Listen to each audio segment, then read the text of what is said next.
I should have recorded all that stuff. Should have recorded all that stuff too, so that it can be preserved. For anyone that's watches later on the VOD or YouTube or something, wondering what's going on, the alert system is down. I almost couldn't have chat and stuff on the screen because on every single element on the stream overlays right now, every single individual element has a notification that in 3 to 4 days there's going to be a 2-hour maintenance for updates on the alert system, and you can't remove those. You just can't get rid of them. They're everywhere. So I had like 5 of them on this screen. Okay, 3. And I basically had to move all the alerts. I had to turn alerts off, so I don't think alerts are going to work today. And then I had to move the chat almost off the screen. It's so why would they do that days in advance, irremovable on your stream overlay? So weird. 5 no 3. Our system needs some improvements, I guess so. Anyway, we are back to the what is that bear doing? He was moonwalking. We're back to our 500% no pause. Hang on, we got bugs. 5% no pause RimWorld Run, where we are playing with no kill boxes, no trap tunnels, etc. Some of them might go up north, actually. I just noticed. So yeah, back to the same run we've been doing for a little while. It's going pretty well. Oh, slow sapper. Was going around that lamp really worth it? Oh my god. Oh my god, look at this. Alright, anyway, we're back to this no kill box, no trap tunnel, no anything run. And we are almost at wealth cap. We're about 50,000 away. You shaved a rat squatch? Wow, I didn't know you could do that. We're almost at wealth cap, or raid point cap. So we're starting to just flesh out the base more. And we got a quest for a res serum where we need to make 25 hoods. And we don't have enough leather for it.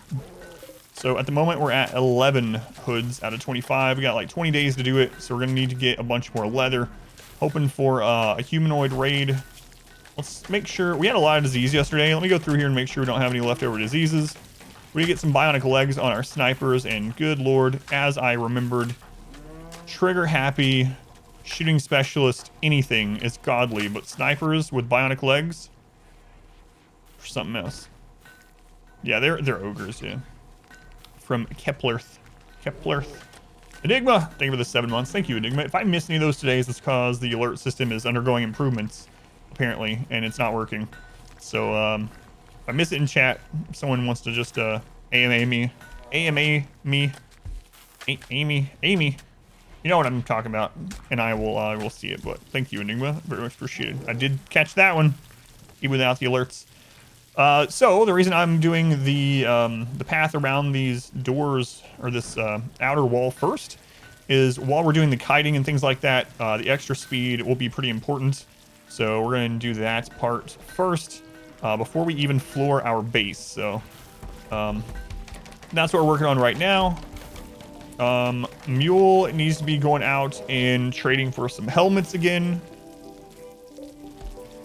And yeah, he can do that now, actually. Okay. Let's go ahead and get that started. And we're at a really good number of pawns. Also, for anyone wondering, I did do the verified game files right before the stream. We'll see if that did anything.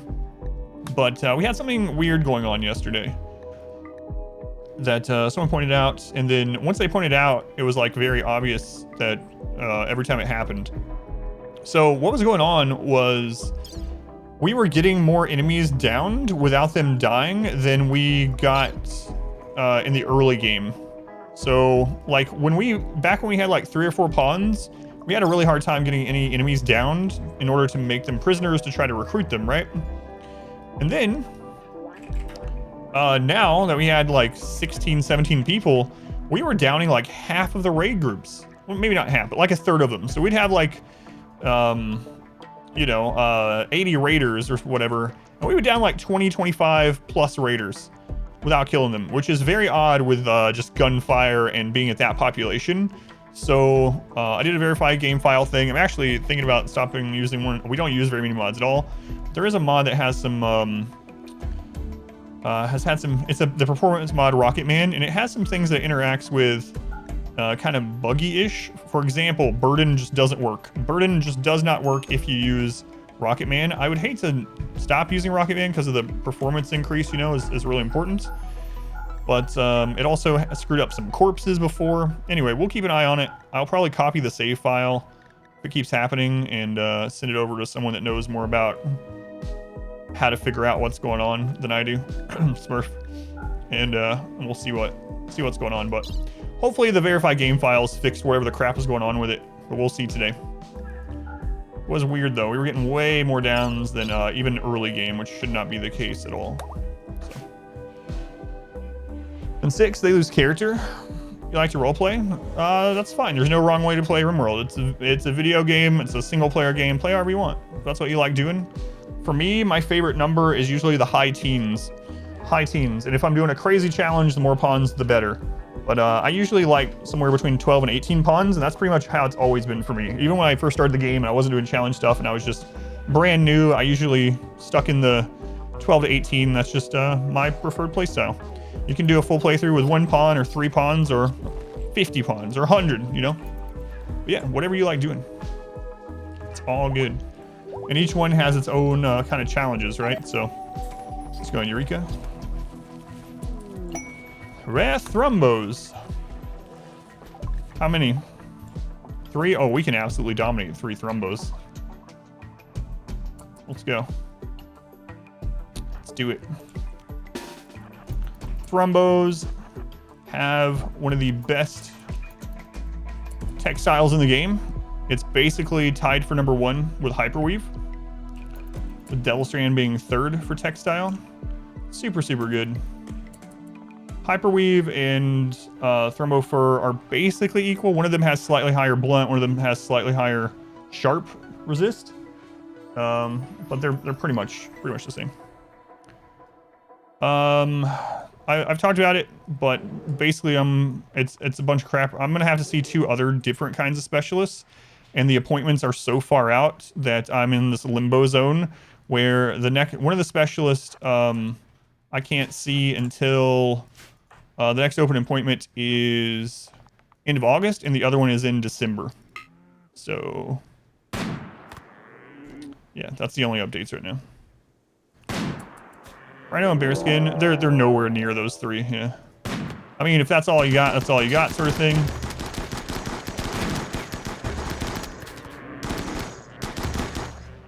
But yeah, they're nowhere near as good.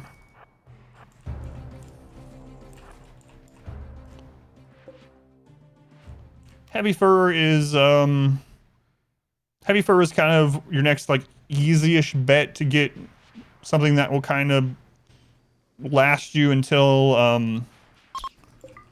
Devil Strand or whatever, if you can get it. So Heavy Fur is pretty good. It's any animal that you can kill for Heavy Fur.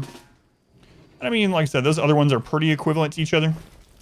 But overall, unfortunately, maybe not unfortunately. Overall, most other things are not as great.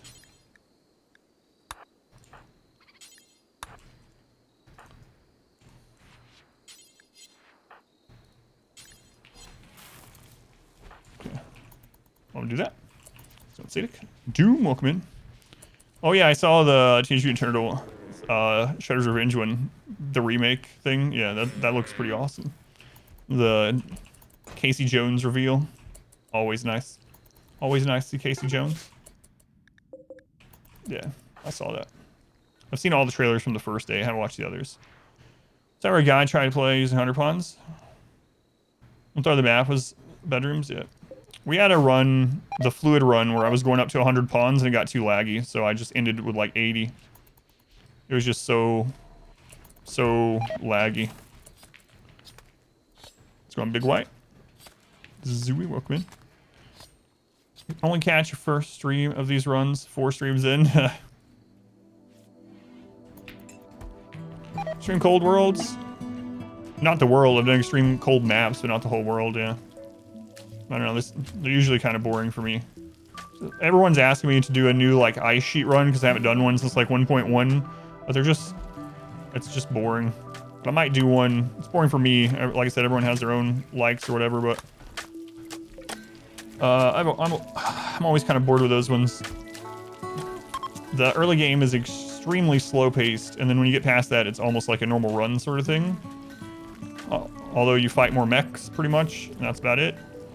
And but people ask me it pretty much every day, so rewatching the Tundra. So I might just do an ice sheet sometime again, just to like have it to link to. Like, here's a 1.3 ice sheet. I'm not doing another one until like 1.5 or something, you know. Smelly.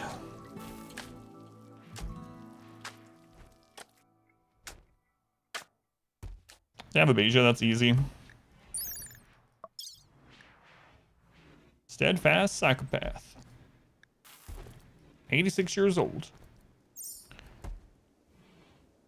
Another chat. Couldn't figure out what was wrong. Didn't want to say anything. It's the beginning is the only thing really hard is the very, very beginning, really. I mean, if you know how to play that, if you've done it or if you watched people do it, once you get set up around geothermal or whatever, that's it. Just sit on one pawn. It's a lot easier with ideology now too, but just sit on one pawn, research everything. Just wait until you get another god pawn before you expand. I think last time I did, like the ice sheet, sea ice, whatever it was, I don't remember. It was 1.1, one of those ice maps. The last time I did it, I'm not gonna worry about this. I think it took us, it might have been 8. It was either 6 or 8 in-game years before we got our second pawn. Because we were waiting for a good cannibal. Another good cannibal. Of course, now it's much easier to do that with ideology, but that was exhilarating. Like, one of the Arconexus respawns. Yeah, that would be kind of interesting. Do 3 different. Do the Arconexus, but with 3 different extreme biomes. Ice, extreme desert, jungle. 3 ending. No, a lot of people didn't ask me to do that too. I thought I was gonna do that, but the Arconexus soured me in general because I really hated the Arconexus ending. Was really disappointed by it. So I haven't gone back to the Arconexus ending yet, but I might do it. Human leather carpets. We don't have a mod for that. Oh, we're using thermo fur for the hoods. Oh well, it's worth. You know what? It's worth the resurrection serum. It's fine. But yeah, I did the Arconexus ending blindly when ideology first came out, and I was so disappointed by the ending.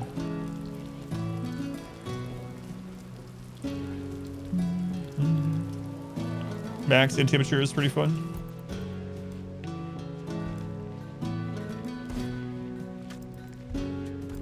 Oh yeah, I saw that Trisha, yeah. At first I was like, what is that? There's always a mod for that. So we're looking for helmets. There's a marine helmet.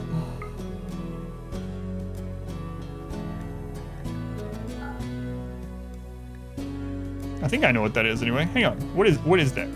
Oh no, I took the human leather. Oh wait, I didn't mean to do that. We're building the hoods out of that. You can actually buy cloth while we're here too. Yeah, let's do that.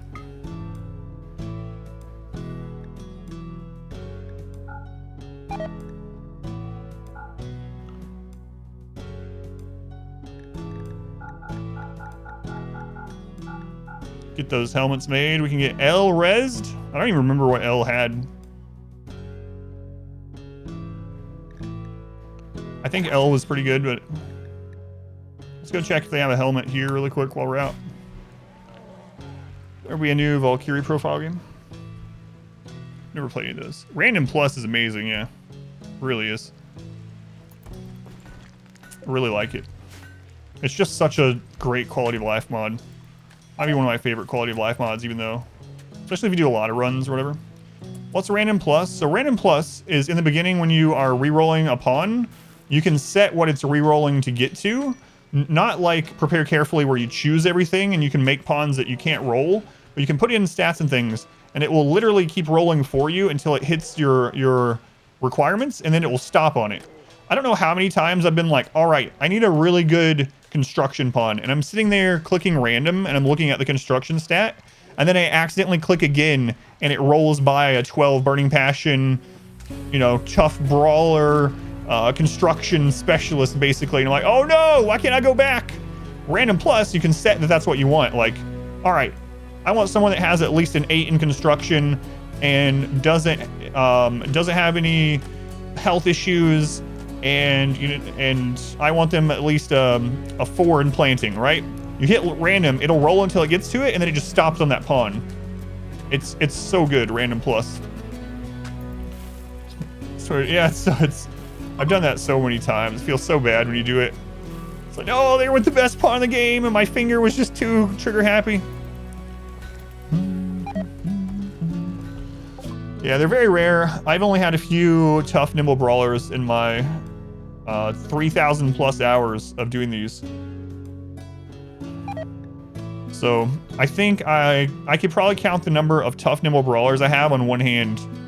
And that's with so many playthroughs. I mean, it's 3,000 plus hours. It's most of that is no pause. I mean, that adds up. That's a lot of friggin' time, and I've probably had maybe 3 of them. They're very rare. And to have other things aligned too, like, you know, just all around good pawns. Sometimes people ask me, because I say God pawn a lot, and I've been saying it for years, and sometimes they'll ask me, what is a God pawn? For me, a God pawn is all like tier 1 traits, and then not too old, no medical issues. That's it. I don't really care what their current stats are. We can level those up, but to have 3 like high tier quality traits and nothing wrong with them, that alone to me, that's like God pawn. Rich, thank you for the Twitch Prime. Thank you, Rich. The alerts are not working today, so if I miss anyone, I'm sorry. It's not my intent. But Rich, thank you for the Twitch Prime. Thank you for using that here. And Sparky, thank you for the 5 months monthly fee for watching, mostly on YouTube. Thank you, Sparky. Good top number brawler every time you want. Just demo them in easy. Well, yeah, I'm in a natural roll one. Natural roll. Yeah, you can set the reroll to like 50,000 rerolls, and it might still not hit it. Let's go on Luna. OP, like if they get a random pet, might change it to a lesser pet. Non-great. Yeah, and like I always say, you know, do whatever you want. I don't care. It's a single player game. Whatever you have fun with. If you want to use prepare carefully and make all your pawns god pawns, or you know, whatever you want to do. But if you want to have a reroll that saves you a lot of time, but can only roll things that you could hit on your own by clicking random, then random plus is really good. Do I have a trait tier list? No, but actually, we were just talking about in the Discord, I'm actually going to make a few of those tier videos like that, of my tier list and things for like my opinion and of how I play the game, of different things, like psycasts, traits, stuff like that. 5 god pawns, yeah, whatever. So on a god pawn, everyone has their own different fun. What's fun to you might not be fun to someone else. Someone might play the game to absolutely suffer with a terrible pawn that's 0 and everything and starts on a god-awful map. That might be absolutely bliss for them. And then the other person might literally be playing the game to just build. Turn off all the threats, have everything maxed, and just make a cool base, make a time lapse of a base building. And then there's everything in between that, right? So it's like, that's what the fun is. Everyone's fun is different. So for me, I wouldn't want all my pawns to be 20 all stat god pawns, right? That would be amazing. It would make the game much easier. But I would do that because I want the extra challenge. But for some, that's maybe not why they play, you know? That's fine. Sappers, multiple angle sappers. Oh, Jesus. Let's go. Can we head these ones off? That's the bigger of the groups. Let's group up over here. Okay. Hey, Brutality with like 1 god pawn. Yeah, I like doing that. Yeah. I usually try to make my Naked Brutality pawns really good. Let's tribal, luckily, but... Okay, first group is done.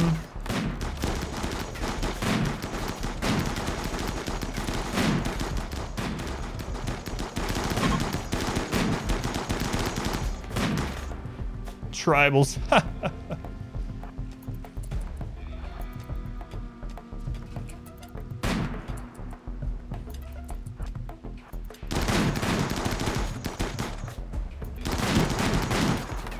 We're tribal too, but we've evolved.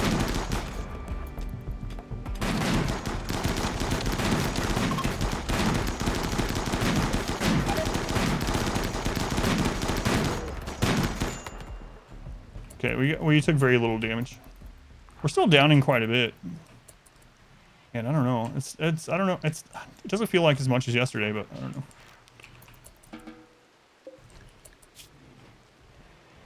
Buddhist.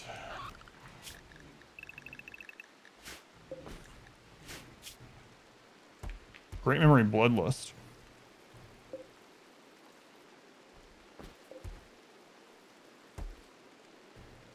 Mainly just looking for godly. Ooh, industrious, quick sleeper, construction, crafting, good shooting. All right, we gotta save them.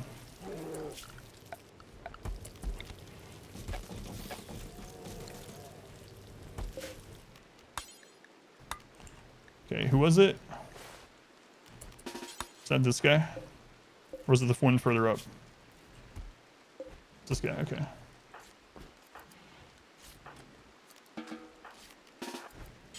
And tough sanguine. And oh jeez.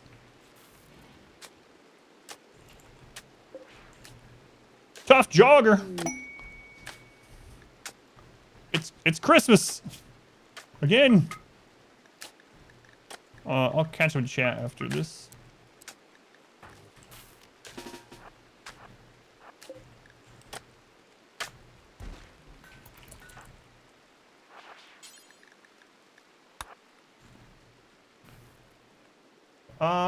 Django, thank you for the 16-month resub. Thank you, Django. And for the 5 gift subs, also much appreciated. The alerts are not working. There's some like update going on or whatever. So if I miss anything, my apologies. It's not intended, but all right. There's set of doors for me. Let's go on, Levi. Shooters are so good. That is, we were talking about it on Discord yesterday. If you've never played with the shooting specialist trigger happy combo, especially with combat command and the shooting aura up at the same time, just try it out sometime. It feels like cheating. It's so good. It's hard to play without the combo after you've done it a few times. It's just so good.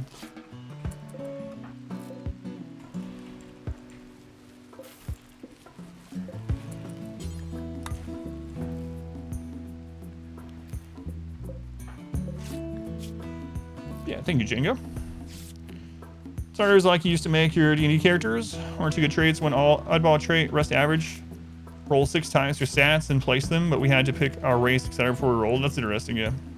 And I like to do all random too. That used to be how I always played. I would choose one, I wouldn't choose, but I would just do 1 reroll, 1 click, take whatever the Naked Brutality pawn is, take a random map and see what we can do. Let's go do that sometime. Music makes the game. It definitely makes the game better. Bad music will ruin a game, and then just like forgettable music is fine. Like Kepler that I've been playing, my wife, my daughter has kind of forgettable music, but it doesn't take away from the game. But if it had like P music, then I'd be playing it a lot more. Can this guy walk? He cannot.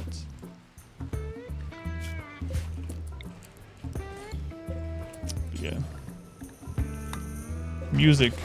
So many indie games have just godly music as well. And then P music is...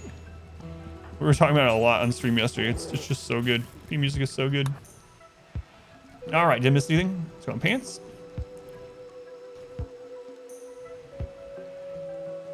Makes it interesting. Yeah, that's an interesting way to do it. 2 good traits, 1 kind of weird trait.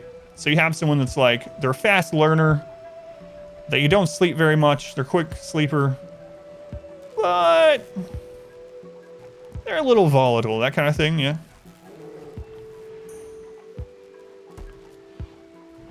No, Luna. Is that the one where they shoot like lasers? Yeah, absolutely. Do we have a clip of the laser minigun? I don't think so. I don't think so.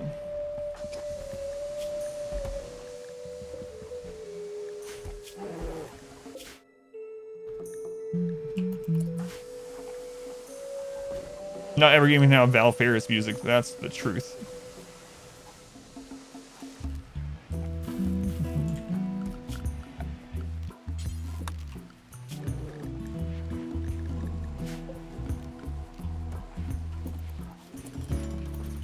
Val Ferris, pretty epic. That's underselling it. Pretty epic. Norstat, thank you for the good sub to Unforgiven Sins. Thank you, Norstat. Very much appreciated. There's a Firefly music mod. No, I've never seen that one. P music's all I've needed for my music mods, but Sharknado mods.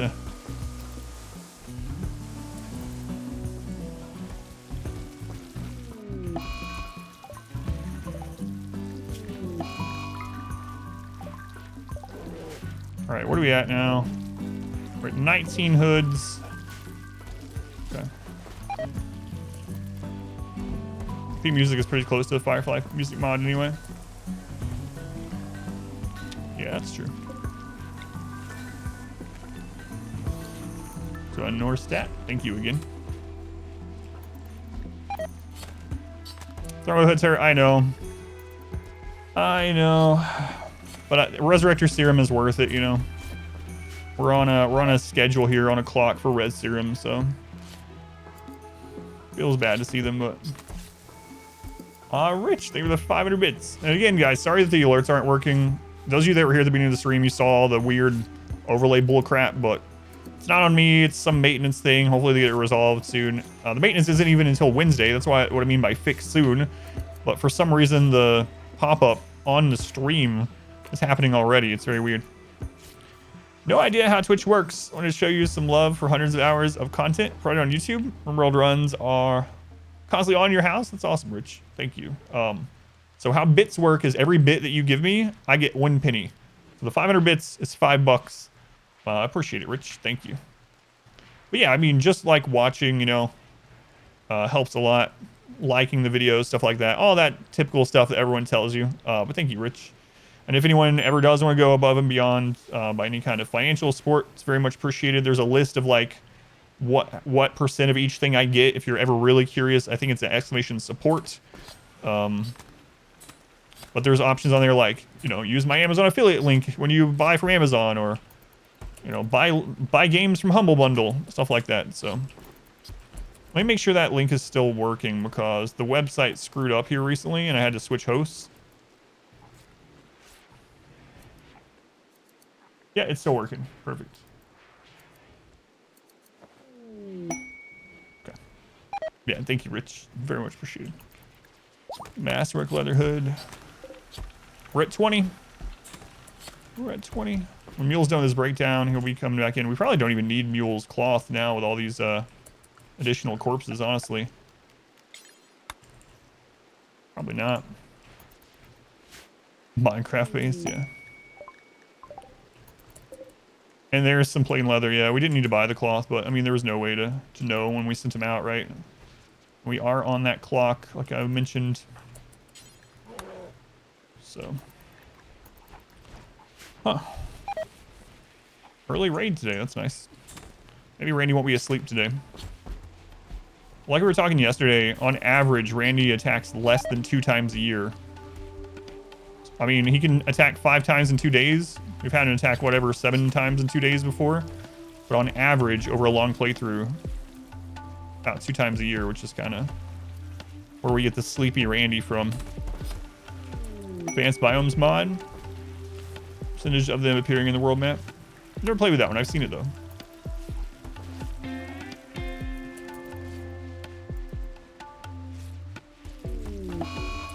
The Amazon affiliate link is only for the United States at the moment. I used to have them for other countries, but how Amazon affiliate program works, it's a different account per country. And if you don't get a certain number of affiliate link completion sales each month, they just terminate the account. And so I wasn't getting enough link usage to keep even like a Canada one open at that time. It might be worth it nowadays to restart it, because I made that back when we averaged like 50 people, and now we average more like 300 or 400. So it might be worth to look back into it, but at the moment, no, it doesn't.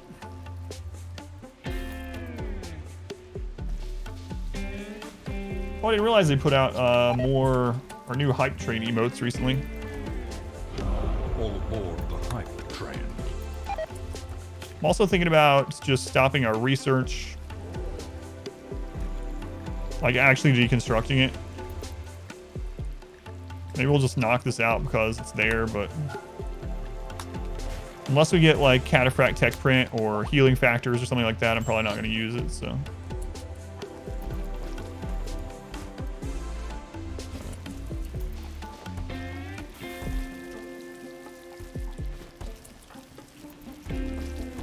Soul Sapper? I didn't mean to put you on hunting.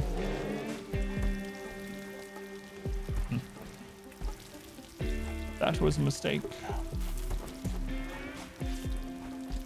Where's Kin? He's throwing grenades. He doesn't need to be set for hunting either. So I don't want that. I only want that alert if someone without a ranged weapon that's supposed to have a ranged weapon doesn't have one. So there we go. Starvation. You'll get over it, Mule. As long as you stop breaking down.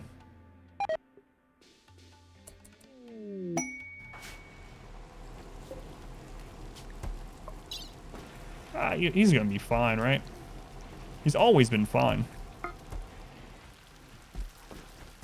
Where's Ken? He's throwing grenades. Say it so casually. Just in case. I mean, we have the steel. Throw him some food. Just in case. There's always another Mule. I don't want him to lose those helmets in his inventory right now, though, is the thing. But yeah, I don't really care if Mule dies, but he just got a bunch of helmets that I kind of don't. This run has been cursed with disease. It's like we're in the jungle. I've been saying it the whole run, but man, it really is like we're in the jungle.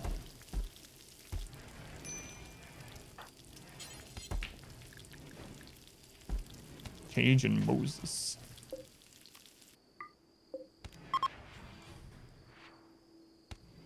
Floses. There they are.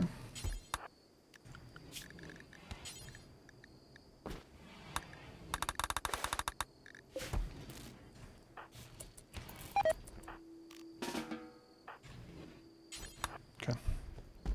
The 9 that said dangerous creature inside, you don't open. It had a puppy in it. Lillian Darkheart. Thank you for the subscription. Thank you, Lillian. Very much appreciated. If I missed any of this today, again, the alerts are all screwed up right now with the overlay stuff that I use, so there's no alerts, but I still very much appreciate it. Thank you. It's dangerous to go alone. Take this puppy. All right, so we'll keep an eye on these and see who's the furthest off. Man, oh man, Emerald Dragon. Dragon just wrecking it, just absolutely destroying it. Kin is losing out, but they just kind of started, so we'll keep an eye on them. I think Emerald Dragon was the first one to lay down. Oh no! We can't fight either because he's... Well, there goes one of the marine helmets. Friggin' Mule. One tile away from home, breaks down. Loses one of those marine helmets.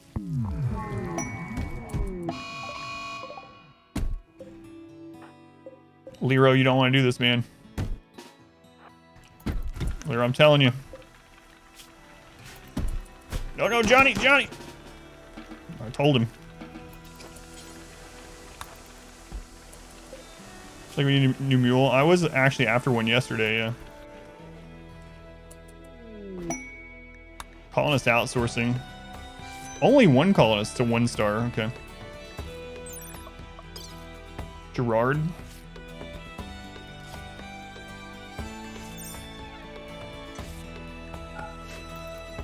I don't need their junk.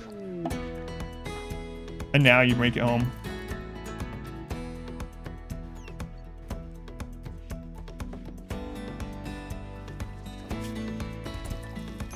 At least it's weird they didn't take the cataphract. All right, Timmy. There you go.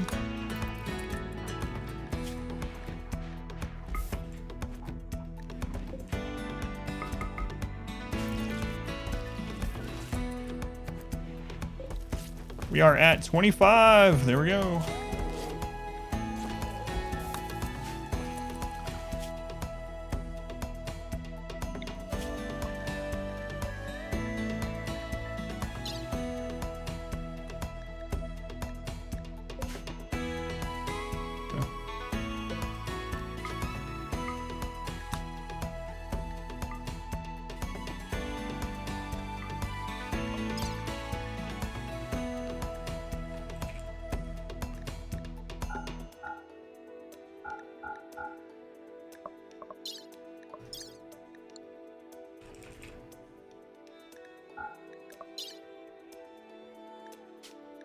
Throw Mule, you got a res serum to get. Arc is free on Steam right now. Ooh, is it claim and then free forever, or are they just having like a free to play weekend? Because I know they do that sometimes.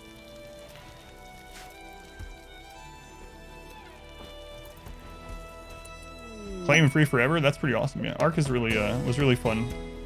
The way that my wife and I played it anyway. So, an add to account thing. So my wife and I were blind to Arc. We didn't really know anything about it. We got it free one time, and she and I decided to play it together just completely blindly. We had a server just of our own, and we knew nothing, didn't look anything up, and it was it's probably one of my favorite game experiences. At the very least, one of my favorite, maybe my favorite ever with my wife. And we just didn't know anything, and it was so awesome to like explore the island and not know where to go or what dinosaurs are in the game or what animals, enemies, you know, nothing. And there's a lot of memorable moments that she and I had from it. So it's one of those, like, there's a lot of games that I wish I could go back and just erase my memory of it and then play it blindly again. And Ark is one of those because of the experience my wife and I had with it. So highly recommend. RimWorld, you only play PvE. Yeah, it's a lot of fun.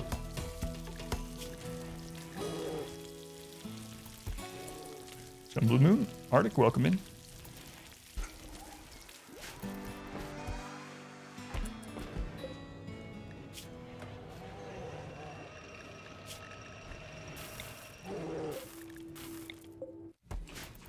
Okay, we can delete that now. Mule, what? Take that off.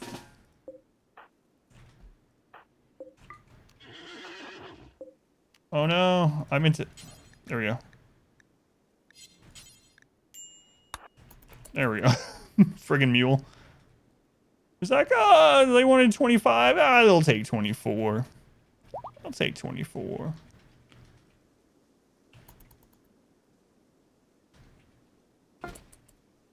You what? You what, Mule? Are you serious? What?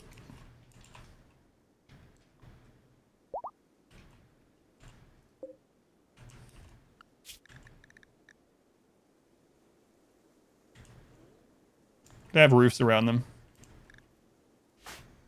I'm gonna have to force you to wear some crappy helmet so you never do this again. Oh, there we go. Perfect. Wear that cowboy hat. Can't believe you did that. What's He even picked it up to put it on there, and he's like, nah. They teleported across the map like he's Pac-Man, yeah.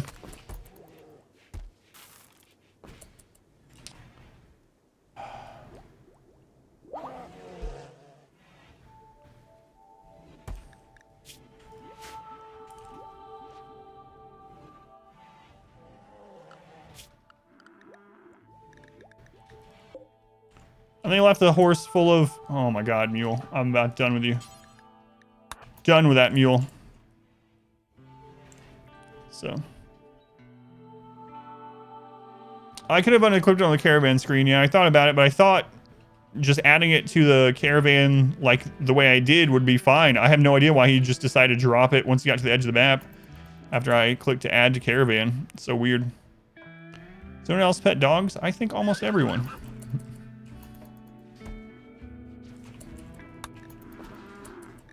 Many people at least.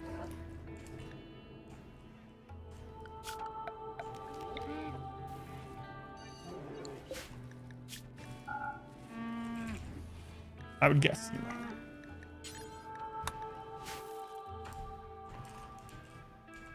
Go get this one before it gets ruined.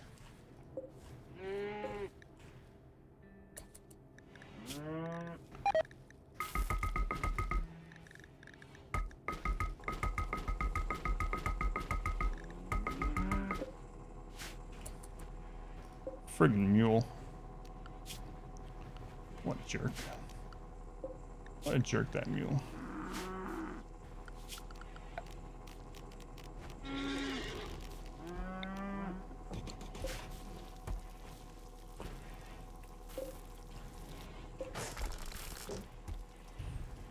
Where all the masterworks come from? That's because of production specialist.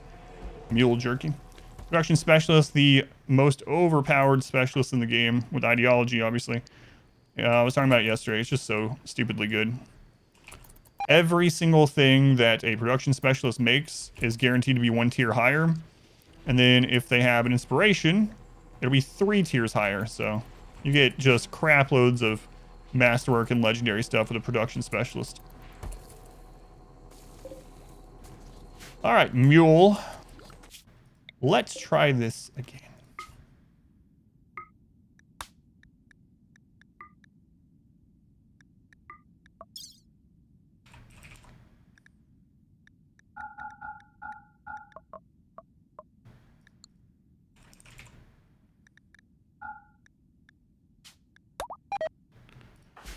Can skyrocket your wealth from... Yeah. You might see me, like... when, especially early game, when I'm making things that isn't wealth that can defend itself. So like, for instance, when we would make a table or a chair in the early game with production specialist, I would literally make him not do it. I was like, no, I don't want that good of a chair right now, you know? Production specialist is from human primacy. Human primacy. Oh, here it comes.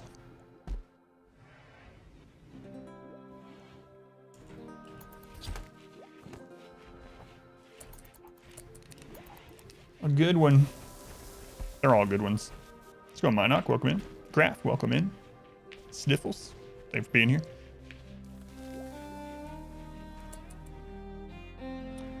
What? No, I have... What? Did I not have him take breakfast? Yeah, he's taking breakfast.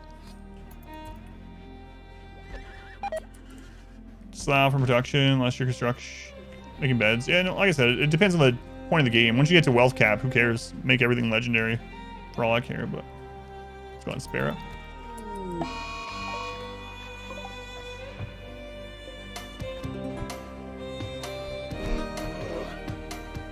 Saw dinner, but didn't see breakfast. Let's go on Flapjack. Thank you for watching over there.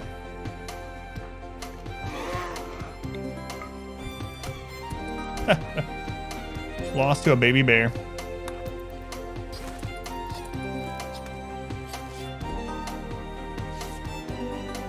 Yeah, Sniffles. Yeah, so many people have been doing that.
That's right.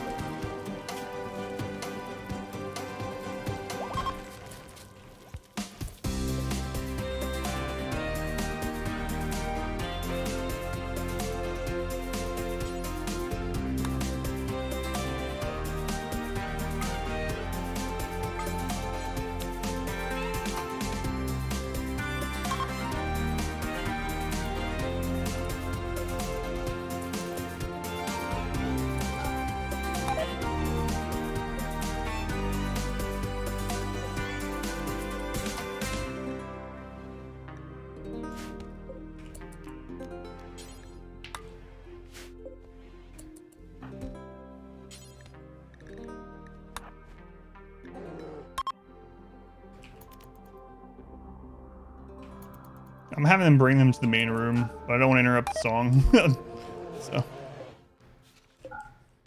All right, there we go. I don't have to worry about their do anything.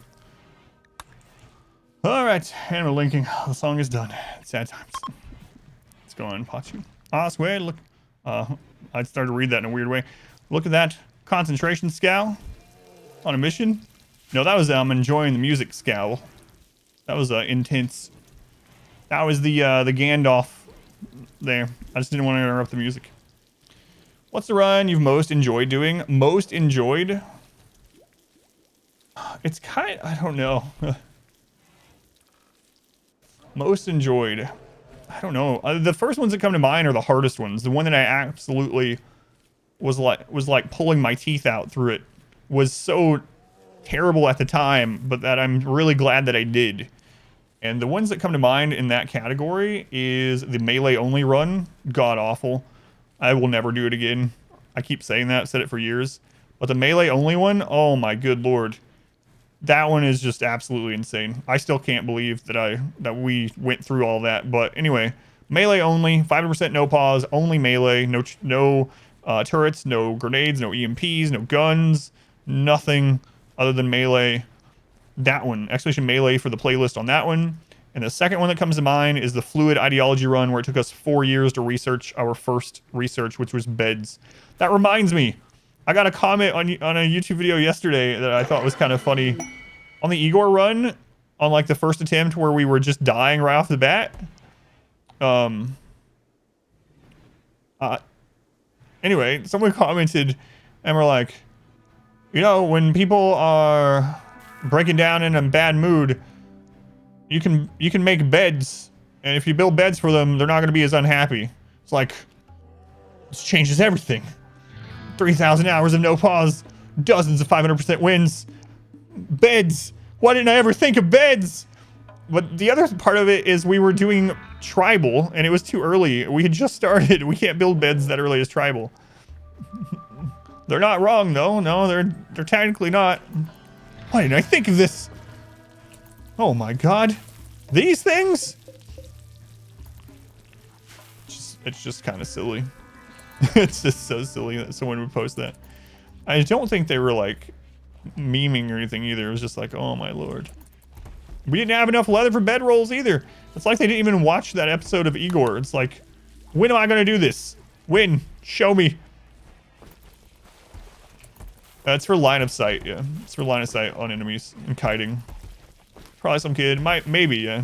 Who knows? But it was just, I saw it and I was like, I just smiled to myself, like, oh my god. Beds. Who knew? Did you guys know you could get rid of the debuff from sleeping on the ground by having them not sleep on the bed or not on the ground? Jeez, if only I had known. Food for the colony. So here's how it works.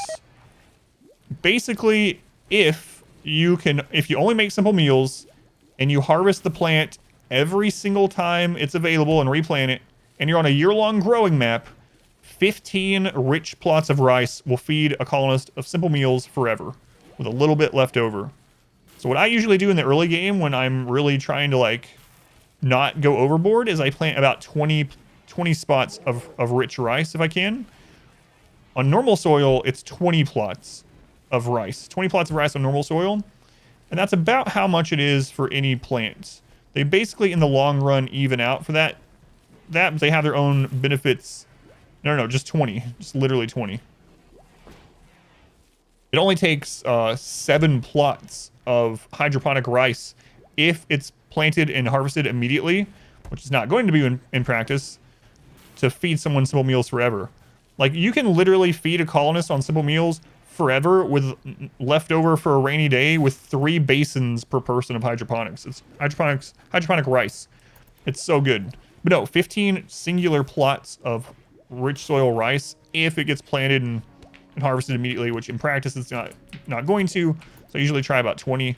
And then as the game goes forward and I care less and less about wealth and stuff, I'll just plant more and kind of wing it depending on my map and how many people, and you know, that way we have enough for really major events and prisoners and refugee quests and 20 per colonist. Yep. We'll feed a colonist. Yep. Forever. Art 2. Yeah. Yeah. She and I will definitely be playing that blind together off stream. What storyteller? This is Randy. This video made no sense. Put them on YouTube Kids after that. Yeah. Do you remember what it was? It's funny. How many hydroponics? 7 plots of hydroponic rice. But if you have 3 full basins, it'll feed a single colonist on simple meals forever. With plenty of leftover. So you can just basically do 3 basins per colonist. And then you'll be good.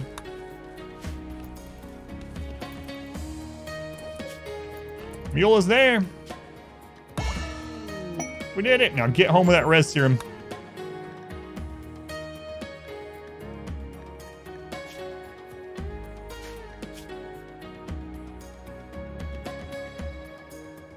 Oh, I forgot they were also giving us uranium. Forgot about that. It's like, why can't you move? Ah, the uranium. That makes sense. They really don't have anything else we want right now, so we will just sell them the legendary robe. Also forgot about that. And then we'll just grab components, advanced components. Res serum isn't that heavy.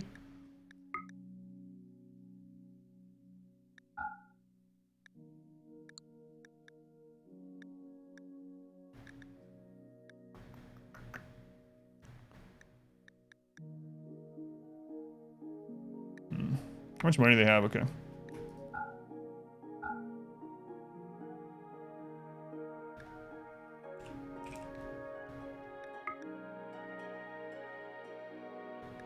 What are maybe we can give them more. Yeah, we're not. We basically just need to get the res serum home and not worry about this being much of a trade trip, I guess.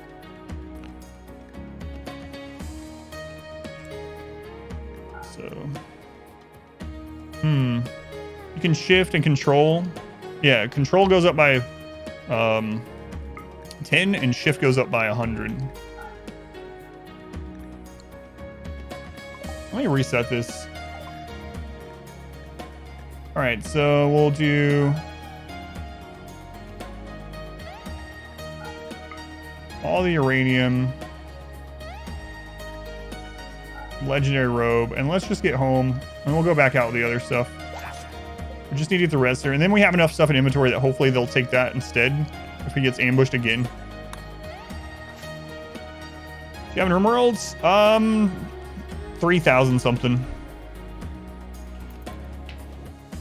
3,000 something, and most of those were no pause, so it's added up to be a lot of actual like active hours of the game too. I don't think I've ever left it open and stuff.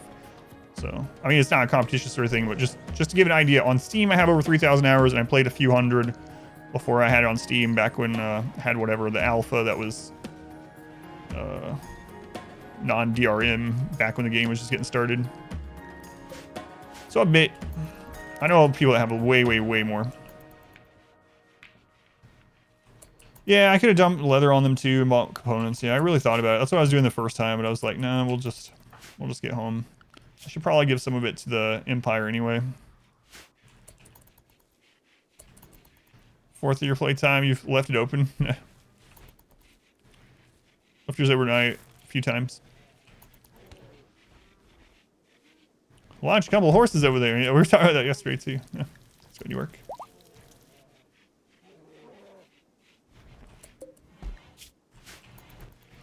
All right.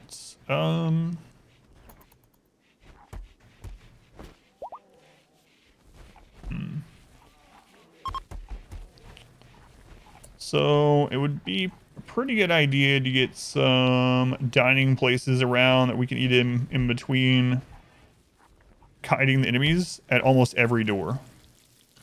So I think that'll be the next another good thing to do for this.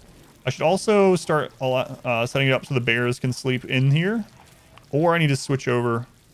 No, alerts just don't work today. Yeah, so if I miss something, Sorry, you can just tag me, but Zidian. Maybe the 11 months. Thank you, Zidian. Very much appreciated. No. There's a whole thing about it at the beginning of the stream. It's not on my end at all. It's just some update thing. But anyway, if you're really curious why they're not working, you can check the beginning of the VOD. But yes, today the only way I will know if someone does anything is if I happen to see it in chat. So, thank you, Zidian. And it might be that way through Wednesday. I don't know. Changing tattered apparel worth it? You could just automate it. I'll show you how. The reason why we have it is from helmets, but there's a two-step process to just automate so you don't have to worry about tattered clothing ever. So the first one is you want to set up a clothing restriction. So we'll go to this one that I already set. I set it above the tattered threshold, 51% to 100%. And for me at this point, I have normal or better. So that's the first thing. Set this, put it on all your colonists. That way, if anything gets tattered, they automatically take it off. The second part of the process is always having one of each item that you want them to put back on in your inventory, or at least one, in your stockpile, so they have something to go put on when that hits tattered. And to do that, we set up these.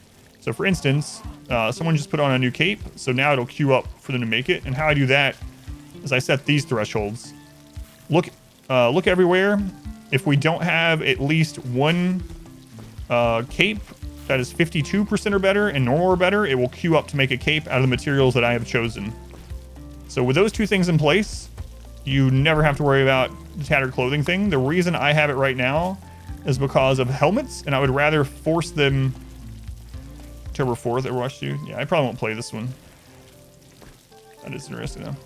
I have a bunch of forced helmets on because I'd rather them have the tattered debuff from an awesome helmet than no helmet at all. But yeah, that's how you automate it, and you just never have to worry about tattered clothing ever.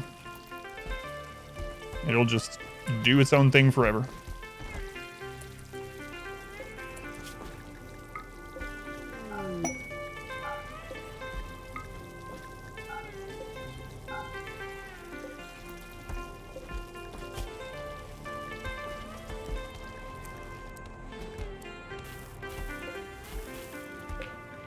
There we go. There's an outdated guide. Thank you, Nyla. I do have RimWorld guides, and one is over the automation, but it's outdated. I need to redo it. It does go over that I just said, but it goes through some stuff that it isn't applicable anymore and will actually cause caravanning to screw up your setup. So I need to redo that one. It's on the list to redo. Yeah, it's super handy.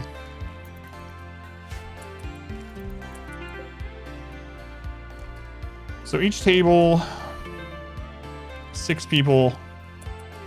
So I need 3 tables in range of each door. That's a little crazy.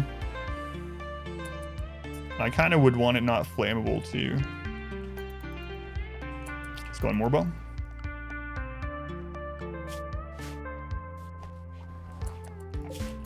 I don't even remember what L had. Oh, we need Luciferium for L. What's this about? Jabril compared Griffin to a fiend. Maybe you are a fiend. Did you ever think about that?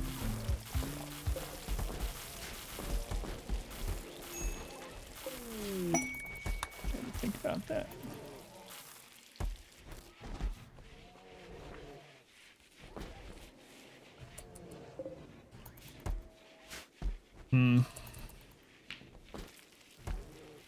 Man, 18 seats within range of each of the doors.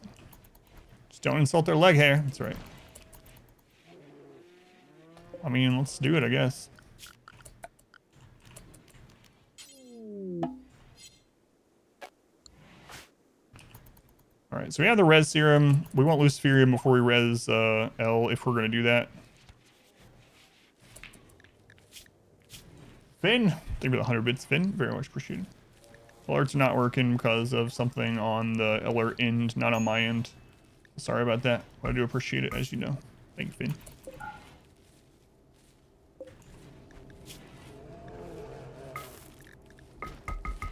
So we're gonna send some of this to the maybe I shouldn't actually. And I think I changed my mind again. Just gonna send somebody to the Empire. We have 2 other allies right now. The Empire is allied, but not enough to call them in. But I actually need helmets more. Ace, thank you. Have a good night. It's going Swedish. Right field, welcome in. Can you not remove the skull? It doesn't work anymore. No, we already removed their skull. See, there's L's skull right there. L's skull. There's L. But we tested it. I don't know when it was changed, but it doesn't work anymore. So removing the skull can cure dementia, but not cure Luciferium addiction. So, unfortunately.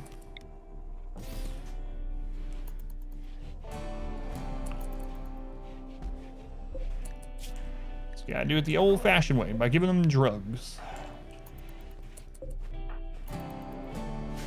Bow, bow. All right, let's set Mule up again. Yeah, we're gonna go looking for helmets.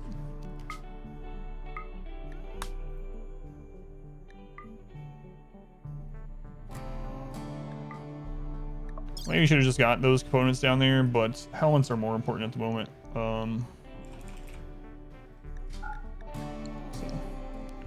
So we'll do that. Good luck, Mule. More drugs. Pawn scum. Pawn scum, thank you for 100 bits. Saying hi, back to lurking. Thank you, Pawn scum. Hello. Spaceship casket. Send her off. Take Luciferium somewhere else. Prisoners. 3 prisoners. 21 days. Blood rot. Thinking not. Thinking not. Alright.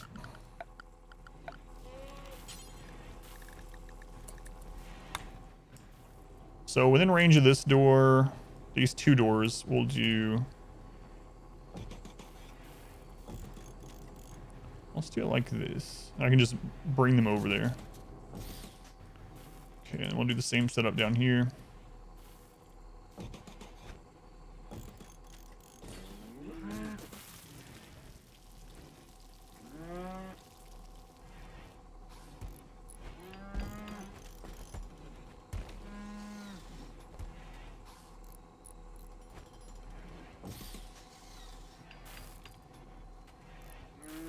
Oops.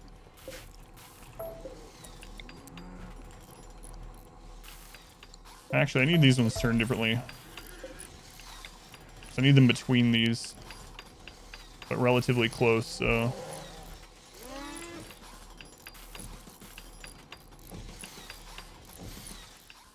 Then we'll put some between these doors.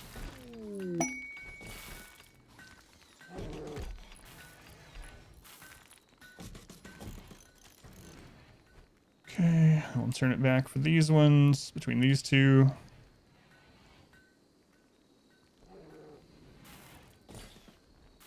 A little bit closer to the other one.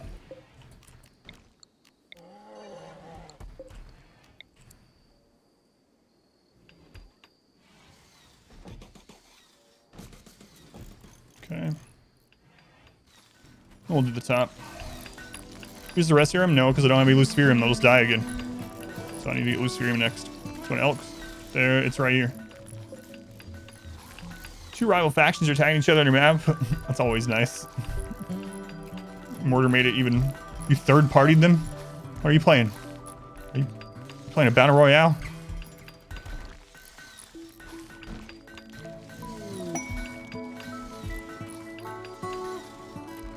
Oh yeah, I thought you did a. Yeah, it's no big deal.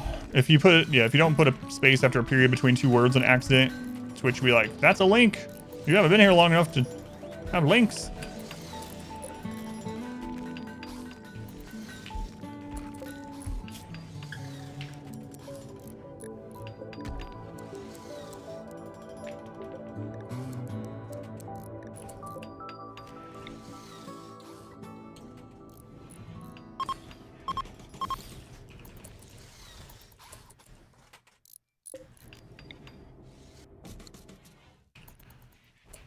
Oh yeah, yeah. Pretty much everyone.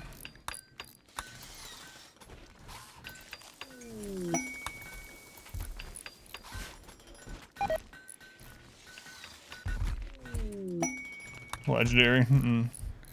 Also attacking each other. They are both running. Wonder why the red ones are the only ones step on the traps. I don't know. A feature, yeah. Feature.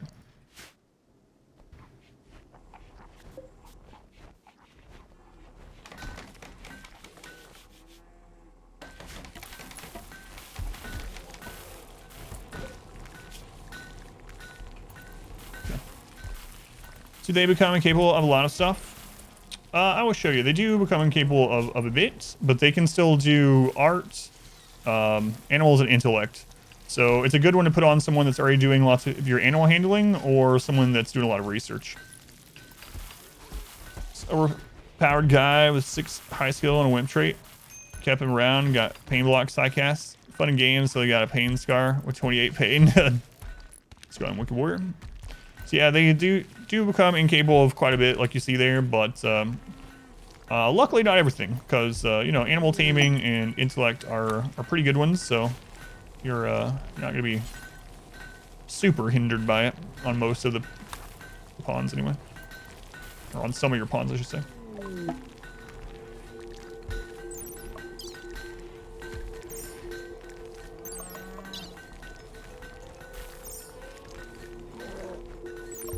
Deke. Fast walker.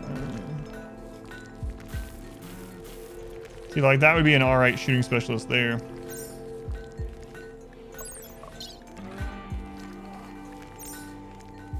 There's some Luciferium.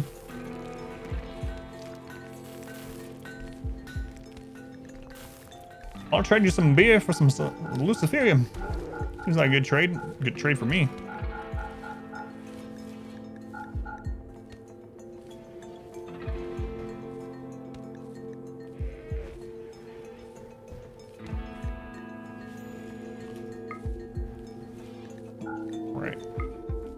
Luciferium's a little expensive.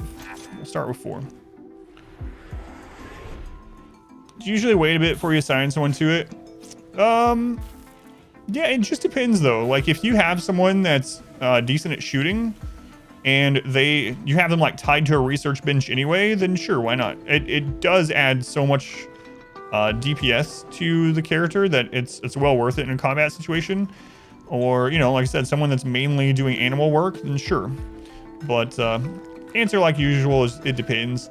But if you have someone's good at shooting and you just have them researching all the time, they're your primary researcher, then it's not really gonna hurt anything, right? You can leave them as priority 1 research and then just make them a godly shooter with the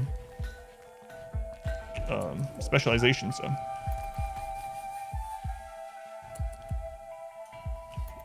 they're blaming you for the traps they stepped on. What's going on? Cars. Toxic fallout. It's been a while. It's been a while.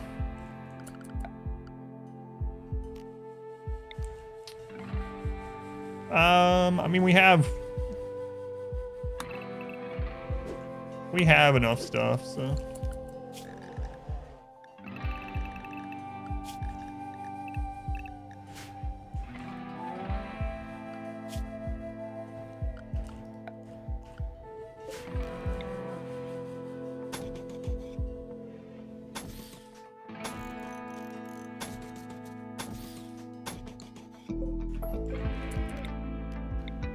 Alright, let's see how long this lasts.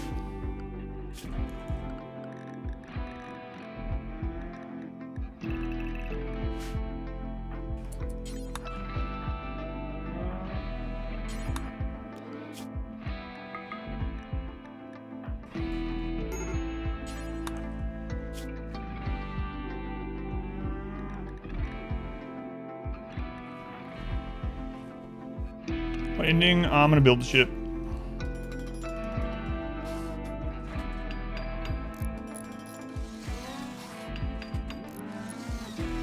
Add expectations. Shooting specialist does not add expectations. The only roles that add expectations are leader and moral guide. That's it.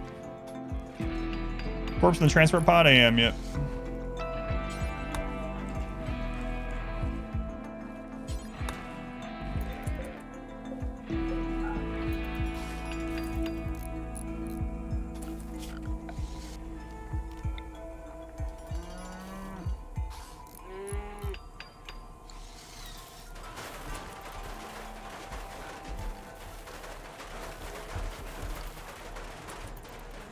Haven't shot someone in a while, minus 30.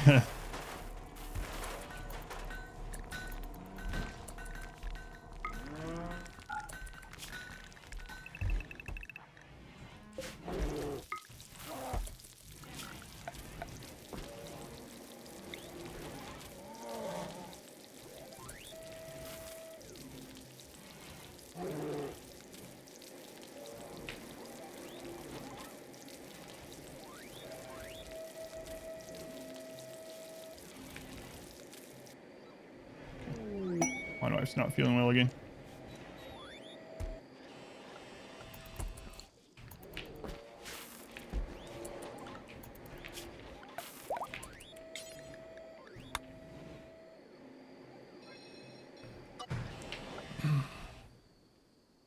Left the animatry on the roof? Yes, I did. Because I don't want them to cut it down. Not gonna trick me.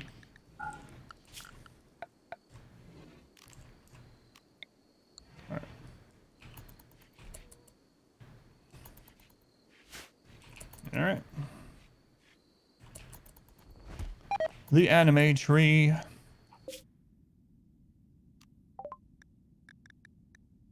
Okay. L-Tex. Always roof your anime tree. They get colds.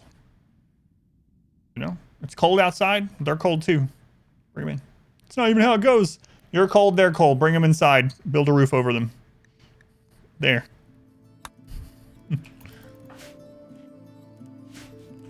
So, Toxic Fallout can last as little as 2.5 days and as long as about 11. The game is misleading, so I don't know why they've never changed it. But it says it can last over a quadrum. That is just literally a lie, and it's been a lie since like 1.1. Like, it's not true. It cannot last not even a full season, not even a full quadrum, let alone over a quadrum, unless you get it from a quest or you have a mod or something. But it used to be able to, and that was really god awful. Luckily they changed it. But I remember having Toxic Fallouts for like a year. It's like, all right, well, 60 days into the game, then you get a year of Toxic Fallout. It's like, all right, well, I guess it's time to start a new run. Yeah, Volcanic Winter. Boomlow's gonna make it? I don't know.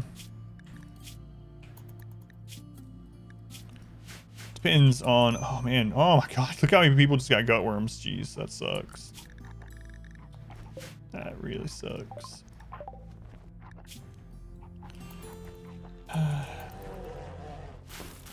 That's a big hit, too.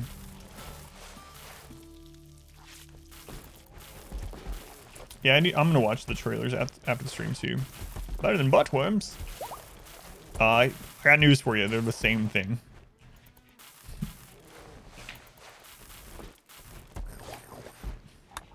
I haven't seen anything because I'm streaming.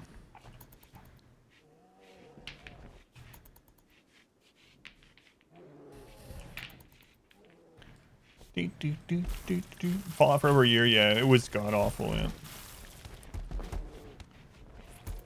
Hasn't even lasted a day yet, and I'm already tired of it.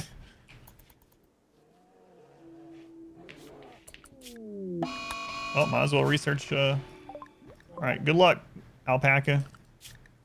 Good luck.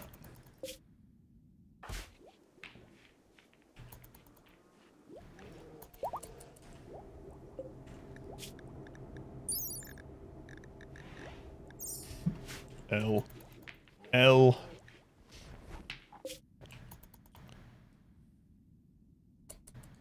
See you next Fox. Reading Twitter. Good to watch later. That's awesome, yeah. Thank you.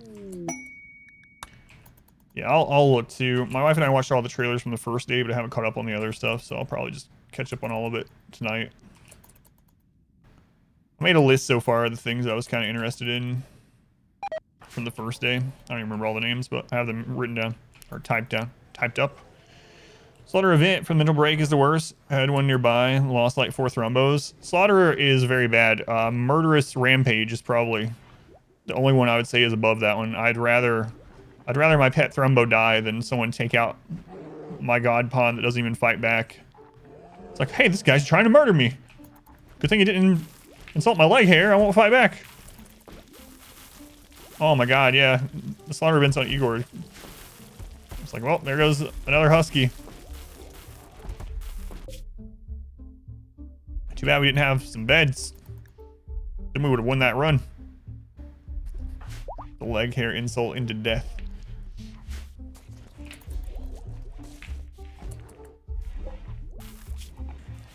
Interestingly, you guys remember, some of you, that I was telling you about, someone has a list set up where they, and I found this by accident. You know what, I'll just go over it again. So for a long time, as soon as I put out a YouTube video, any YouTube video, instantly there's 1 thumbs down, automatically. There can't be a real person doing it, at least not clicking the button for it, right?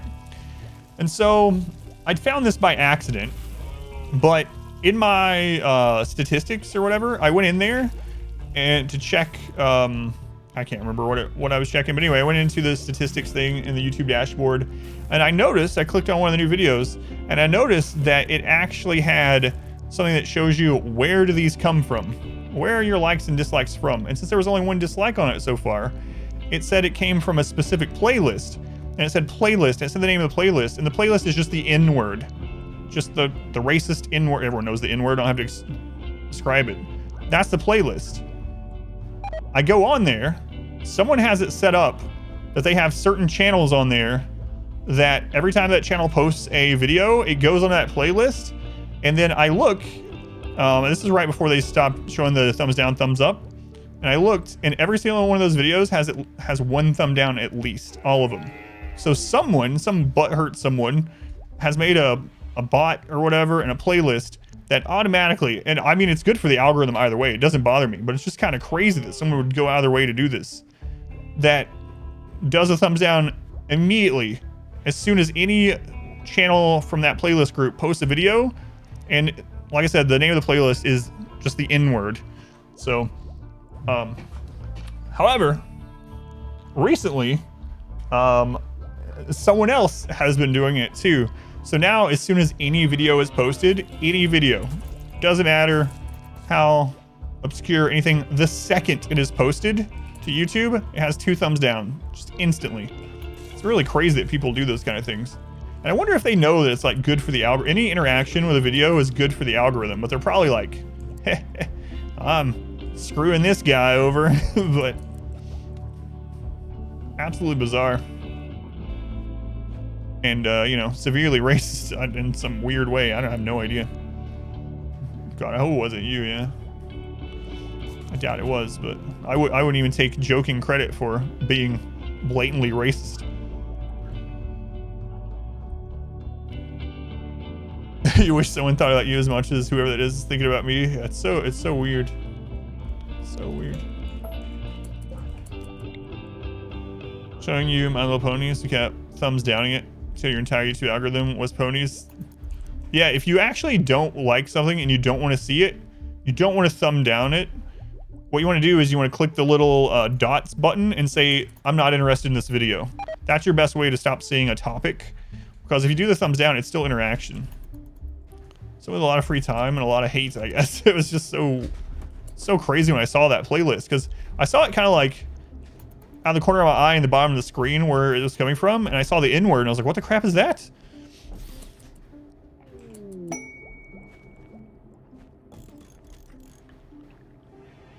Well, first guy, second just had to get in on it. I don't know, it's so weird. We're talking about the second guy. Gotcha. Videos are recommended to you despite flying it several times. Really? Mainly go into the video, sit down and report them. So reporting it worked for you? Yeah, that's weird. I wonder why you were, I don't want to get into it. I was going to say, I wonder why you even got recommended it in the first place, but never been recommended anything like that. But the clicking not interested in it has worked for me so far when something pops up, but your results may vary. As always, I guess. Anyway, so if you do want to help out the YouTube channel ever, any interaction with the videos helps a ton. So if you there's a reason why people say, you know, like, comment, subscribe, all that. It absolutely helps. So, was there anyone else's channel in there? Yes, yeah, there were other channels in there. That's what I said. I was going to those other channels, and all their videos had at least one thumb down. Also, you had to remove your cookies and stuff before it would. Wow. It's recommended because of, man, your history 10 years ago. Wow. Sometimes you get tons of them on your homepage. There's a lot of people you would like to give a thumbs down up to automatically. It's helping their channel though, just so you're, that's what I'm wondering too. If people do think that, they're like, oh my God, I'm gonna make sure that this channel gets thumbs down because it'll show YouTube that people don't like it and you'll get less traction. Interaction helps. Thumbs down helps as much as a thumbs up for YouTube. So, but anyway, it's just bizarre that they made that playlist. Oh, okay, I'll go downvote all your videos also. Thanks. Wait a minute, that's not exactly what I was getting to, but. So your suggestions are tarred or trashed? Foxy videos, random science things. Yeah, that's what you're watching in incognito mode. I got you, JXM. How long has this lasted? We're starving.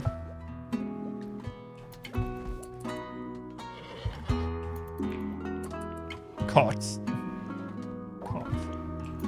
It can end in 0.3 days. Creators who make videos that know a lot of people will hate. Yeah. We've been talking about that on the channel before where, and I think we ended up doing it on a video just to see where like people will put something that's incorrect. Like the whole video will be correct and then they'll put something that's just like factually wrong and very blatantly so, or misspeak, you know, mispronounce something or whatever, just to get more comments of people correcting them or being like, you know, no, that's wrong or whatever. It absolutely works, and people do that.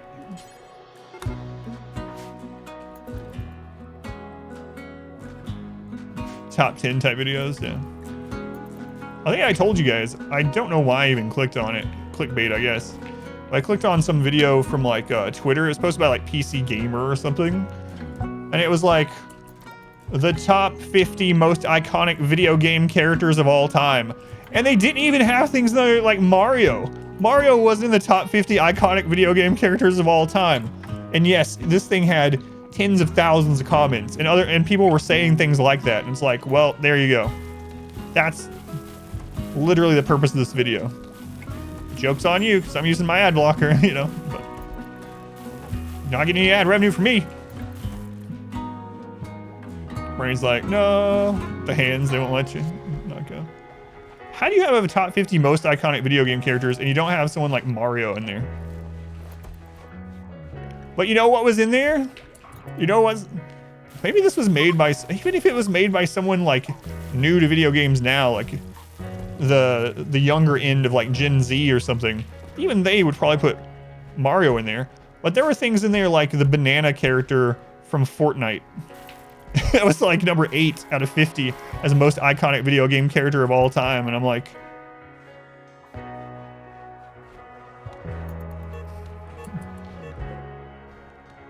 it'll happen to you. Red RimWorld. You should be on that list, the Buffalo. It'll happen to you too.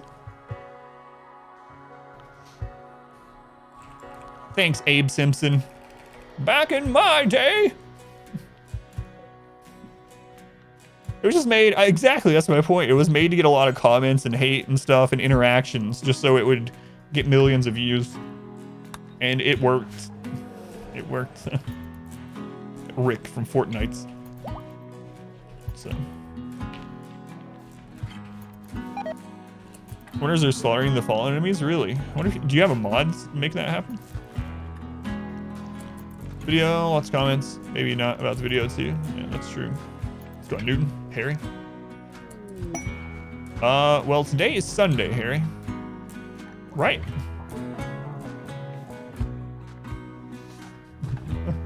Today's Sunday for me. Well, mods, not aware of any that would have caused that. Yeah, that is odd.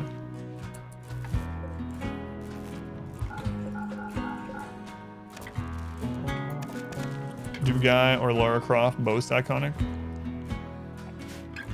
I don't know. I probably wouldn't rate them as the most. I'd probably put them on my list. Oh my god, Randy, it's toxic fallout. I'm not supposed to go out there and put out fires. What's wrong with you? It's like, I know.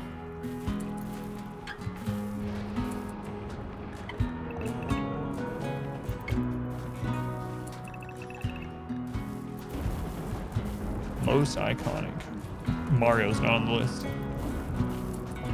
Tribute collector. Wow, you guys are here to get cancer. Cool. 3 days. The original release. Well, yeah, so judging by the beginning of the video, what they were their definition of the 50 most iconic were like the 50 most recognizable.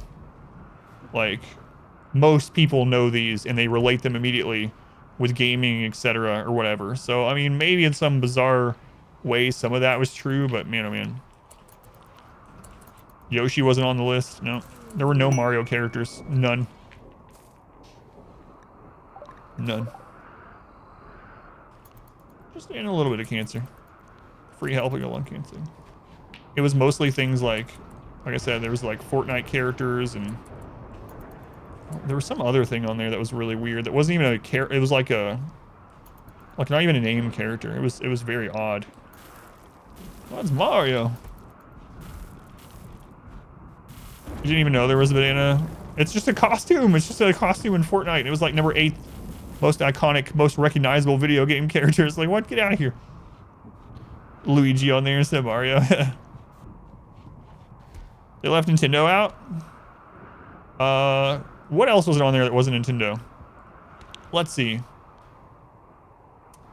There were some others that I commented on, or not commented on there, but when I first watched it, there were some other things that like were just not on there. Trying to think of some like really high up ones.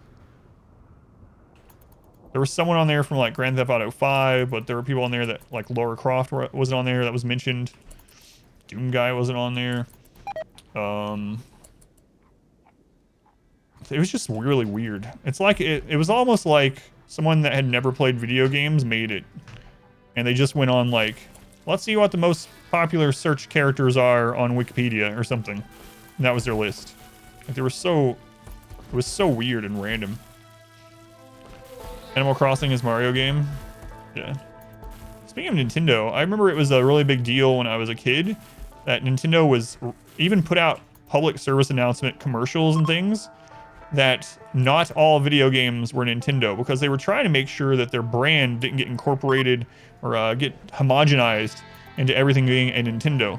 I can absolutely remember like my grandma and stuff. I would go to play Sega and she would call it a Nintendo, right? And that was like what everyone did, or a lot of people. I can remember those commercials when I was a kid of Nintendo being like, it's not a Nintendo.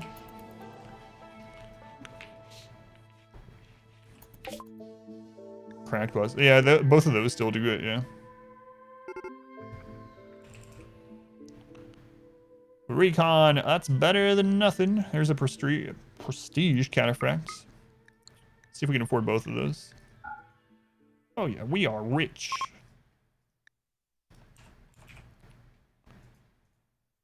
All right.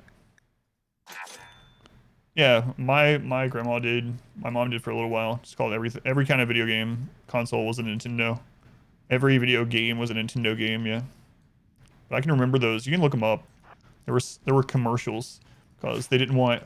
It's kind of like how everyone calls like an adhesive strip a Band-Aid sort of thing, and Nintendo did not want that.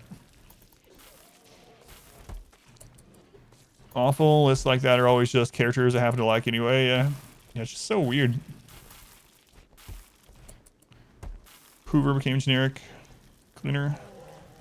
They lost trademark. Was it Hoover? I knew there was a big one that ended up losing a trademark or whatever because their name became synonymous with the action or the overall type of item rather than the name brand of it, something. Your uncle did that cartoons? Really? Mickey's and as in Mickey Mouse? That's interesting. Mickey's, yeah.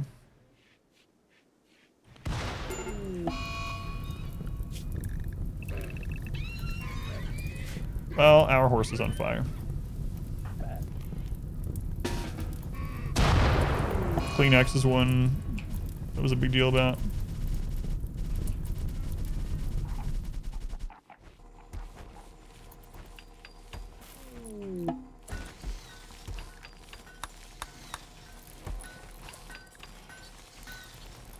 Days. Let's let them feed those ones and we'll put them back in.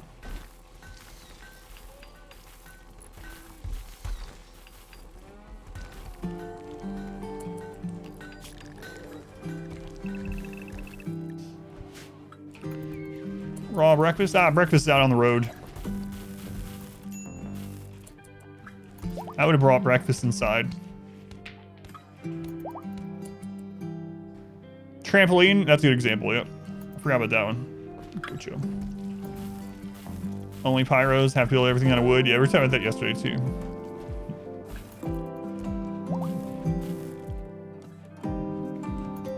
To keep Walkman. Don't remember what happened though. Yeah, I don't know that one. I didn't know that one at all. Buy just the base game or the whole package when it comes to this game? In general, I usually point people when they buy a game. Like, I'm very biased, so asking me, I think the DLCs are worth it. But if you haven't played RimWorld, the base game, there's a chance that you might not like it or whatever. You know, try out the base game first. The base game has so much content that you won't feel like you're missing out on anything, especially if you're playing it as a new player, which obviously you will, and not knowing a ton about the game. So I think it's absolutely completely fine to try out the base game. You can do so much. I had like, I don't even know, 1,000+ hours in the base game before, more than that probably, before Royalty came out, and I was still doing new things and finding out new things and doing new playthroughs. So there's plenty of content in the base game. I usually err on the side of caution and just get base game first, and then if I like it, then I'll get the other stuff. But it's personal preference.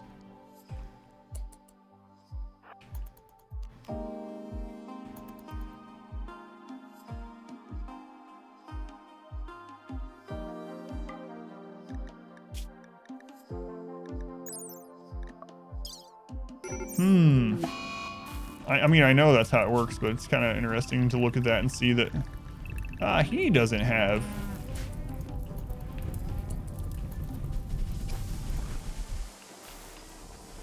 toxic fallout, so it must not be in the whole area. Wait, it just ended. I think it lasted about 4 days. All right, cool. Nice.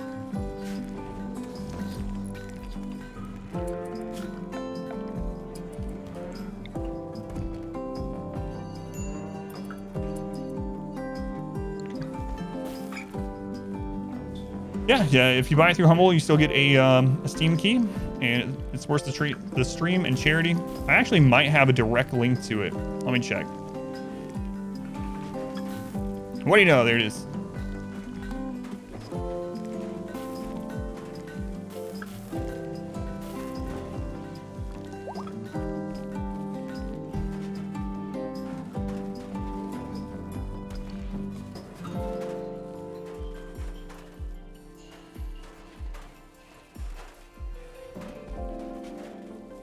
My wife is feeling bad again.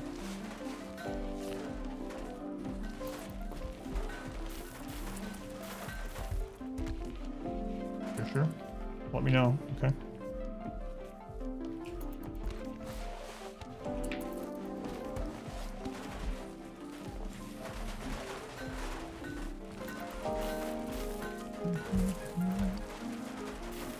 Let's go neighbor store.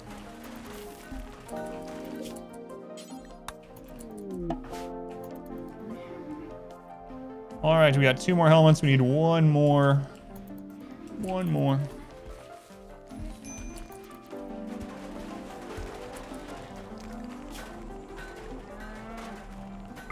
Recon. Okay.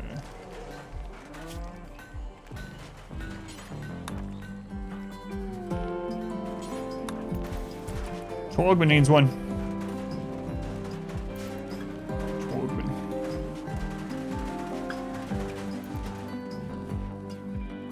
There we go. Okay.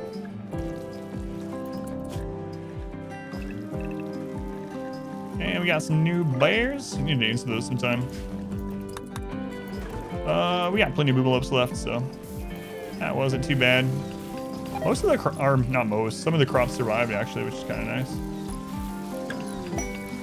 Masterwork. All right, mule. Do we have more stuff to send you off with already? We have some random odds and ends. We might as well. It's not doing us any good here anyway. Even if it's just enough to like go get a advanced component. So let's take a look here. We'll take like 100 of the chem fuel.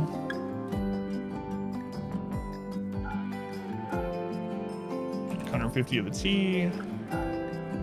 Go juice, we're gonna start stockpiling a little bit at some point, so might as well just keep what we have already.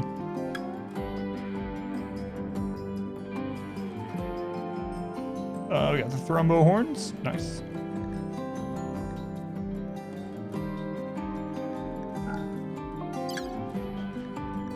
Good enough. Helmet for Torg. Yeah, you're the last one getting a helmet. I mean, you have kind of one right now. It's just crappy. The one pawn horse caravan tip is crazy good. It's like a game changer. Especially if you like pick to settle near a bunch of places you can trade with, especially near roads, you can get anything you need. Like we haven't made any helmets. Look at us. We are decked out in like cataphract, marine, recon helms. Haven't made a single helmet. Pretty awesome. 10 settlements along a road. Yeah, that's nuts. You can get so much.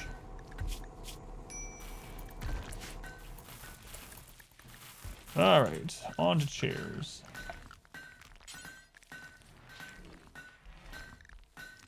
Guess what it is.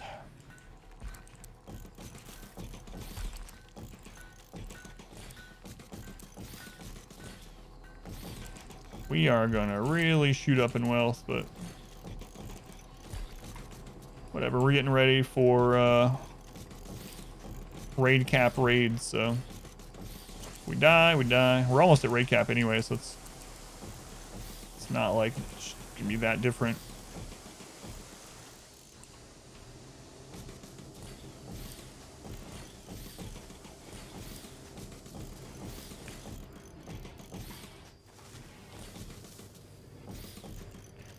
So the reason I'm doing this, for anyone that didn't see, is, whoops, I would like to have a place that we can run in and eat really quick while we're doing the kiting around the base thing. Because right now the big, there's two kind of big threats, I guess I would say. And that is like a really bad explosive pirate breach or a really bad mech breach. And then the other thing would be the breakdowns during a really long battle where we have to kite around the base a lot. And so to kind of help with that, we're gonna make it so they can get to places faster, and we're also gonna make it so that there are tables around, so that while we're running around, if mood's starting to get bad, I can quickly undraft people, have them run over, get their food. Wait, at least they don't have the hunger debuffs. And go from there.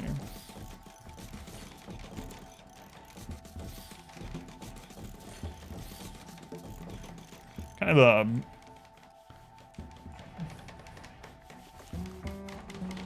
of a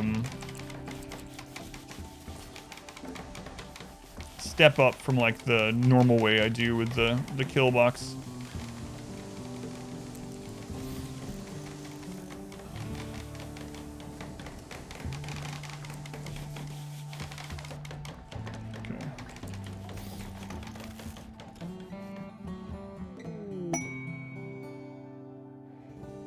I think I got them all.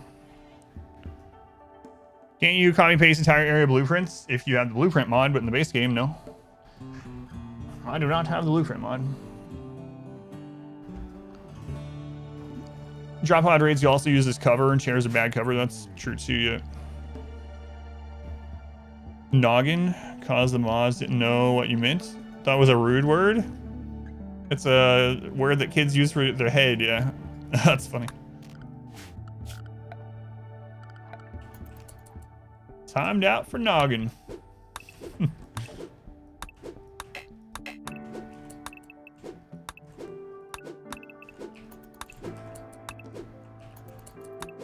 Good thing you didn't say something worse like butt. Excuse me. It's a close one. It's real close.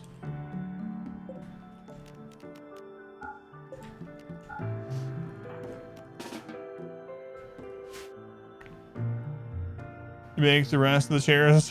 Yeah, I figured I had missed some when I was going around and talking at the same time. Crud. Beep. Crud's even worse.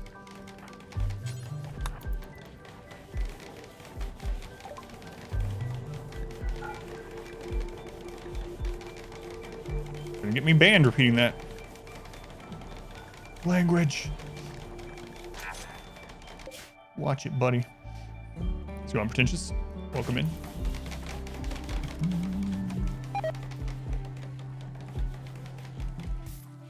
Oh, okay.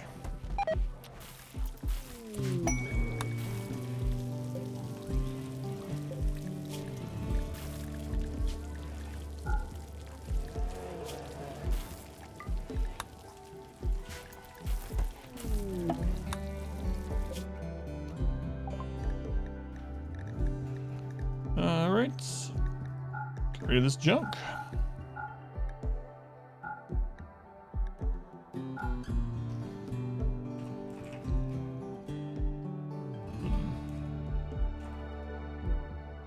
Chaos skip.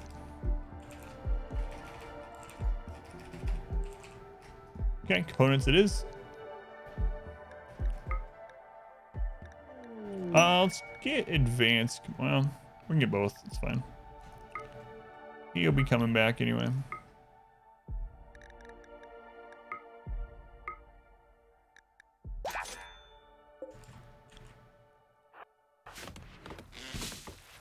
If you say the moderator, oh yeah, that's true. Careful there. Don't want to be saying pie hole.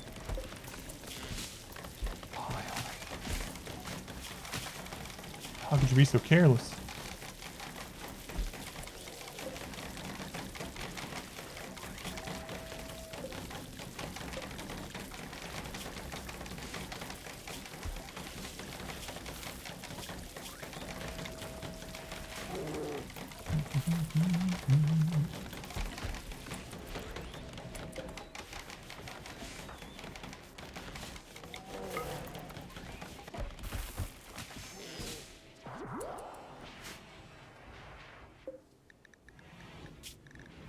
Down to 5.3 thanks to Word of Trust.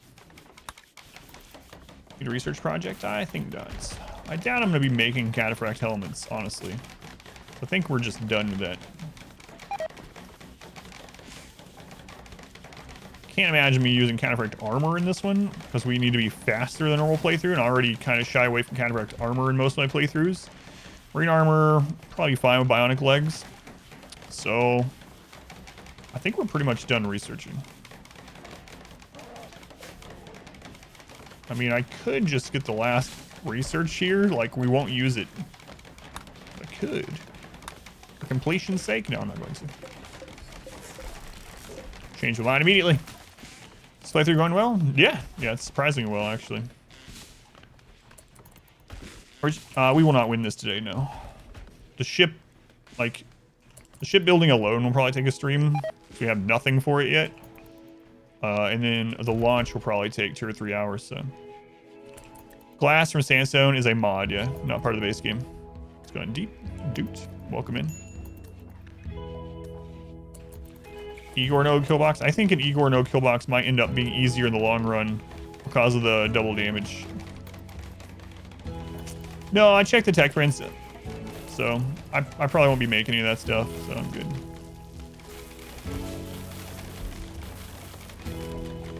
I'm gonna get rid of that and put some hospital beds over there.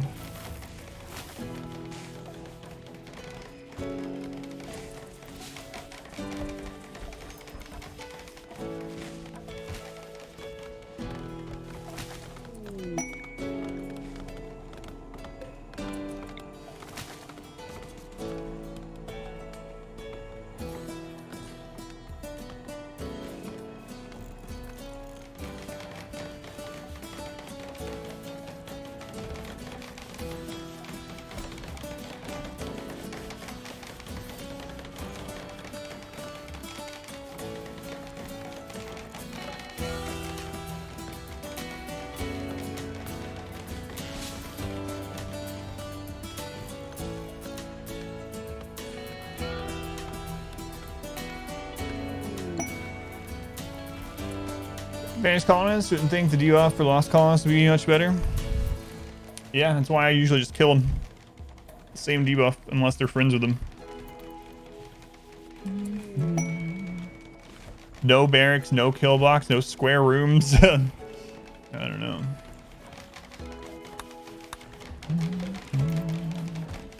I don't know about that one. Thanks. Thank you for the 5 months. Thank you, Finks. Good luck with all that's happening. Much love from across the pond. Thank you, Finks. I appreciate it.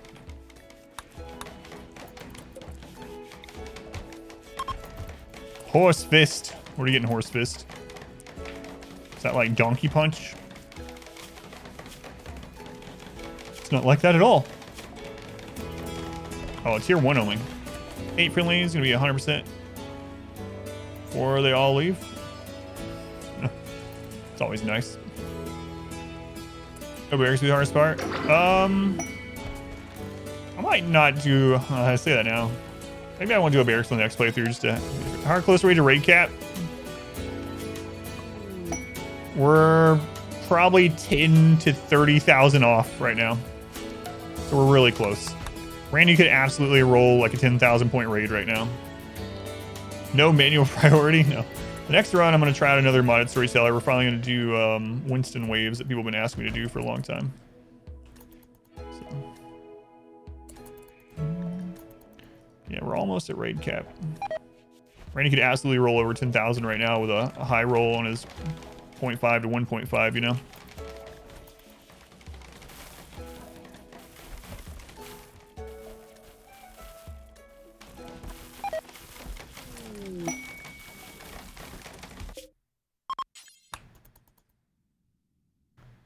All right, let's bring these in.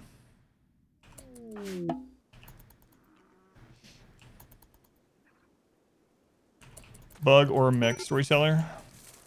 No. The only modded storyteller I've ever done is Igor, yeah. It's the only one still.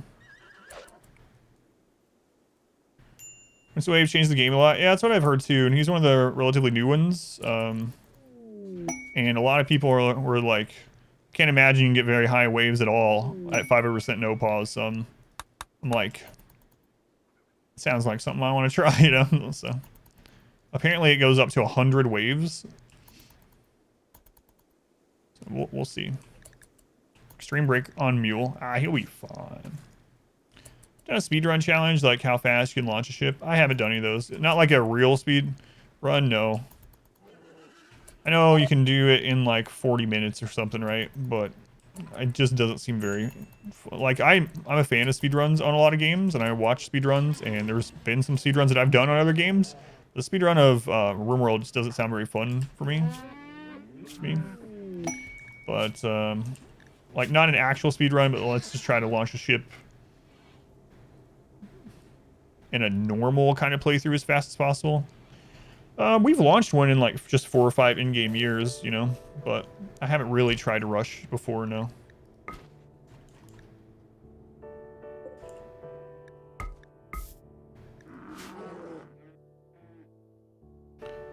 Just caravan, yeah. They just split up caravan right off the bat. It's less than 20 minutes now, yeah. Yeah, it's not very, it doesn't seem like a very interesting one to play. Hot seat mod. Oh god, mule. Hot seat mod against all the mod storytellers. I want to play just some of them straight up that I haven't played before, but I have seen that, yeah. The hot seat one. 3-year planet killer. I think we can do it.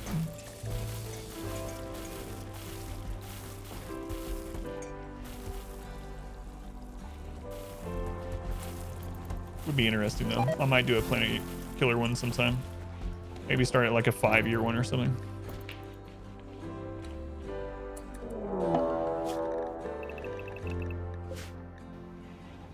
Unusually clever. 96 tribals, okay.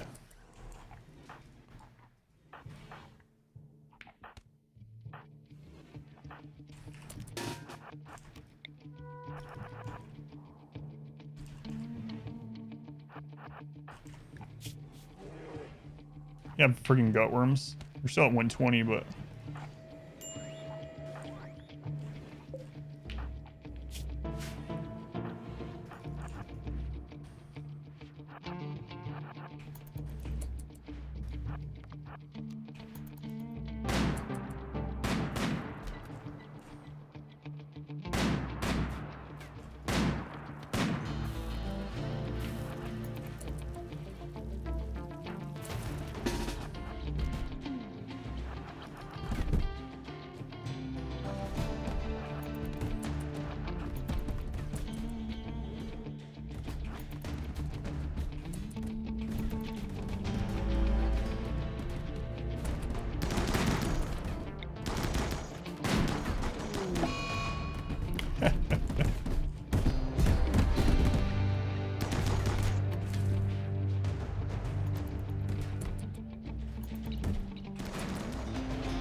tribals with this firepower, we can probably just set up right here and let them trickle in.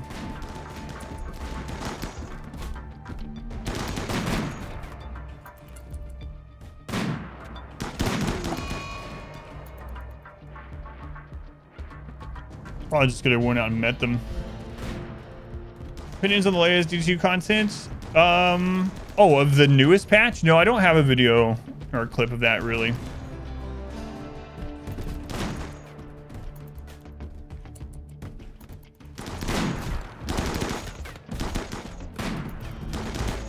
Maybe I should have done one of those though.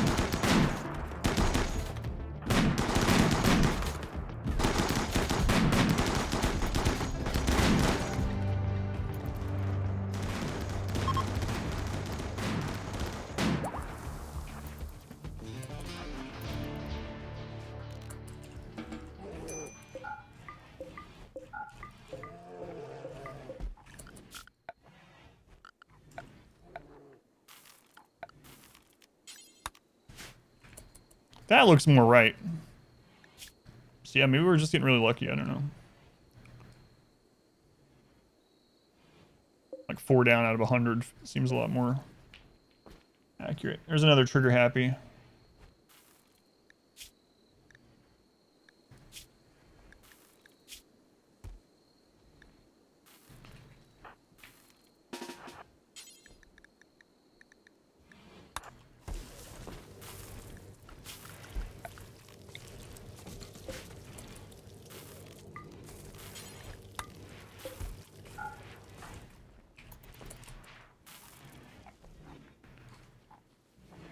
Dinosaurs just added Disney Plus. It's so good, yeah.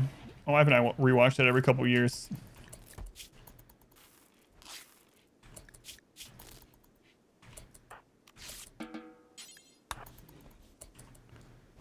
Space design works really well. Yeah, I mean against tribals, I think we can kill any number of tribals right now. The real problem is explosive pirates. Other than that, I feel pretty good. Not the mama. Let's go on A-Train. Send dropships to attack the Met Cluster. Good luck. You haven't seen this since the 90s? You're in for a nostalgic treat.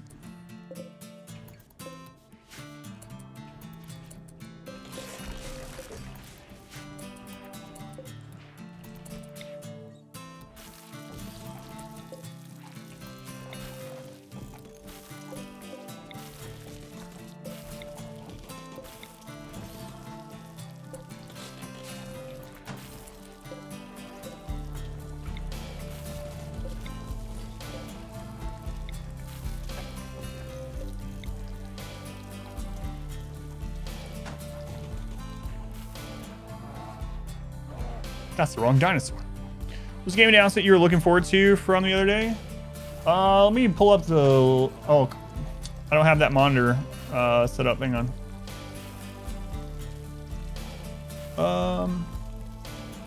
Let me switch over really quick and I can tell you.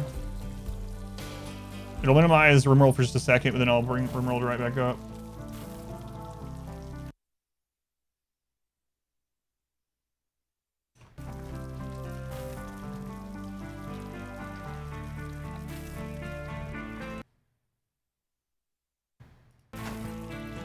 Okay, there we go.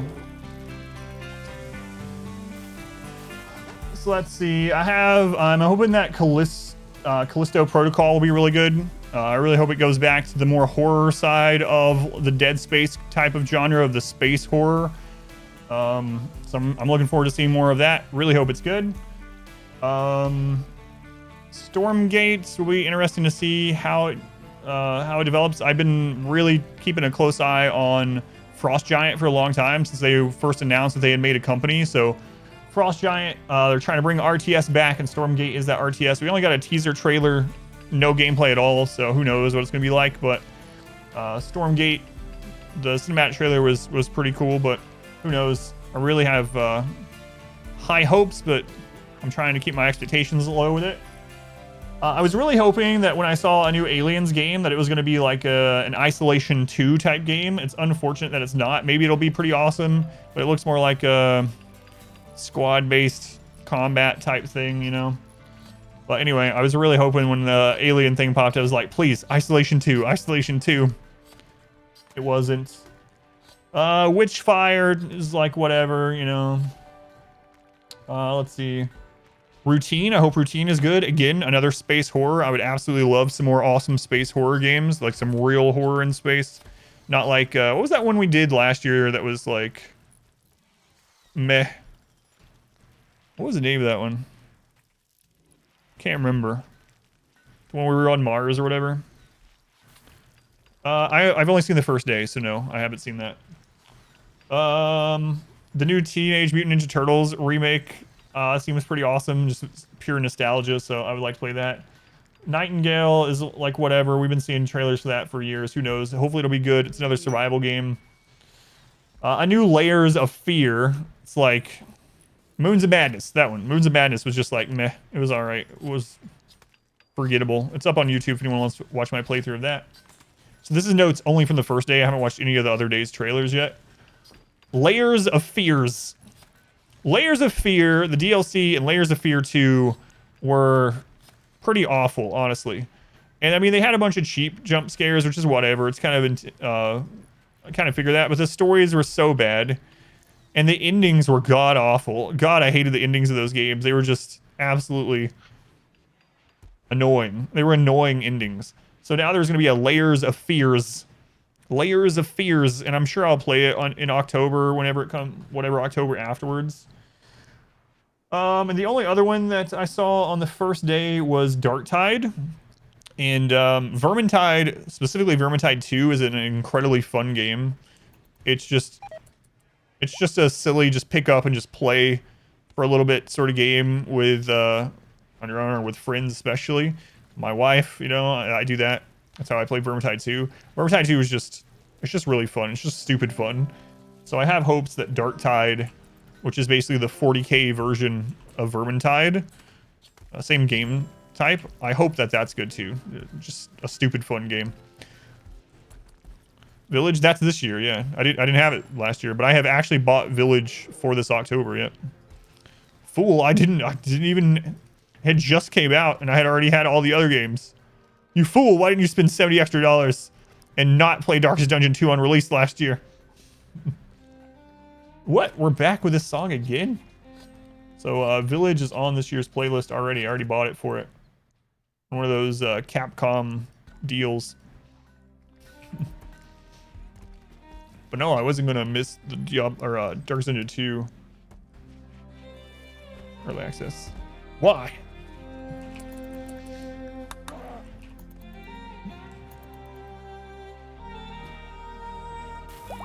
Two times in one stream.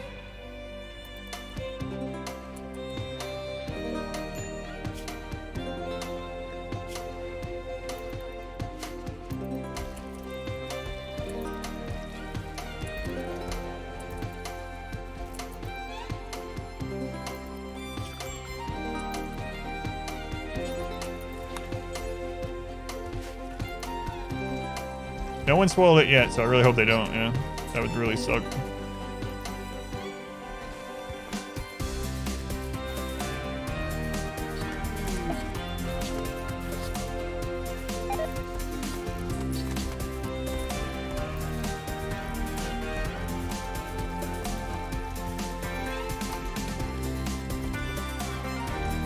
AC Jack, I'll answer that right after this song if you want to stick around for just a few seconds. Alicia. But yeah, thank you for watching that. It's an old VOD.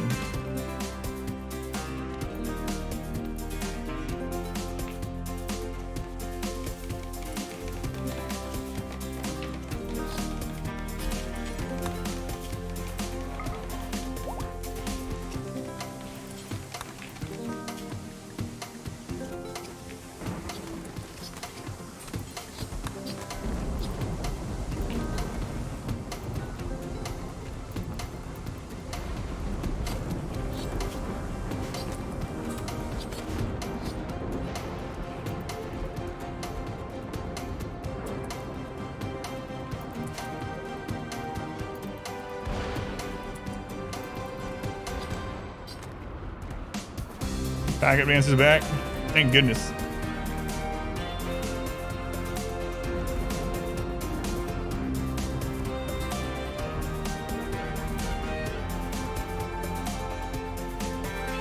Let's go and Transfat. Welcome in. Good source. Welcome in.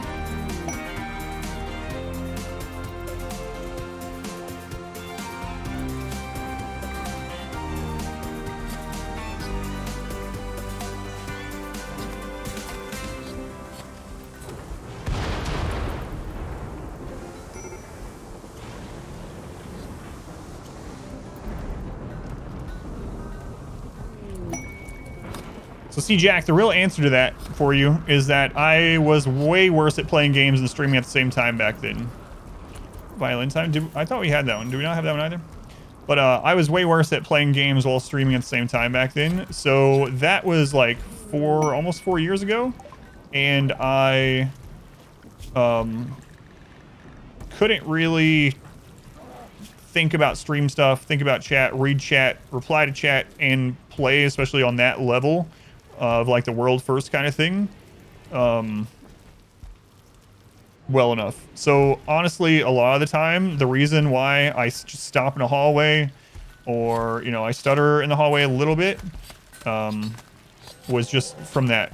Now, there are some other reasons too, depending on the hallway, and I have to see which one I was doing it. But based on procs of like hunger procs or hall battles, or if we've scouted the hall or not, or whatever. But usually with those playthroughs, and you probably noticed, like the stream quality back then, nowhere near as good as now in a lot of ways. Video quality, camera quality, just I wasn't as comfortable streaming back then. It was pretty early on with how many people I was getting at that point. I just wasn't as good at it, honestly. So when I look back at those VODs, I'm like, man, I'm surprised anyone ever watches this anymore because the stream was awful. But I'm very glad people did back then and that they still do. But yeah, there's no like big strategic reason for all of those times. A lot of it is just honestly, I wasn't as good at streaming or multitasking while I was doing hard challenges at the same time. That's the real answer. I won't cover it up. But yeah, thank you for watching it. Hopefully you heard that. I know ads on Twitch can be crazy, but Tina, welcome in. It's been a while. I'll have that one. Those dining sets, decoys to draw aggro, they are not. No. Hopefully we'll never have enemies in our base that we need to draw aggro from.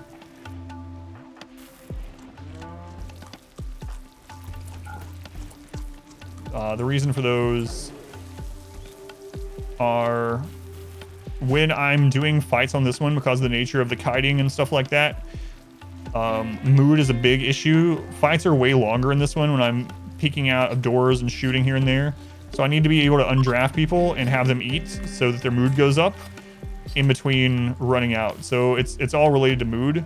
I usually put tables like this, Wise Mule home, because he hauled a bunch of helmets and stuff, and now we're waiting until we butcher the rest of these people to send them out with more stuff. But anyway, I usually put stuff like this near the kill box, but since we don't have a kill box, I just have them all over for mood. But yeah, Mule's home because he just got back with helmets, and then I was waiting until we were done chopping these people up to send them out again, which they just finished.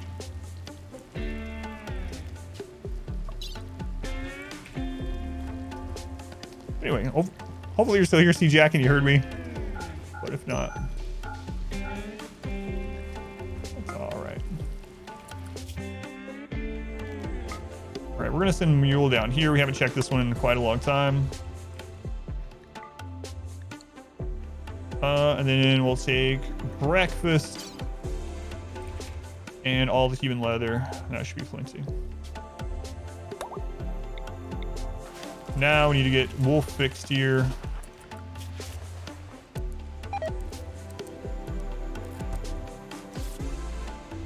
Was he the shootings? No. Okay.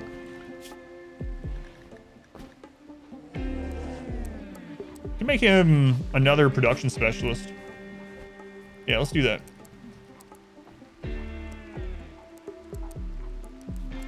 Completely fine with that. Let's get him. What was his background? Game fanatic. So no meditation for you. And we'll get you a name.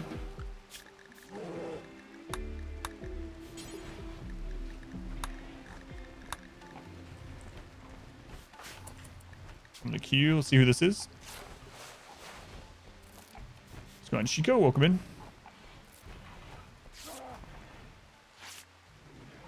Sidra, welcome in. Dorkling. Oh crap, I typed that on the wrong keyboard. Why do I have so many keyboards? Okay.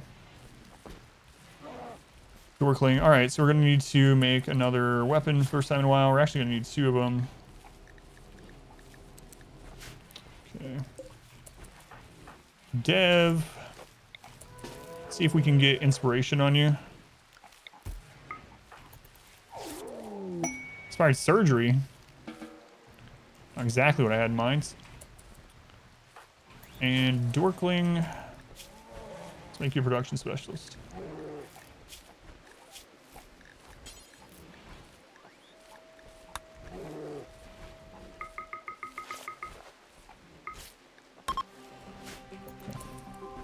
This run today, it's been pretty good. Just tribal raids, so. But actually some raids, which is nice.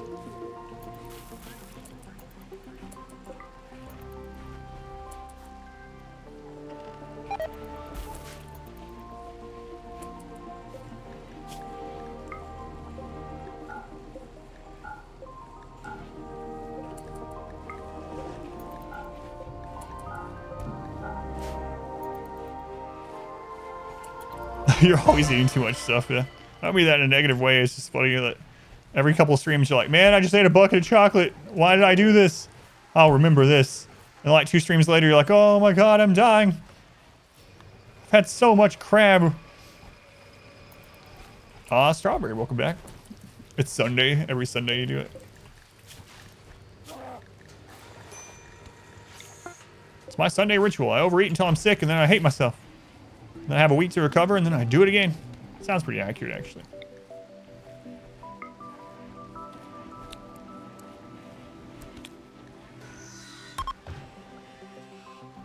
Basically. That's you also. Yeah, Mule gets to come home every now and then to pick some stuff up. And if it's not long until he's going to have stuff again, you know, I'll let him park himself in here for a while.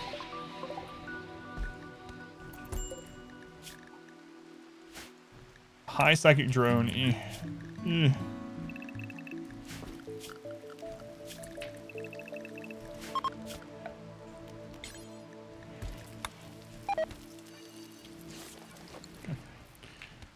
Until you figure out some foods just aren't meant to be eaten all the time. Yeah, it's true. That is true. A bucket of your favorite snacks, good piece of games, and a quality stream. Why, thanks. There's the trigger happy. I did not want this many people, but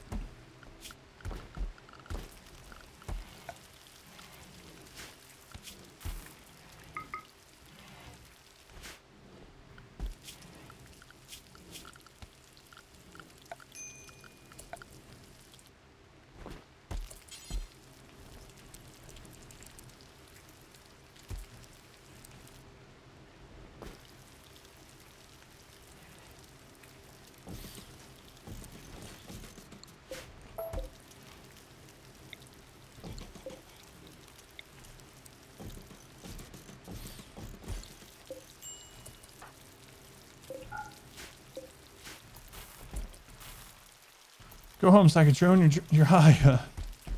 We have a few psychically hypersensitive people too, so that's gonna be rough.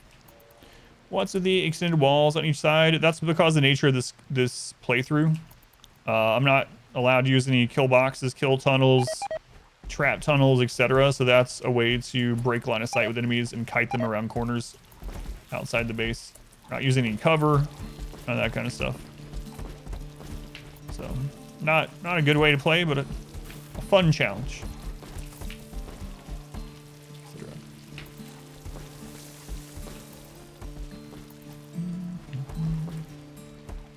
Are you timing that because I didn't say etc.? Is that why?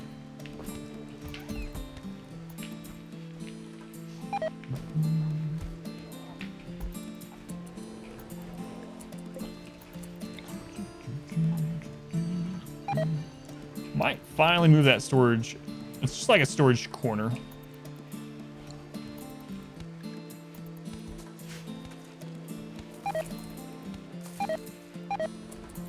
I don't need a notification every time the stuff that I'm letting be destroyed is destroyed. Thanks, game.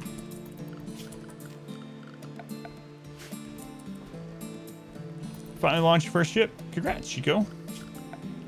Got to hear that music coming through on your own game. Feels good. Feels good.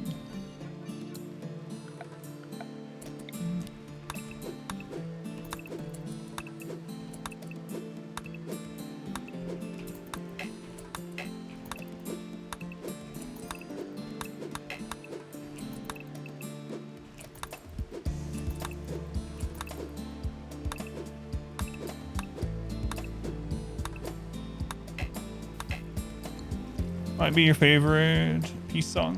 Yeah, it's really good.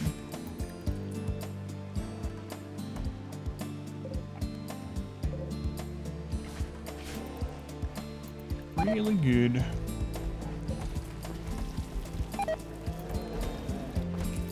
Oh, come on, high psychic drone. 15 hours. Could end any time now.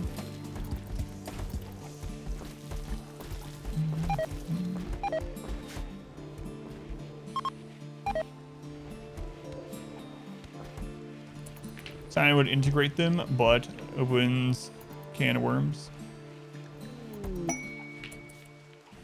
With what? Oh, are you talking about P music specifically? I was talking about the waiting for the sun credit song. P music, yeah. Just hire him. All right, so we're good. Back to work.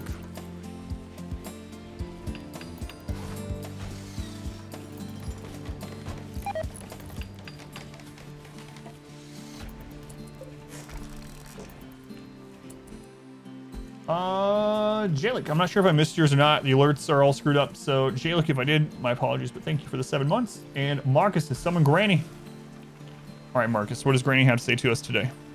We'll see what quote you get. You're gonna get a good one, bad one, disgusting one. Let's see what Granny has to say. Now we need another helmet. We need 2 helmets. And we're gonna need another one for Lero and Porcupine. We need 4 helmets. These people need their heads protected. Ridiculous.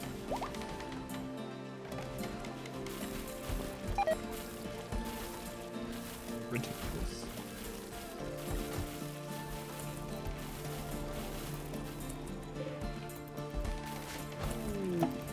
Okay, Mule, let's see what we got. Yeah, I have to type exclamation quote to pull a quote for Granny. If you didn't know. No helmets there. I have an architect arm. Let's go on optical.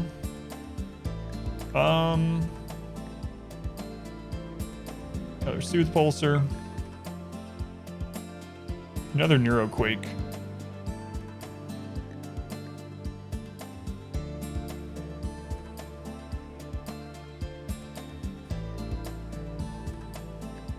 No, I'm gonna wait.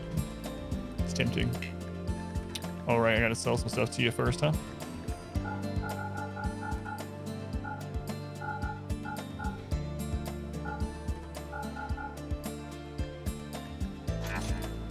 All right, let's go stop by here.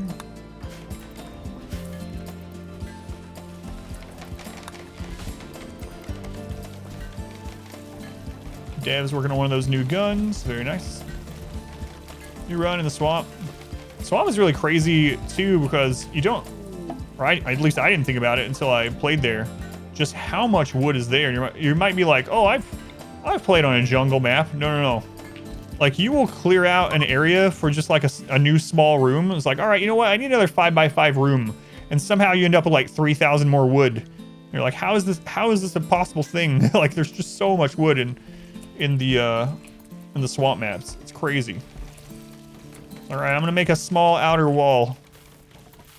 There you go, 8,000 more wood. Yeah, swamp specifically. Yeah, jungle has a lot, but man, I didn't appreciate just how much swamp increased even over jungle. It's worse. There's so many places in the swamp that it's you can't build on the terrain. It's really frustrating too. Yeah, it's something else playing in the swamp.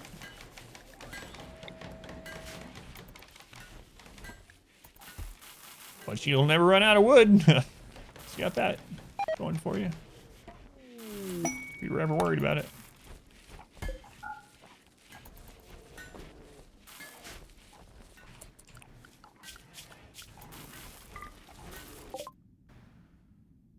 Okay, so helmets. They don't have anything either.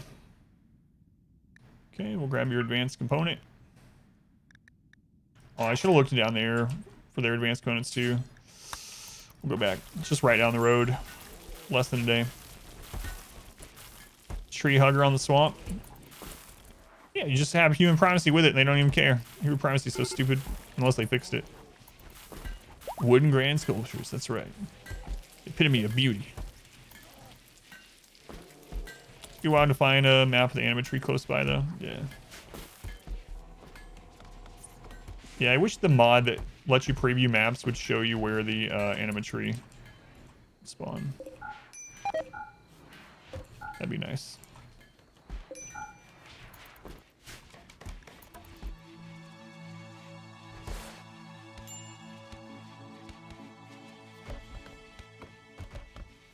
So right now we're just trying to get all these dining spots fixed. It's gonna take quite some time.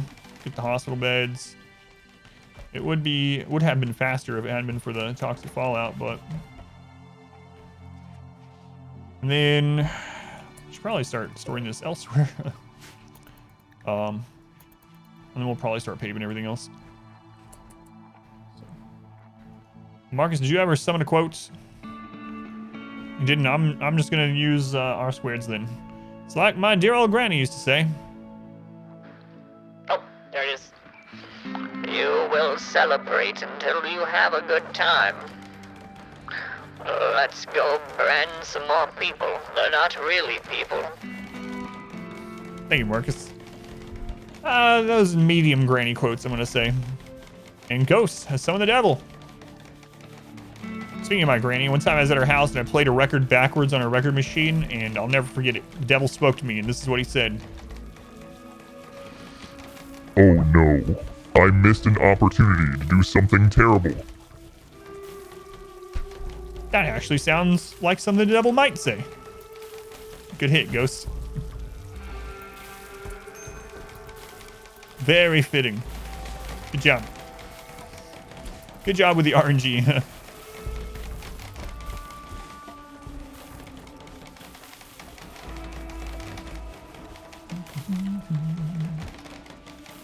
Excellent work. Excellent work.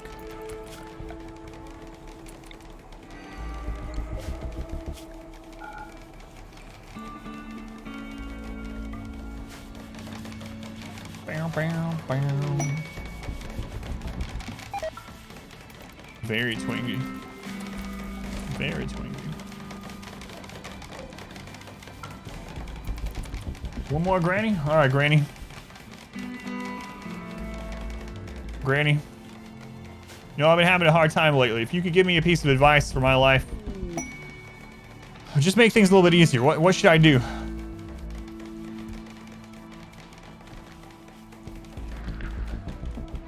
Well, I'd rather my butt crack.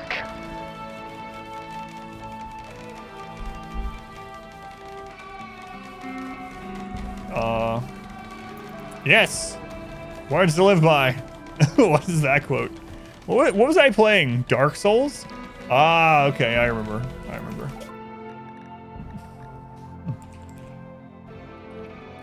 I think Granny's saying things could always be worse. I think that's Granny's way of saying things could always be worse.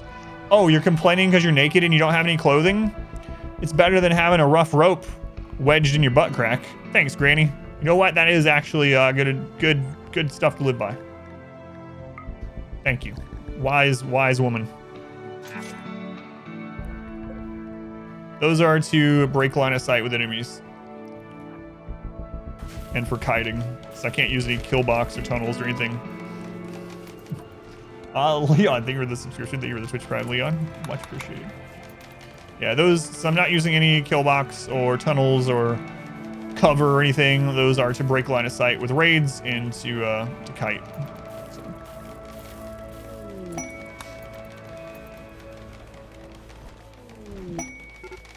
Oh my god, production specialist. The rough rope in the butt crack is worth a sub at least. By itself. Yeah, that's a thing. A canyon run? You mean my canyon run? Let's go on a Rotario. You could listen to it, but why would you?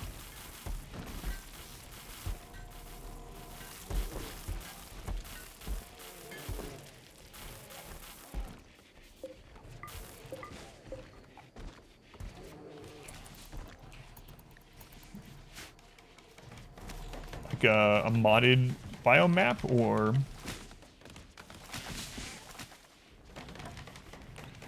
So I have a lot of chairs to make.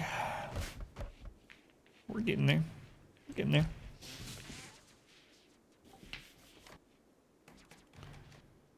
I could expand the circle out a little bit, but it's pretty worrisome. Although we are pretty good fighters, you know. Torwin, what's going on with you? Insulted, rebuffed? Get over it. Get over it, Torwin. Alright, let's go ahead and make one of these with Dev. It's our best. Fairly rough. It's Anderson Mountain with a canyon down the middle. Yeah, so modded. Yeah, modded map. Gotcha. That'd be interesting. Only a good hospital bed? Come on, Dev. That means you would have only made a normal one? What's wrong with you? Feeling alright? Dev. All these masterwork dinner chairs. Dining chairs. And you make a good hospital bed? Ridiculous. Yeah, that's more like it. Rip that other one apart. I don't want to see this crap again.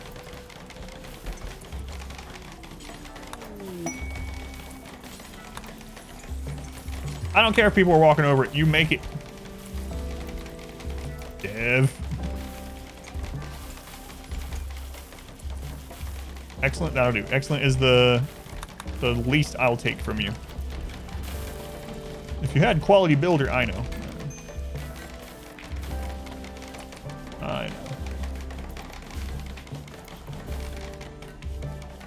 Letting them mine chunks still, because we are gonna pave all this stuff.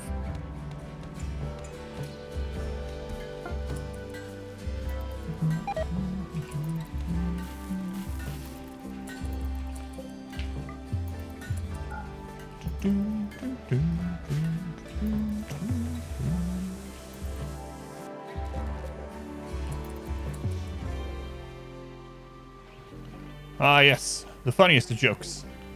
Sexist jokes.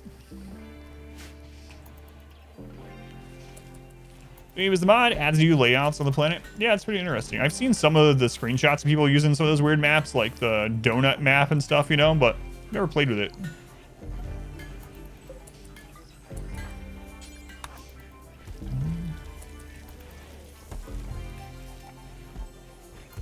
Alright, Dev, another one. Nice, nice, good job. It's barely there, but barely still counts. Mule. donuts. Yeah, let's go ahead. You know what? I'm gonna let you finish breaking down out there. The least I can do is to park you in the wilderness while you have a breakdown.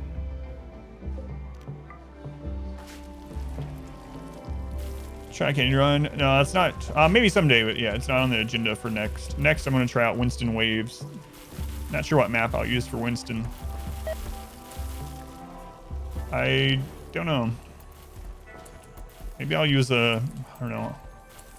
Feels like I should use a mountain map, but I'm kind of tempted not to. Because I have several, like the Igor run was a mountain map, so it might not be great to have like almost the exact kind of playthrough against another modded storyteller as far as like base. I don't know. I'll think about it. Base design. We need more wood.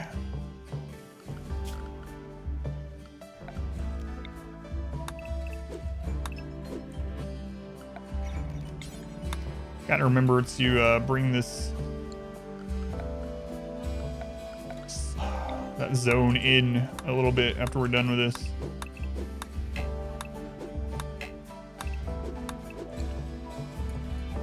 It's good for map mod. Lots of interesting looking maps that way. Southern side of the mountain's so powerful, especially when it's a storyteller specifically made to try to kill you. And the mountain map is so defensible that it really, you know, plays into, it gives you an advantage against those. But I probably will start with just a flat map and then we'll see. So trees, nah. It'll be faster just to go cut the ones that are out there. There would have been more, but there was a toxic fallout. No, we won't need that much wood after the last of the chairs get made, so we should be all right. Well, that's the reason for all the tables. It's for mood between kiting raids. Raids last way longer on this playthrough because the nature of having to kite them around the base. And so people get unhappier way faster. So I need to make ways to reduce that during combat. And one of them is going to be to undraft them and let them eat and then continue kiting. Coastal Mountain, that's what I used against Igor, yeah. It was very, very good. Maybe I'll do like flat coastal or something against the next modded storyteller. Maybe. Maybe. Alright, Mule is breaking down. When they're done with that, we'll have them bring the stuff in that they got and then send them out again.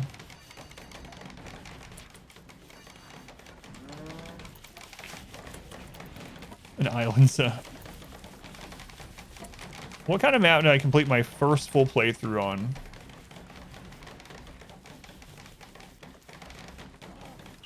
My first full playthrough. I'm trying to think of which one that was. It was a temperate forest with large hills. I can kind of see the base now. Cement vibes. I love cement. Let's go and snack. A Fairless infested jungle. Well, that would require another mod. You can only use like 5 mods at a time. Was the first win on stream? It was. Yep. Yep. I was about 400 and something hours in to RimWorld on Steam, and I launched my first ship, and it was large hills. I used to use large hills all the time. Granite, marble, large hills. It was during 1.0. Yeah. And it was on, what was the difficulty called back then?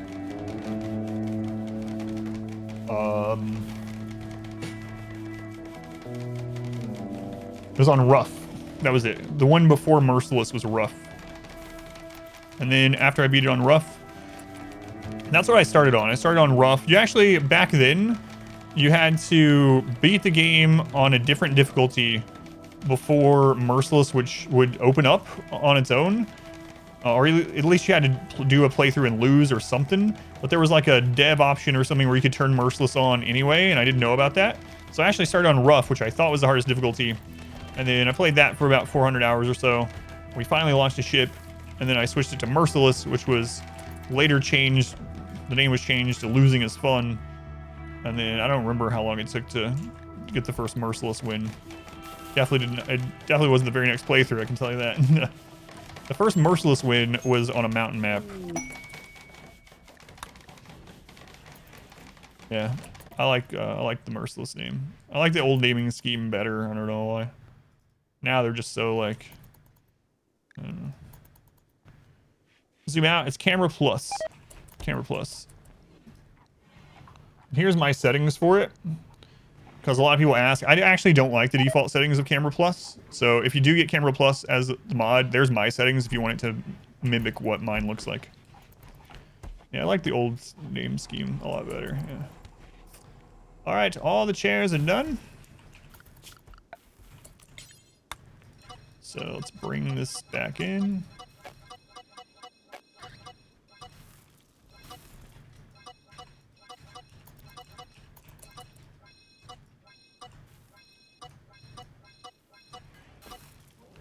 Okay. All right, that step is done. Let's finish up these set of hospital beds with Dev.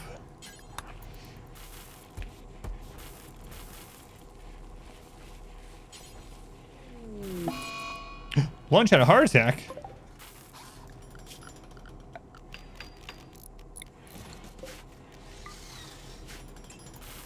Oh, lay here, lunch.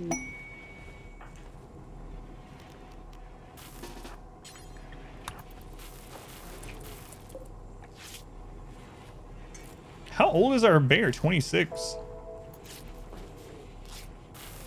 And he just got the flu? Oh my god, this poor bear. She. Flu, hearing loss, right eye cut out, heart attack. Too many M&Ms. That poor bear. Jeez, man.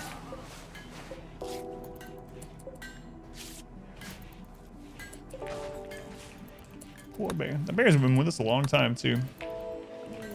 Long time.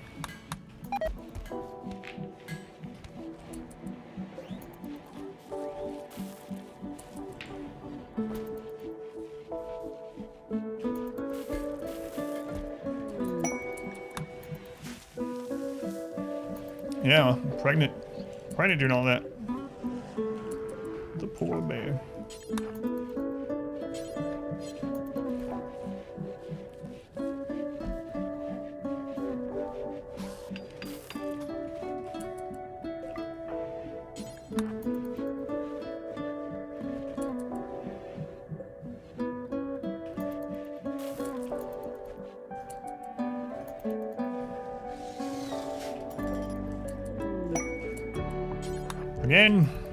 Again.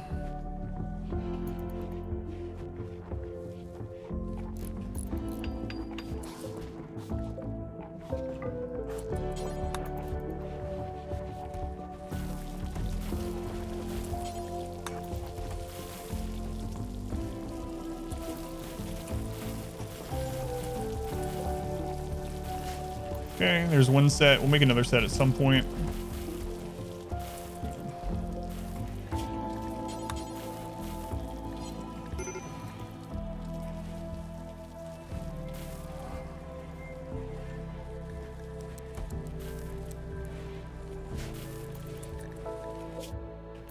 Mule's over his breakdown. Sponsoring raids, or is it just safe and slow kiting? We haven't lost a pawn in a long time to a raid, yeah. So it's been relatively safe. It's been easier than I thought it would be. Yeah, I started doing that in some previous runs where I would just use medical beds as their normal beds. So I'd make a lot of medical beds, and then I would just turn them off medical. And then when someone got sick, I would just turn their bed back to medical. But I just don't feel like micromanaging it this time. So it was kind of a nice space saving type thing to do. Of course, you can't really do it to double beds, so you'd still need a couple extras probably. But yeah, it worked out pretty well in the playthrough, a couple playthroughs where I did that.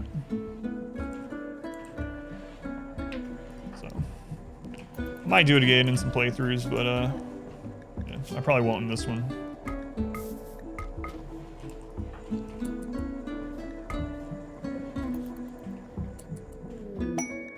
Fear cluster. An EMI? Absolutely not.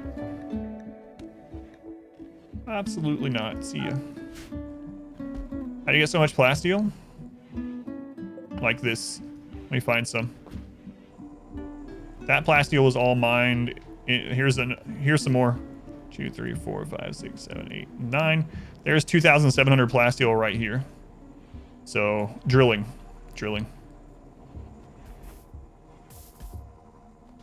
So we could get 2,700 more plasteel in just a little bit of time by setting up people to drill there. You got your screenshot? I did, yeah. Yeah. I haven't replied to it yet, but it's 300 per cell. Yep.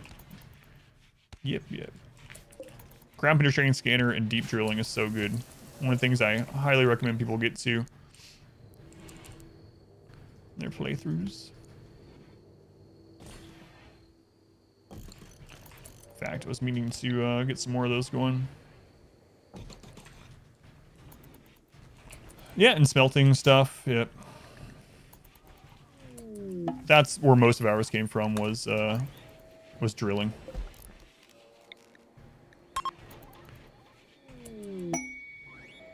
Wait, I think I saw your screenshot. Wait, which one are you talking about? There was a couple. Maybe I misattributed. Which one was yours? Are you talking about the Igor defense thing or the work tab, or only powers of 2 geothermals and 4 chem fuel generators and 6 power cells? Oh no, I didn't. Did you end up posting it in Discord or not? I told you I couldn't open it during the stream, so I don't think I had the link. Did you send the link to me elsewhere, or did you just post it in the chat? Because I can't go back that far in the chat. But there was a few different people that posted screenshots in the Discord after the stream, and I looked at those, but I don't think I saw yours in there. But if you want to whisper it to me, I gotcha. Yeah, if you want to whisper it to me or post it in Discord, I'll look. Yeah, but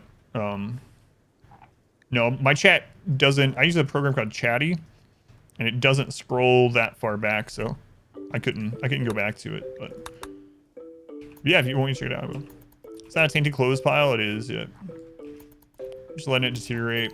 I don't feel like taking up the time to actually deal with it.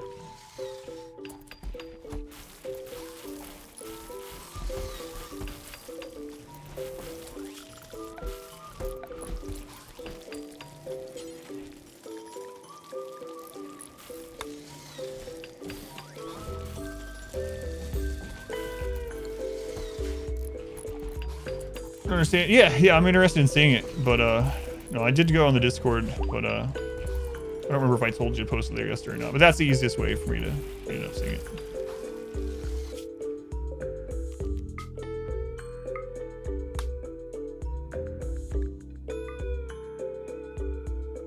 Or whispering me, whatever.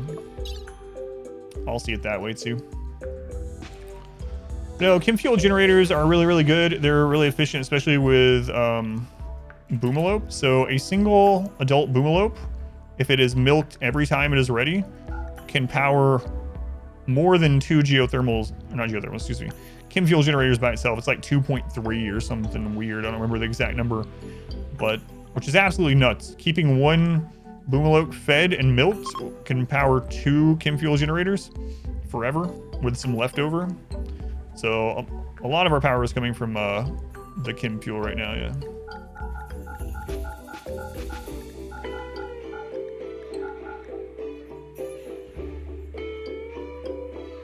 Okay, we got those 2 guns made. Need to get those equipped. I think I'm actually going to call in a trader. Let's go ahead and do that. Do generators need a roof? They do not. They don't have the this event or whatever, or the short event, I should say. They will not short out in the rain.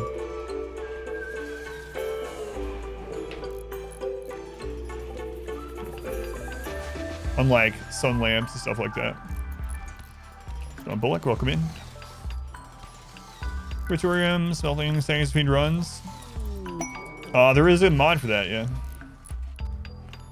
Do you think you should master Duchess for general PvE or for clan boss? The thing about Duchess, Sigden, is she's so good that she's like a general purpose, just friggin' amazing everywhere. So almost no matter what you put masteries in, she's gonna be good everywhere. So if you are going to mainly need her for clan boss, just getting her to where she has her offensive tier 6 talent is not going to make it so she doesn't perform friggin' amazing elsewhere. So if you also need her for clan boss, you can go ahead and mastery her for clan boss, and she will still perform incredibly, literally everywhere else. She won't be like min-max for arena, but all other dungeon-based content, she'll be fine in. So I would say, yeah, it's completely fine to give her her clan boss masteries if you are ever going to use her in there. And having things like Giant Slayer or whatever, depending on what A1 they have, increases their power so much against bosses that, yeah, I would say it's worthwhile.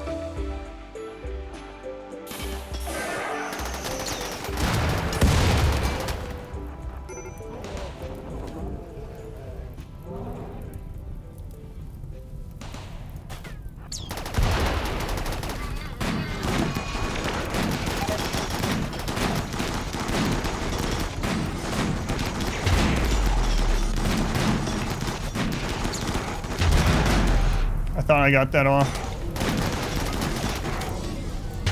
That was very dangerous. Horse fist almost died. Whoops.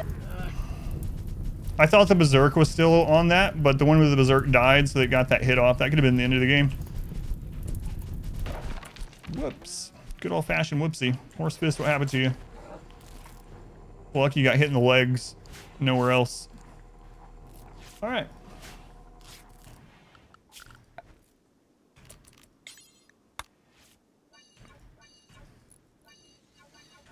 But yeah, Duchess is just so stupidly good. You put her passive on anyone, they instantly are just amazing in any content. Like, it's really, she has a stupidly good passive. But yeah, she's just incredibly good. One of the best in the entire game. I would probably trade like 3 of mine for Duchess, honestly. Like 3 of my legendaries for Duchess.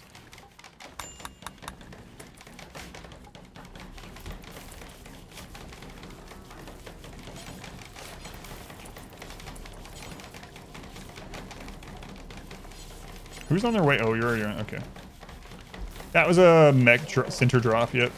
Probably a lowish roll. I think it was like 6 or 7 centipedes. Oh, man, I really screwed that up. That could have been the end of the game. I can't rely on that. It's so hard to tell when Berserk... It would be nice if, like, when Berserk is on something, maybe they have, like, a red tinge on them or something. But I thought this one was still Berserk, so I thought the flame cannon was going to turn back towards them. But I think Berserk had ran up, and so it got a flame shot. Luckily, the flame shot hit behind us. If it hit in the middle, we could literally just die. A red tinge would be just absolutely amazing. Like, it's such a small thing, but... Man, oh man. Adamasy, thank you for the Twitch Prime. Thank you for using that here. Adamasy and Long Gust. Thank you for the 11 months. That's almost an entire year. Thank you. Very much appreciated. So, I need to be way more careful about that. I need to split while the Berserk is still there and get ready to recast earlier than I think. Suddenly, chat's confused about what I'm talking about with Duchess. Yeah.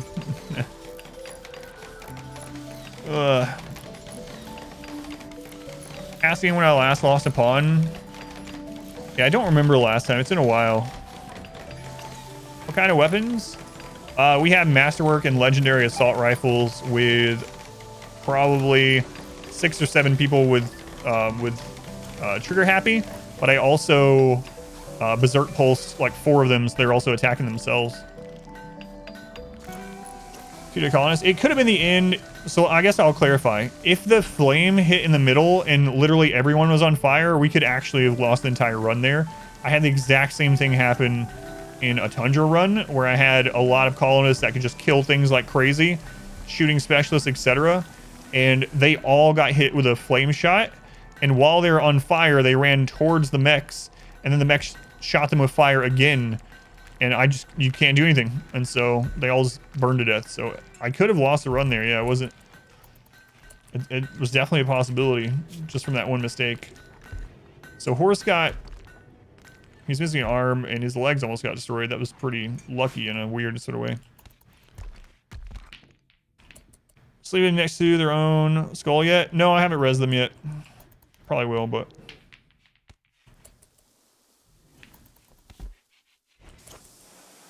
Yeah, the running thing is what does it. Yep. They just, like, run like crazy. And, if they run the wrong way, then you're just screwed.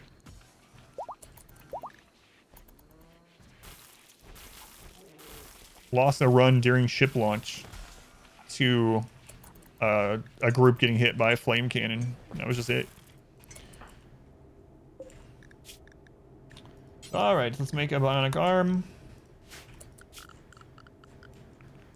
And... furniture.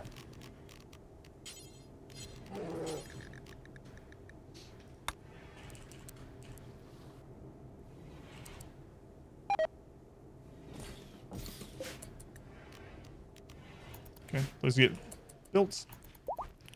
Beds, profit from the medical machine? It does, yep. So, a vitals monitor can connect to 8 beds. You can go in here to check if you want. Vitals monitor connected even to the one that's on the edge. Like that. They all have it, so. A nightstand can only connect to 4 beds, and the head has to be touching the nightstand. But a vitals monitor can connect up to 8 doctor's beds, and it saves a crap load of wealth, materials, and electricity, space. Have sonic water power. Douse it. Yeah.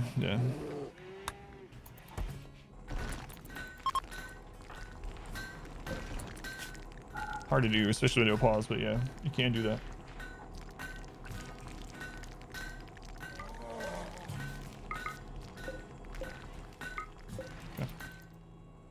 Cost you style points. Why I'm like this much better than all these beds have their own efficiency. Is beautiful, right? Right.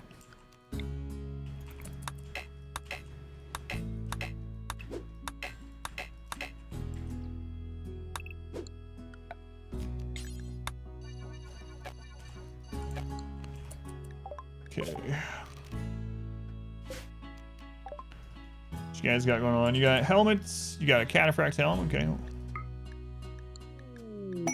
Psychic suit. That's good.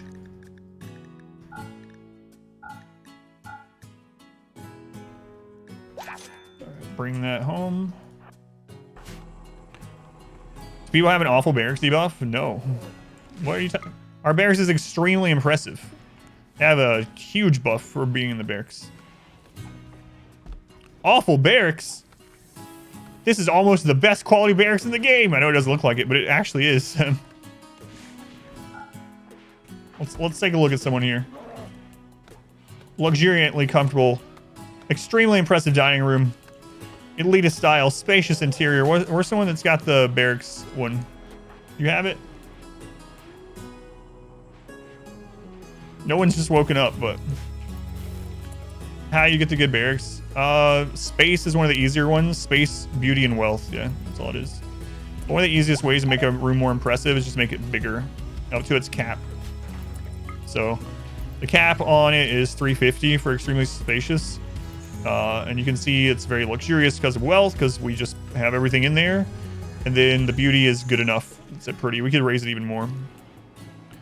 And then the one room is also, yeah, dining and recreation, so that's also helping it. Faction on Horse Fist.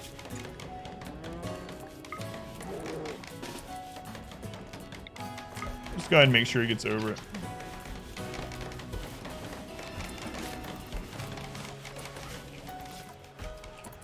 That's a very impressive barracks. We can even get it higher. There's Wondrously Impressive, which is at 240. Hard to get to. It's an open concept. HGTV tells you can raise the value of your kitchen by 40,000. That's right. Let's go on. Alabaster Jefferson, welcome back. It's been a little while. Good to see you. Only pretty, but look at all those delightfully charming skulls laying around everywhere. Yeah, can you believe it's only pretty? These people are crazy.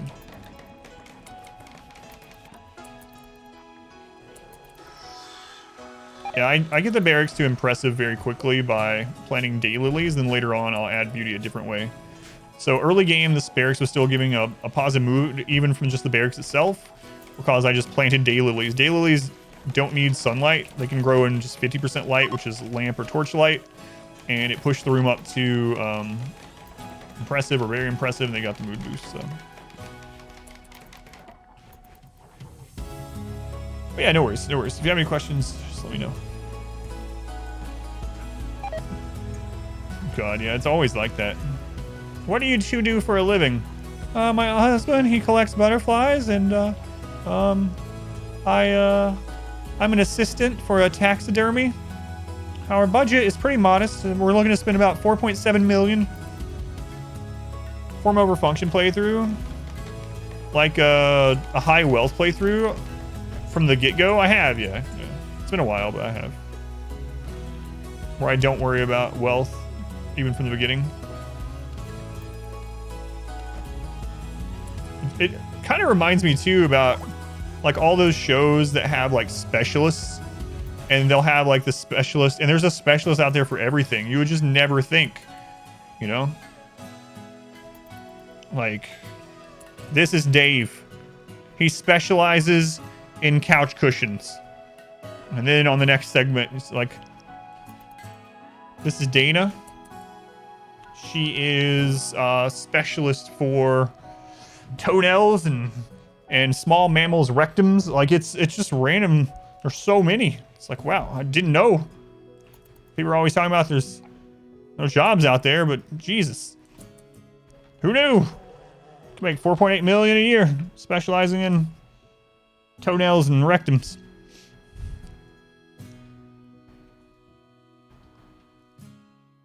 One second. What time is it? Okay. My bad. Just remember something. Okay. All right, back to the rimming. How those specialists pay the bills? I don't know. I know what it really is. Like, it's someone obviously with probably like a normal job or whatever, and that's like their hobby or what they like really like, or they're very knowledgeable in it, and so they also do that, like, you know, but it's not presented that way. It's always kind of funny. All right, let's see who's next in the queue. And then I gotta get those weapons equipped. Who is it? Cat in black. It's a wrecked tie. That's why you need the specialist.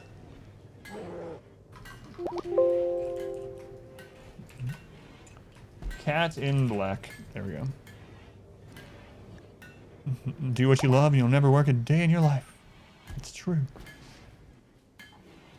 Alright, I'll just go ahead and give one of these to you. It's like, wait a minute. The other ones are waiting on the guns first. Yeah, okay. You're also missing an eye, so I guess that's fair. You are going to be a shooting specialist, though. Let's go ahead and get that. Wait, what? I thought you were already converted. Uh-oh. Hang on a second. You might be going to prison, Cat.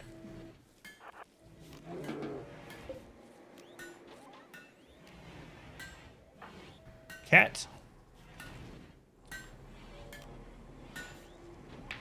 Cat's probably going to prison. I must have clicked the wrong one.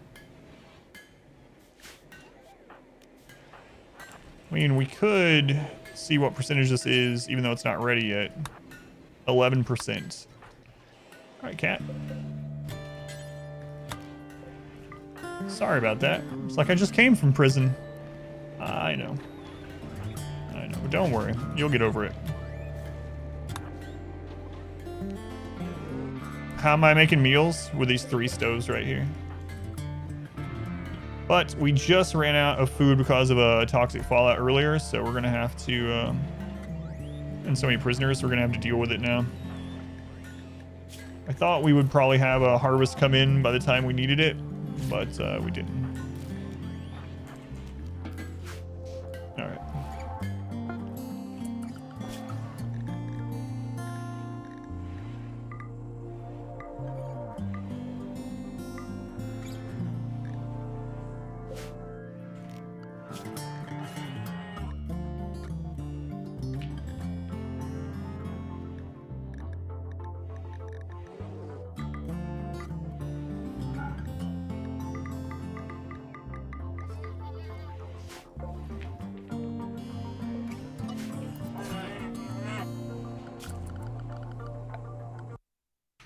Accidentally clicked over on chat. So I'll do this temporarily just to get back ahead. Yeah, we had a toxic fallout and it kind of reset everything. I thought we had enough to just last through it, but we did not, so. And then, wait a minute. Wait. Hang on.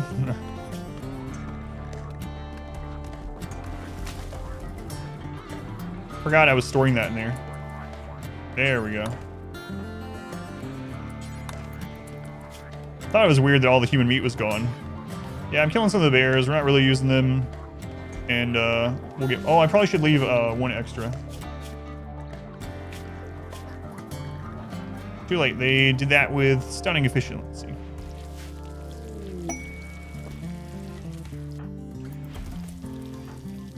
There we go. Let's go on. Chandler Rookman. Yeah, it's almost ready to harvest. I was trying not to harvest it early, but I think it'll be all right.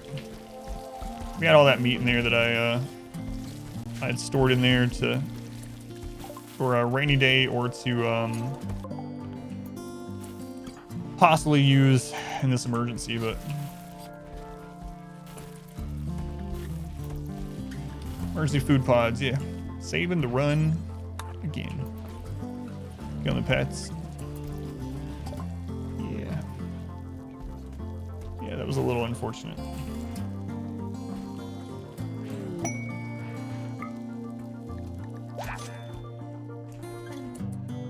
There you go, Tor, you finally get a helmet. Congratulations.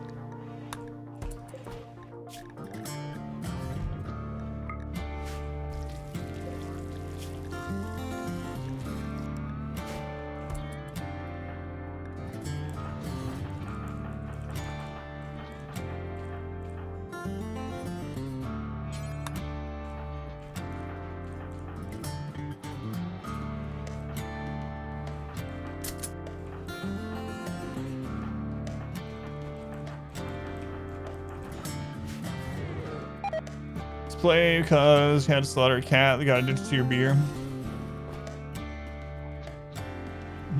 That's my specialty.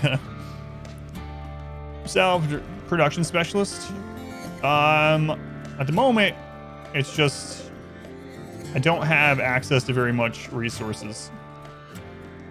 We haven't scanned too much steel close to the base, and I can't mine steel as safely in this playthrough because of the nature of things just getting attacked while we're out, but that's the reason.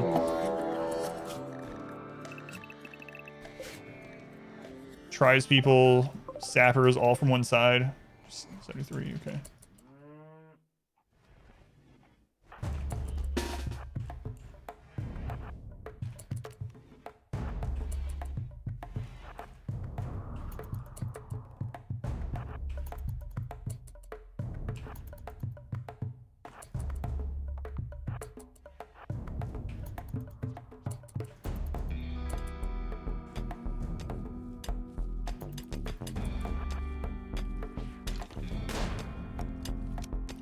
Screw it, we'll just kill them as they come through. They're coming through way too fast to deal with otherwise.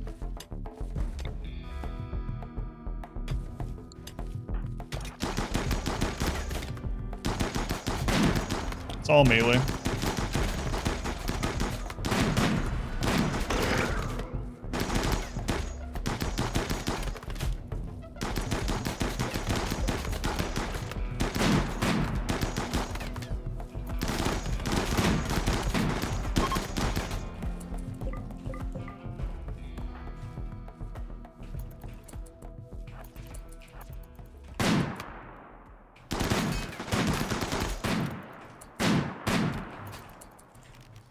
Hey, look, more food.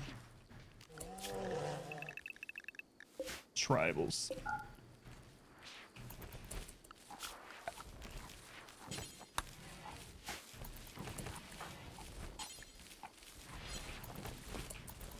Tribals. Is that a kill box? Well, we have no cover at all, so I don't think so. What am I gonna do when a sapper breaks through? We lose. Everyone go to bed. We'll kill them if they get to the dining room. No. No, that doesn't count. So I'm Gumshoe, welcome in. Controller support? I don't know. Yeah, I've never thought about that. I'm not a fan of controllers RTSs myself, so I've never really looked into it.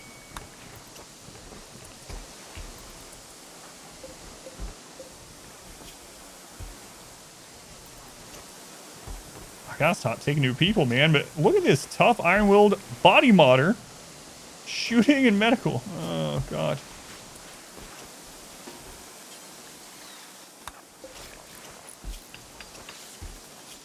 They just keep sending amazing pawns. What is going on?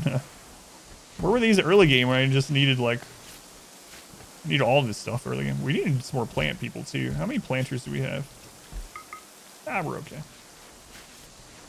I know, yeah, I know why you said it, yeah. You're just funneling in a single file, yeah. If that was pirates, that would have been a little bit of a problem, but...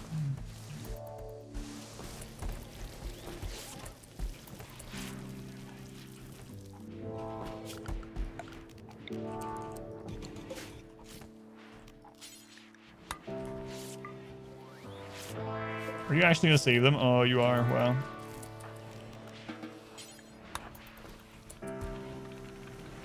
Crazy. Crazy. We're gonna have so much firepower. I guess that's a good thing, though. I think I need to make some more sniper rifles. I really need more steel. I should probably start buying steel. Yeah,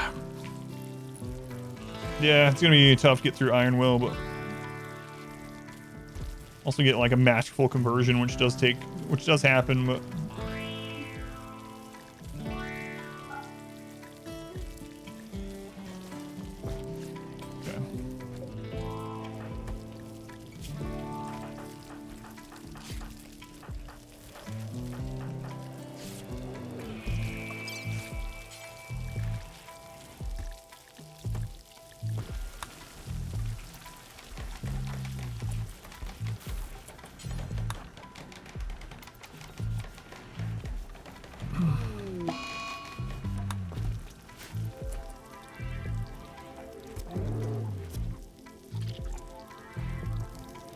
Episode 13 of the melee run last night.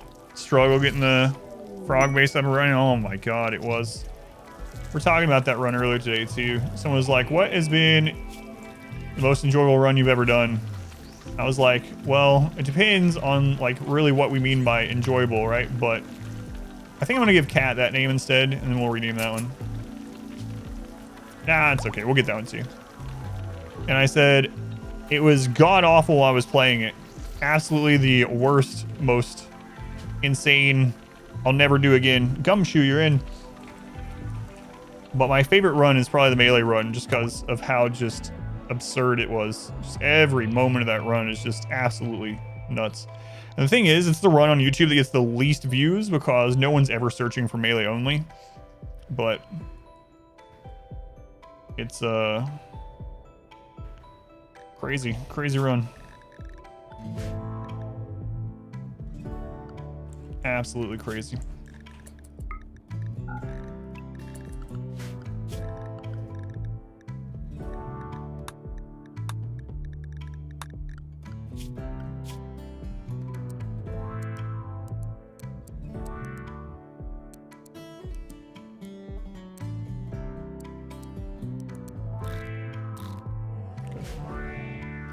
Watch it right now. It's nuts. I won't spoil anything, but it's a long, hard road. Do melee only? I wonder how it would be now with ideology. You're in, yeah. You got lucky, yeah. It's not a queue anymore. It's a ticket type system. You're watching it right now too. Thank you guys for watching it. Yeah. Didn't work out as smooth and easy as mine. Oh god, that's funny. Put it that way, yeah. I wouldn't call mine smooth and easy, but yeah. All right, we're gonna go ahead and put these back up here. At least we can grab what steel's in there. Still alive? You are, yep. There's a lot of stories in that run too. My favorite out of it is probably Hysteric's story, which is also god awful, honestly.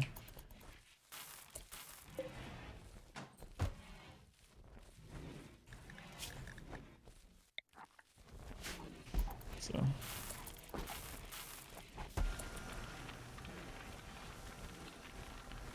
Trials all natural, and a tree with all melee. Jedi Sith run almost. Did I tell the urinal chicken story during that run too? I think I did because I think that was the run that Baru hosted me during. Pretty sure Baru hosted me during that run, yeah. Or raided me or whatever.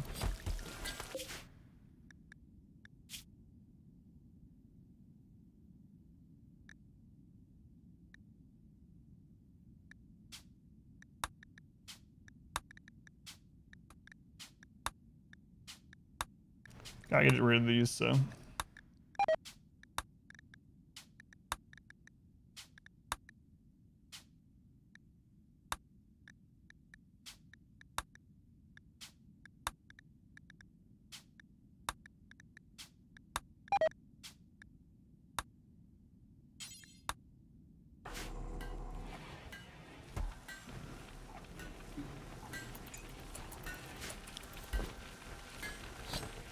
Yeah, I told the story just a few months ago, so it's not time to tell the urinal chicken story again yet, but someday. Someday.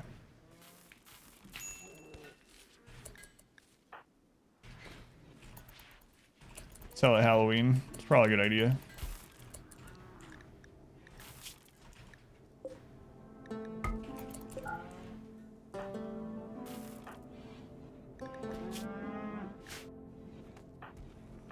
Just gonna go in order here.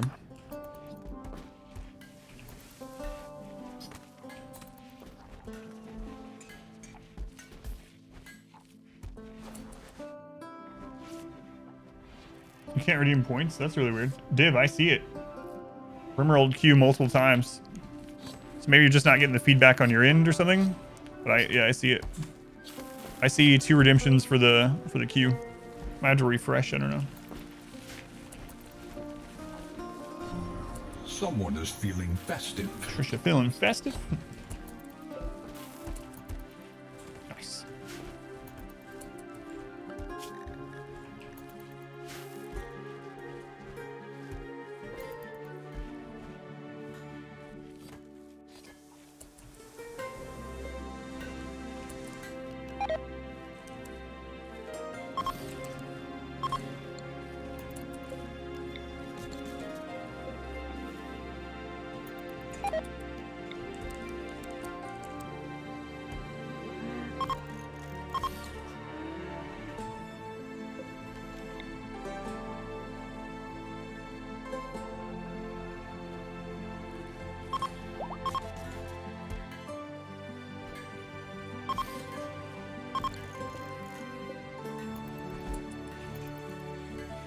On your end? Yeah, that's weird because I see it. Yeah, so you're in there.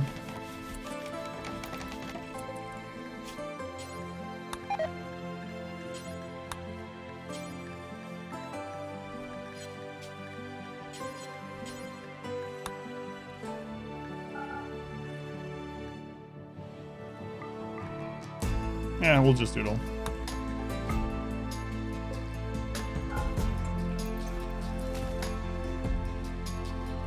Torgman Granny with the triple quotes. All right, Grant. That was all right. Granny said Torg. Your video froze. Just if you type exclamation quote, you can just put a letter after it. Drop developer gameplay. It still looks great. Screw the trailer. Yeah, I haven't watched that, but I did sign up for the beta or alpha or whatever. I have no idea if I'll get in, obviously, but I haven't watched the trailer. But yeah, why do I watch it? Thank you. Hope it's good. Obviously, I always hope games are good. Your video still frozen? It's going Fox. Welcome in. No worries, Torgman. Not that you can hear me, but no worries.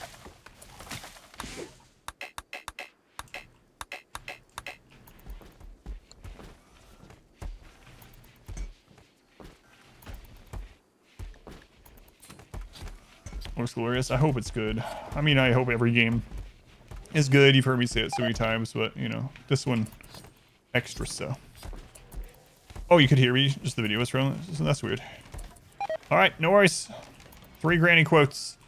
But like I said, you might have to do a letter or something after the other one if you run into the Twitch not allowing you to put in messages too fast. All right. My granny had 3 sayings in life. A loop in my hole? I don't want anything in my hole. Wait, how big is massive? You can tell that she grew up in a swamp with no social interaction. My God, what a triple quote to hit. The first 2 even like went together. Wow. Torben, man, you hit the jackpot with those channel points. Let's go on, Bishop Girl. Can we ban Granny, please? This is a family-friendly stream. Granny, get out. Super worth.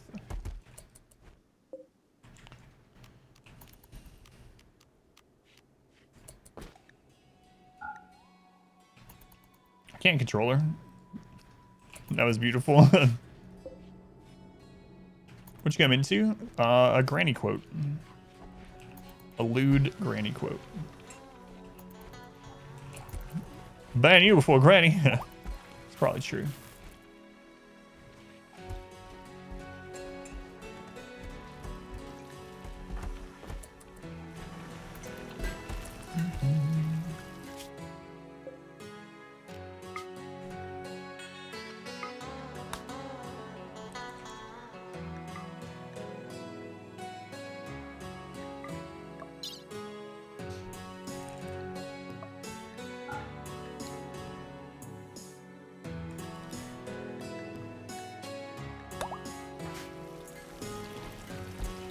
What's going on, PTA? Yeah, it's good to see you. Thank you, thank you.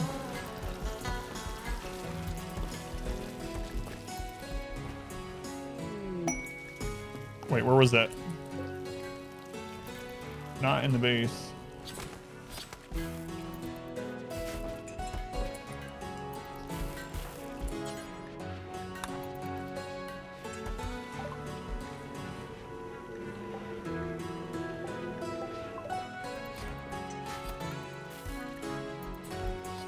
Might still start mining out there. I don't know if I can bring them in time, but can I take over the stream? I'm risking everything to tell you this.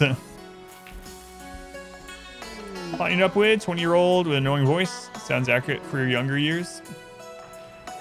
Yeah, so trigger happy is why I took you. An annoying voice, yeah.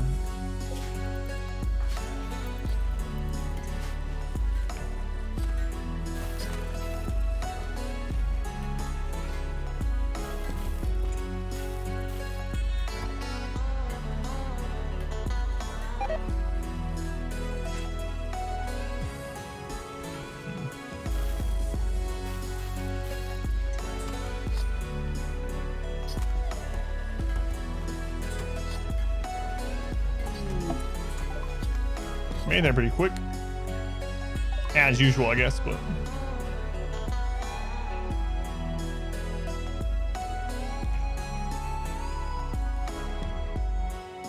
Huskies.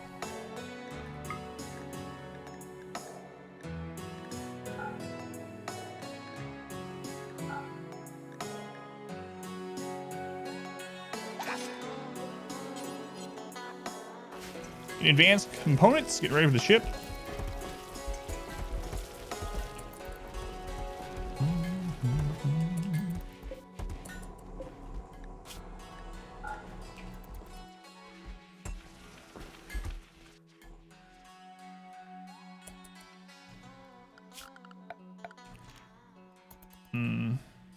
You know what I forgot about?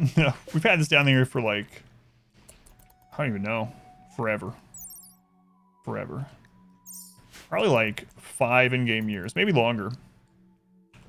Not that it impacts us at all, obviously, or else I wouldn't have it down there, but I had forgotten all about it.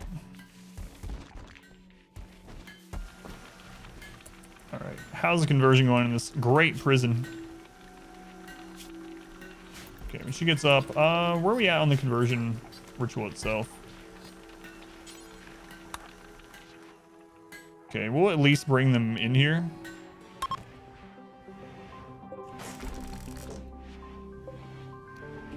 Bring her in the room, cancel it, drop her.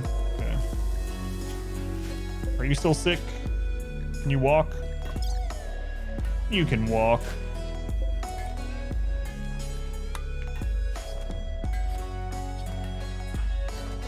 Let's do it again.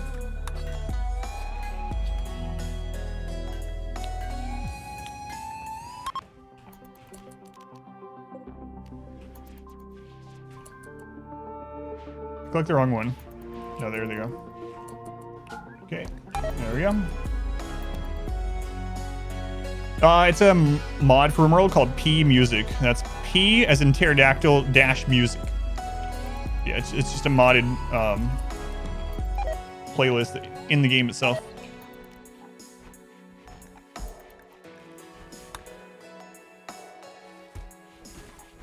What does the start cancel do? So what I'm doing is it's a way to bring the prisoners in here and drop them in the main room without having to like knock them out or put any prison beds in here. So now they'll never escape. So if you see this, prison break never. So they no longer know that they're in prison. They're still a prisoner. We can still convert. We can still recruit. They can eat, all that good stuff. They'll never equip any weapons. That has nothing to do with the conversion thing I did. The only reason I did that was it was a safe way to carry them in here and drop them. No matter how we got them into this room, as long as they could walk after the fact, that would still be happening. But that's why I did that. Yeah, no problem. It's a really like it's like the mod, one of the mods I can't play without. There's not a lot of those for me. No pause and P music is probably it. Trixie.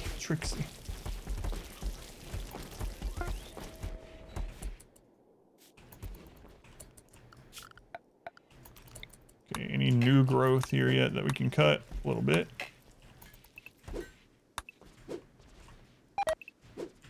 Oh god, those have been marked for ages as well.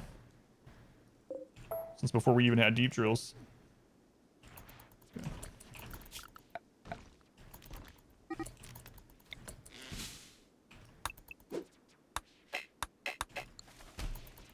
So many layers of knowledge and mechanics, you learn things all the time.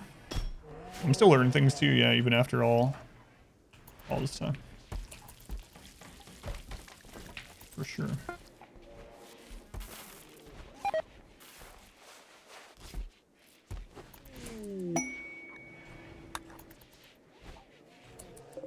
All right, let's store that meat again like we did last time.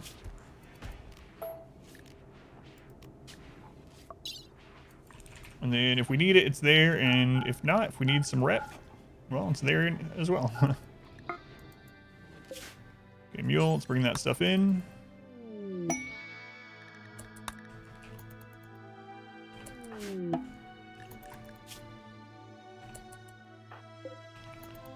Four more advanced components.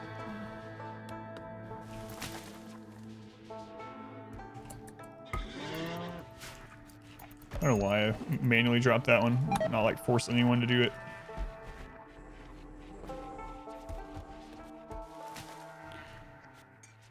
I might start working on getting bionic legs on everyone. We already got them on the snipers. It's gonna take a lot of advanced components. It's gonna delay the ship, but I mean, make ship launch a lot easier. Hey, lunch gave birth. What do you know? You're worried about lunch.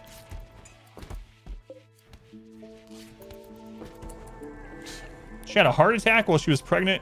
She's missing eyes, and they have asthma. Poor bear. But she just gave birth. I think they're like, what, upper 20s that bear was? Okay. It's afternoon tea. That's right.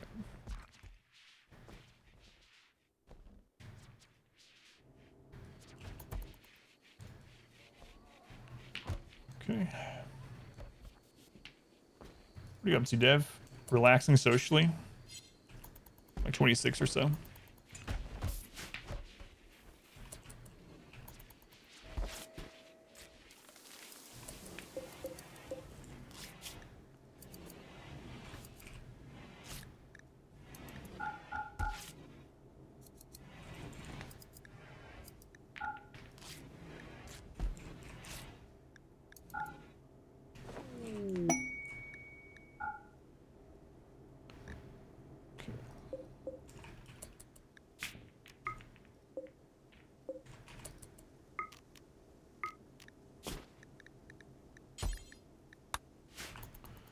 up a little bit. Blew up starving. What's the last time one was starving? They blew up, which was not good. And filth and starving. They're farm animals. Farm animals are supposed to live in filth. Come on. Everyone knows this. Right.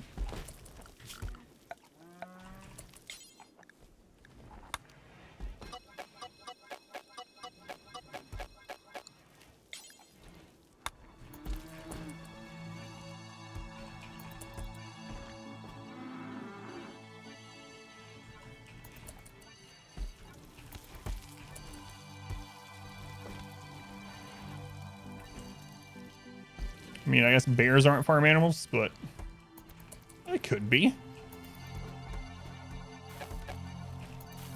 can have a bear farm. Someone in chat's gonna be like, I grew up on a bear farm.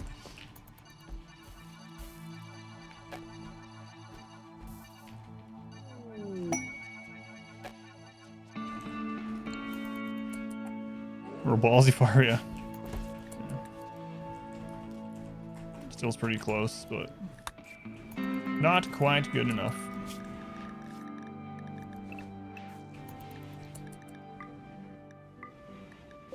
There we go.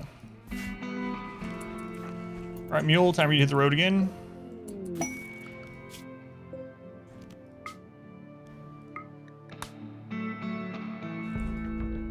Maybe we need 2 mules, honestly. I mean, we have an extra horse. So might not be a bad idea. Where do we get that bear skin? Oh no. How'd that happen?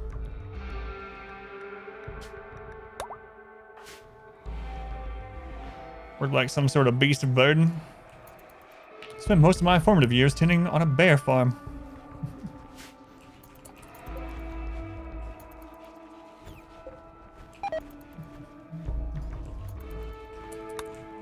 All right, there's the traders.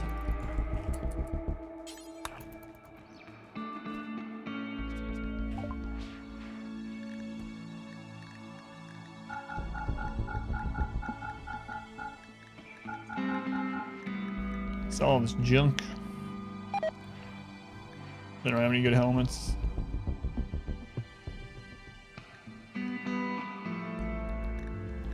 Don't have very much of anything. What kind of weapons dealers are you guys? Whatever, get out of here. Take my 95 silver. I'll take my 95 silver.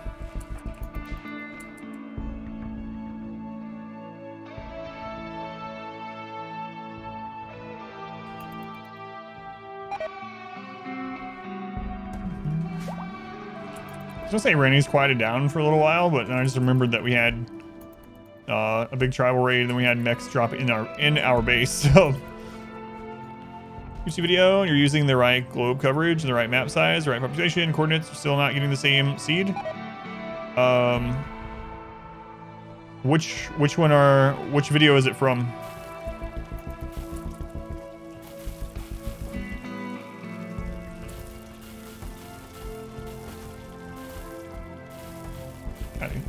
Which series, I guess I should say.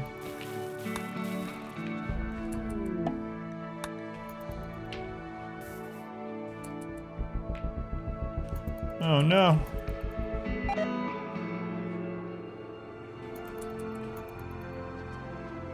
Yeah, that's why I asked which series. Because if it's one of the really old ones, the seeds for that won't work anymore, I'm pretty sure. Is it from the 20-year run? 20-year run was when 1.2 just first came out. It's that one, that's what I figured, yeah. So that one might not work anymore. I haven't tried it since 1.2. That was like early 1.2. And I think seeds did get screwed up when Ideology came out, or 1.3 or whatever, whichever one you want to call it. But if you're looking for the best seed ever, it's different now.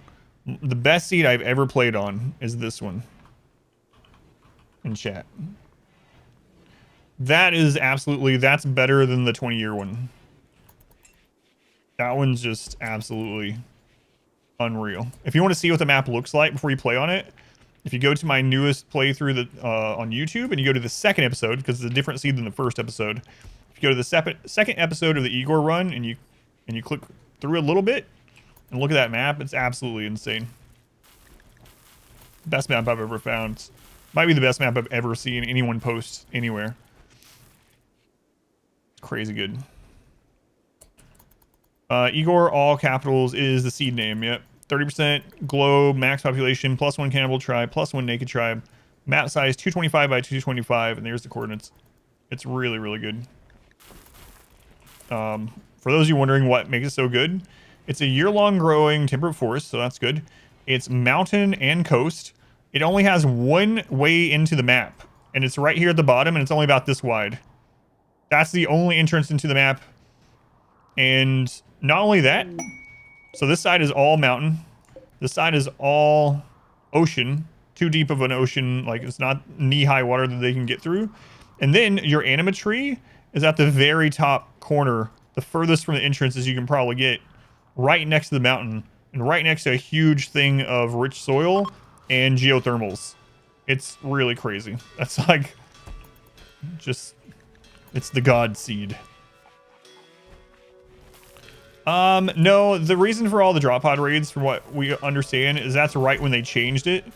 So right before we did or played Igor, they reduced the chance of breach raids because they were at 93%, and they made it so that they were supposed to make it so like a third of all raids were in the late game were drop pod raids, and they overtuned the numbers. So I think it was just a product of that. It wasn't the map. The anima tree is just right above the rich soil, which is even better. Yeah, that's interesting. I wonder if something's changed with the updates since then. But yeah, it's even better that it's not right in the middle of the rich soil, yeah. Italian's gonna go change that seed. It's too good. Everyone's winning on this map. Close it down. Losing is fun. Thanks, Tynan.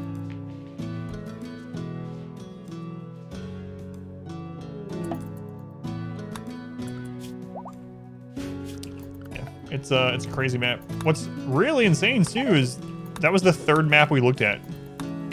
Didn't use any mods or anything. Just got extremely lucky. We started on that coast. You'll see where it is if you go to the seed, but we started on that coast and literally the third map down on the coast. Bam. If you do 100, will it change it? Yes, it will, yeah. World size does matter on the seed, yeah. There's not really a big reason right now in the game to use 100% world. I used to, but it just makes your game lag more. You're not going to go to every tile anyway. I mean, this is 30% coverage. I'm never going to go to 99.9% of this world. My world is right here. This is it. You know? So, no reason for me to bog my game down with a bigger world. I used to do it, but...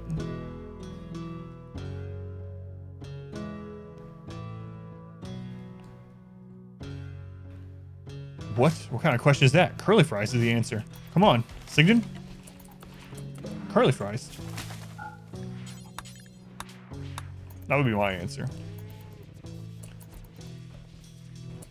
You play the map versus Igor and losing fun, and you mainly got tribal. Yeah, like I said, the drop pod consistency was higher than it was supposed to be. They addressed that, as far as I'm aware. Good waffle fry. I passed the test. How's the wealth looking? We are at raid cap, I'm pretty sure. Yep. We're at 280,000 wealth. We are now at raid cap. It's to break line of sight with raiders and to kite them since I don't have any cover, kill boxes, kill tunnels, etc. You can see them in action if you want at exclamation highlights. It's a little bit long of a highlight, but you can check it out if you don't want to wait on a raid.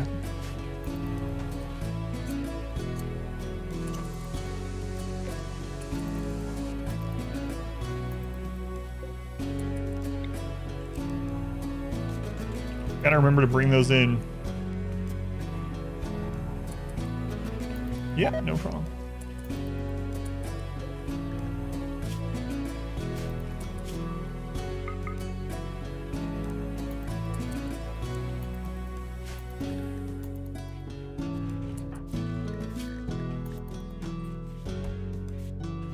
Jabril, are you really in there? You're in a good bed in a closet instead of being in a much better hospital bed? Get out of there. Weirdo. I just like the closet. Walls might be more OP than a kill box. They are in some situations, yeah, they really are. Because you only have to fight a few enemies at a time. That one's not working for you? Are you using any kind of mods or something? Because the Igor seed definitely works. Yeah, people just started using it here recently again.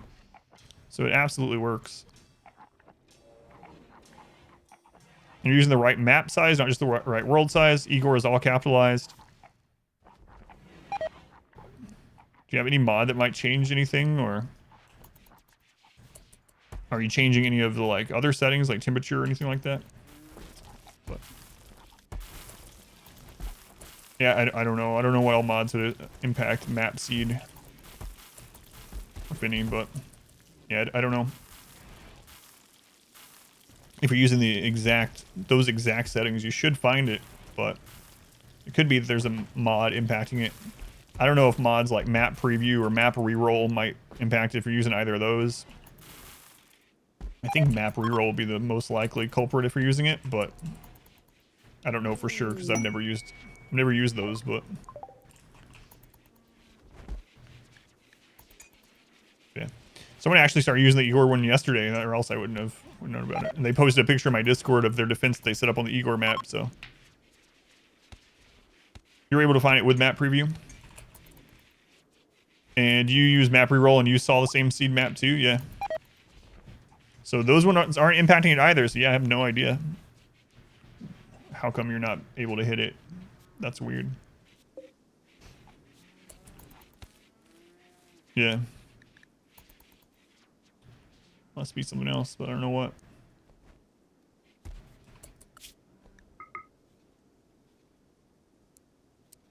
Okay, we'll do that. And I'm gonna make another one of these.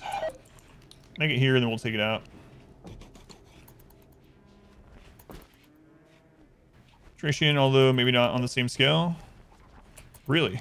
I used to use defensive positions and I never noticed it dealing with it, but...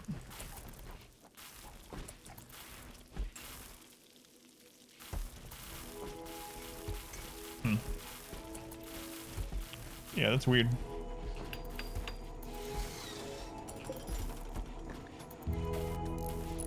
But yeah, hopefully you can end up getting the map. It makes me wonder if the 20-year seed actually does still work in some capacity, you know? Now that you've mentioned that. Okay.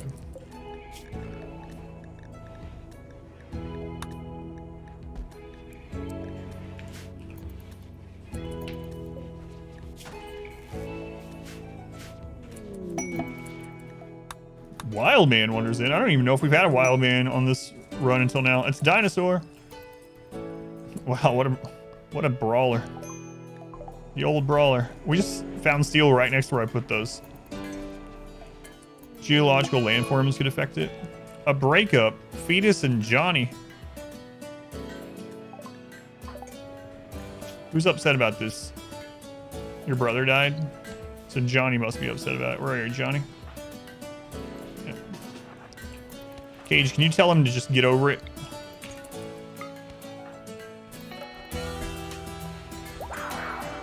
Yes. Perfect. Done. He doesn't even really remember he had a wife. World map beautification maybe doing it. The melee monster wild man. Let's go to Rocket.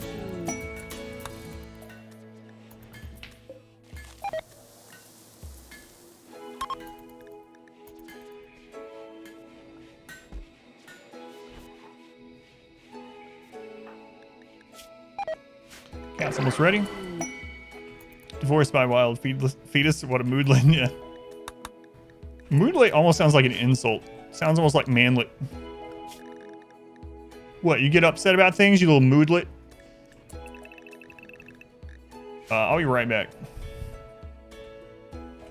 Plenty of other Johnnies in the sea.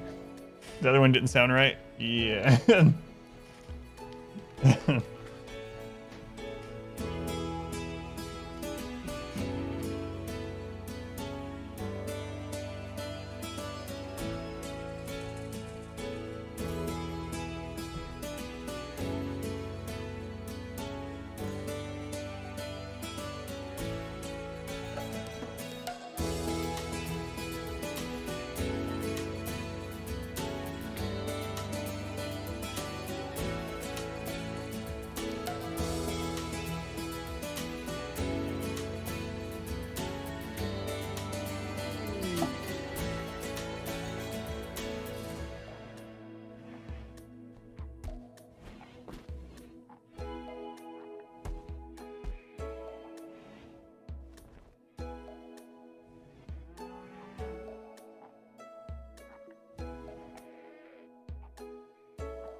Would be left standing if not for chair support.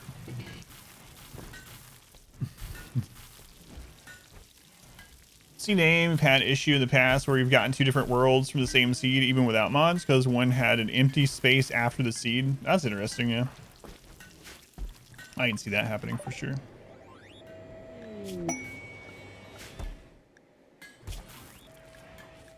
Excellent recon armor. Kiwi. 2-star mech cluster.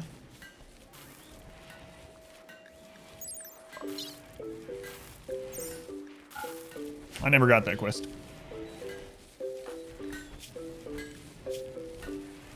Never got it.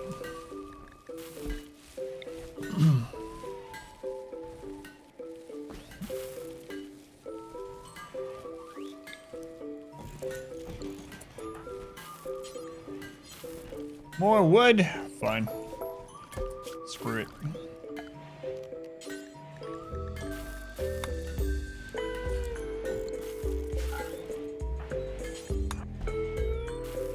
Die, would you just continue the run? No, I've had mine die before. He's not any more important than anyone else, even though I try my best to keep him alive above everyone else, but that's not anything to do with it being my pawn. I do like to try to keep the Naked Brutality start pawn alive, though, no matter who it is. Choicest cut of long pork to be served here. One reason why I usually make the Naked Brutality pawn myself is because we have a lot of Naked Brutality runs just get unlucky, especially against Randy, and die like literally day 1 or 2.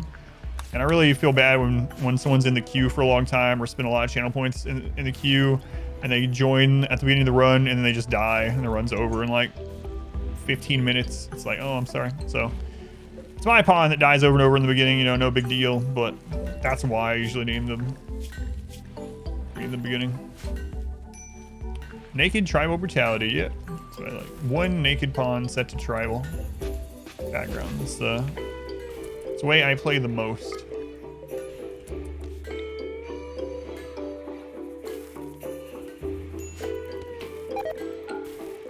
It's a very slow start that way, but it feels like you can more craft into whatever you want, especially if you just you're picky about it.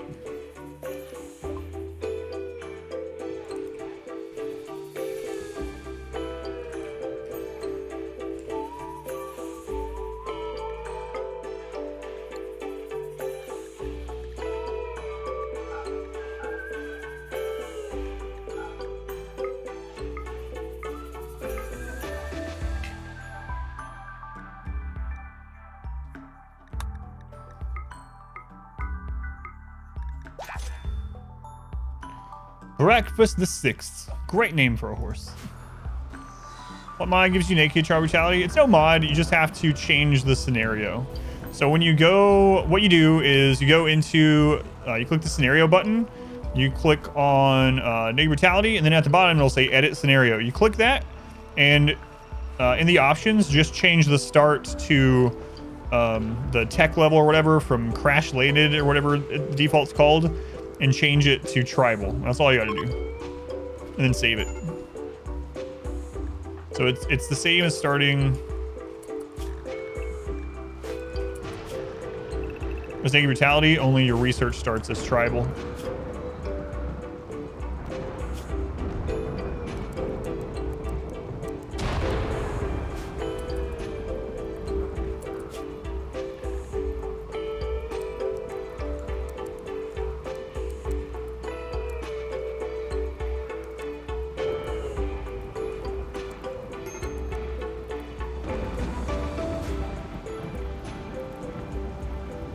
Is this wealth independent? No, it is not. It's standard 500%. Losing is fun. Ever seen the edit scenario? There's just lots of crazy things in there too. You can set a planet killer up so that your world will literally explode after a set amount of time.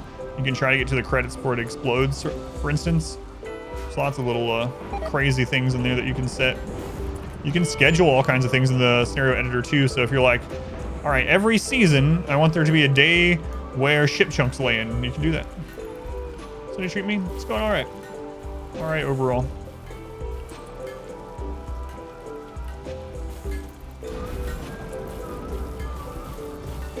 Scheduling extra quests, for instance. Yeah, lots of good stuff in there if you want to mess with it. Turn off events you hate.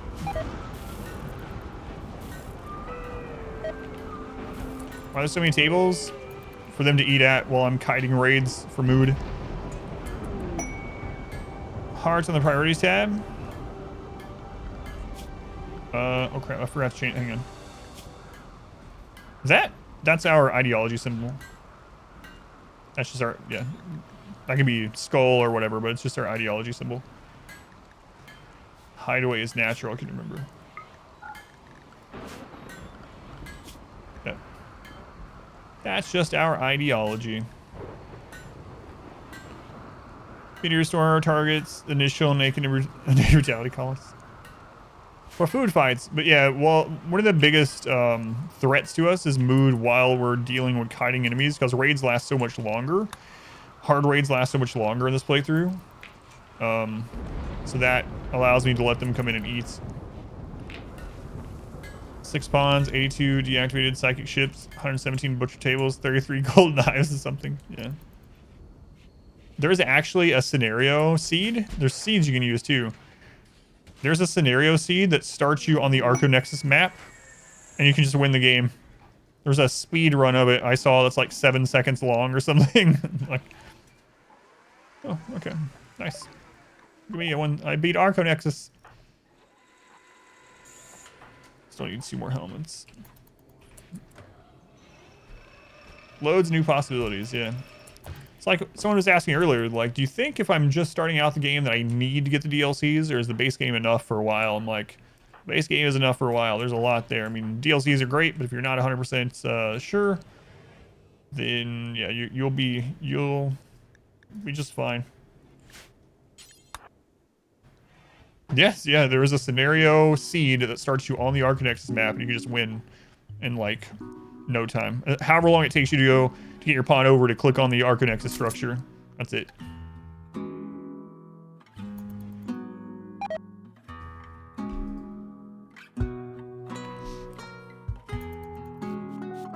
Oh yeah, and so many mods too, yeah. It's very anticlimactic, yeah. The real speedrun is the loading time. All right, it's leg replacement time. Better not screw me up.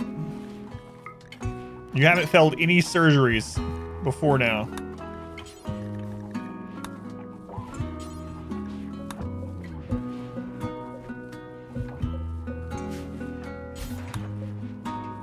Wait, which one's masterwork? This one. All right, Dev, I'm watching you. Watch him kill my friggin' pawn. Especially because someone asked. Like, if your name pawn dies, would you end the run? No. I had a res serum, something real. It's like right there, so it's like, Dev, if you slip and cut my heart open.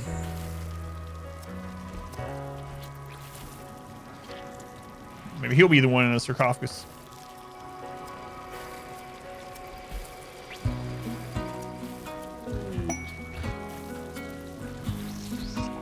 All right, there's one. There's one, Dev. You come back. We got one more to go. Let's go ahead, Cherry. Welcome in.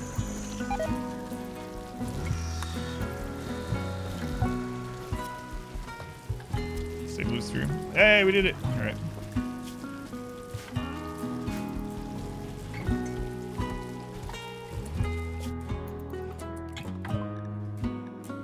Oh, did I forget to send you back, Mule? Oops. Thought I sent you back. Dual bionic legs, that's right. For everyone. Don't let your pawns attack another pawn that is their friend. That would be nice. Any danger hunting, or has it been fewer versions? No, you can still do ancient danger diving, yeah. It works pretty much the same as it did. Now, if you're talking about the ancient whatever, the ruins or whatever, those are a little bit different. Those are quite a bit different, but you can still do ancient dangers too. We had one on this map. Ended up not being super lucrative, but on average, maps at this size will have one ancient danger. They can have up to 3.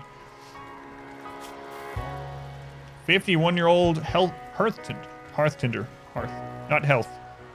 9 mechs are sleeping nearby. Sucks for you. Speedruns, Vol, looking for Luciferium. Yeah, and Luciferium is still pretty common in those, yeah. Maybe your pawn can dodge the friendly fire this time, once you get your bionic legs on, yeah. Maybe.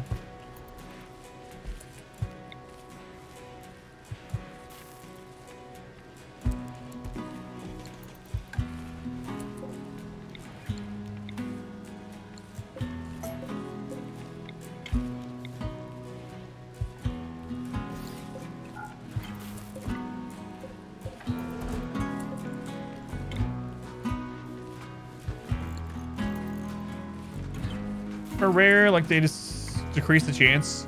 It's based on map size. If you put the map all the way on the highest, you can get up to 5 of them. It's really crazy. So maybe they reduce the number of them, like, or like reduce the percent chance of that happening or something like that. I haven't noticed that.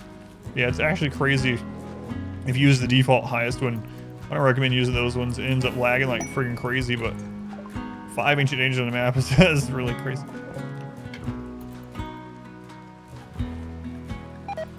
Yeah, I haven't really noticed. I haven't really thought about it a ton though, so they definitely could have lowered the chance of those kind of things happening.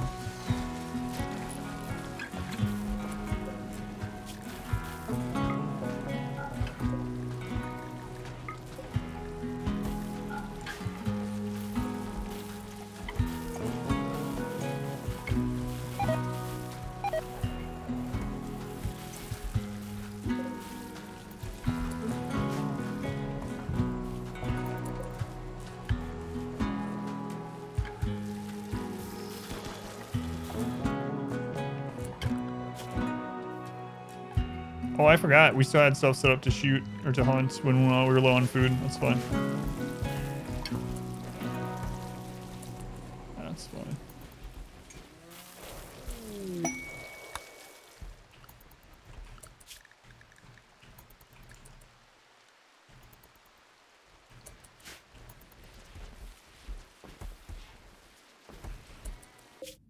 All right, Mule, let's go ahead and come in. Mule has been in the colony longer than most people.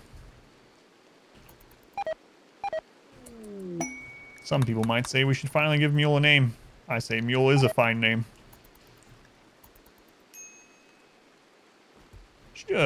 Ceremony. Well, I mean, mood's pretty good, but we should maybe try to always have a mood boost from the ceremony going.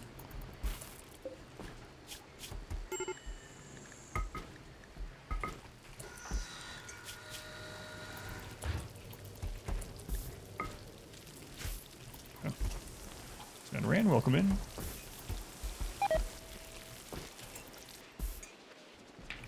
More drugs are coming in. Very nice, very nice.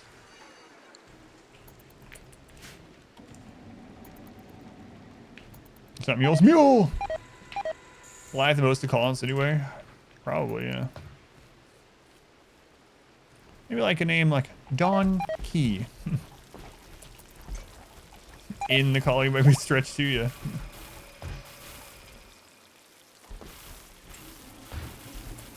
Right about that.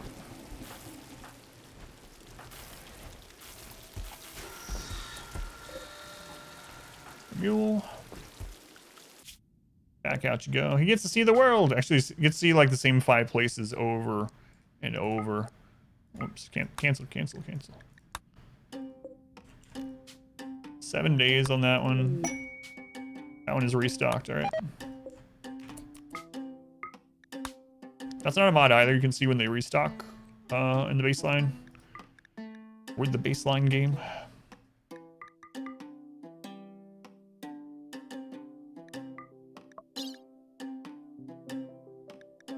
$69 human leather.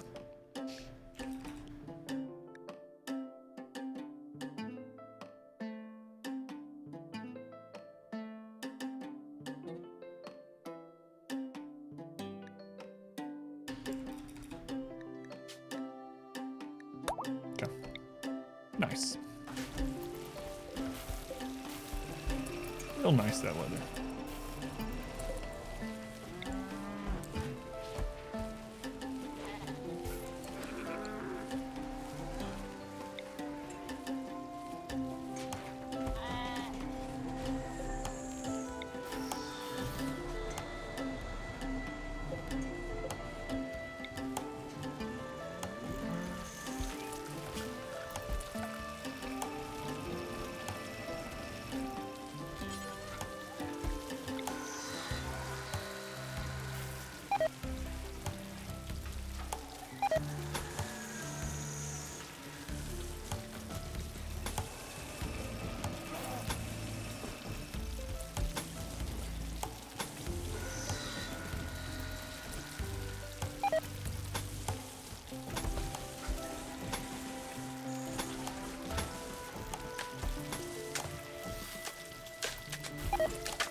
Now you know we're at raid camp, or else we wouldn't be putting down fancy flooring, right? It must be that time.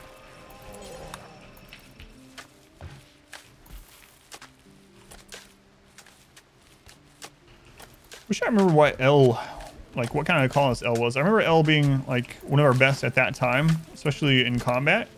And they died and we're like, man, maybe we'll res L someday since they were so good. Now I can't even remember them. So fancy.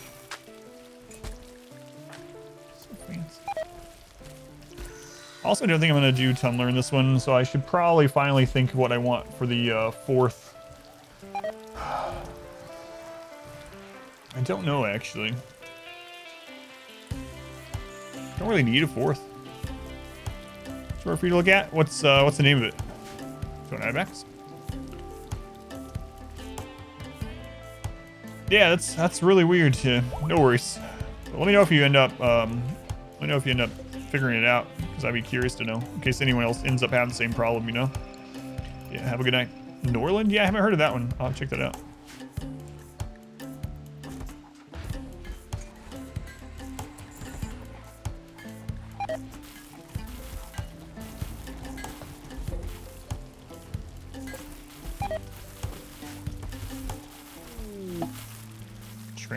We're just getting we got an Beja event? I haven't had one of those in forever.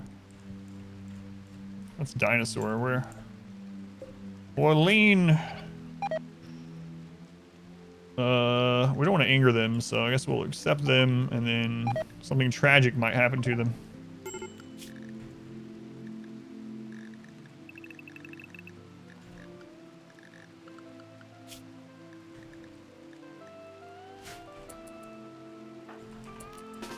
All right, Orlean, we're coming to save you.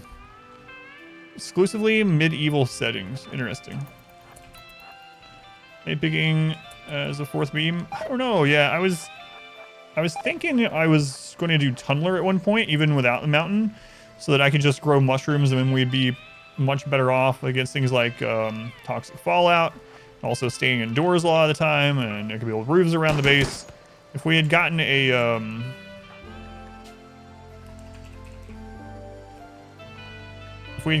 sun blocker, I would have gone darkness 100%. But I don't think a fourth one will really help us too much out of the other options right now. Sounds like a posh version of New Orleans. Narns. Have to ask Phoenix about that. Heat stroke. I think that's the least of your problems. Heat stroke.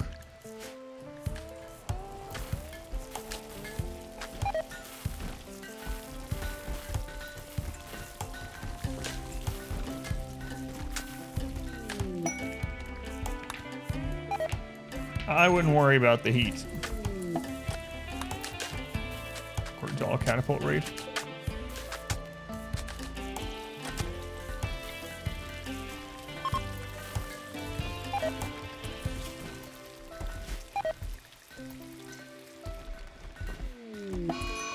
Oh no. The Abasia person died.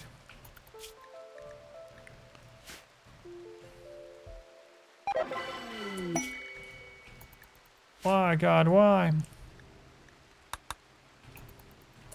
Not like this, etc. So anyway, what were we talking about? Very upset. Totally unexpected. Yeah, I'll check that out at the, I gotta look at the other trailers. I watched the first day of trailers from, I don't know if that was part of the event or not, but... Who's at fault, universe? Hang on, let me get my finger on this ban button for no reason. No. Slim L.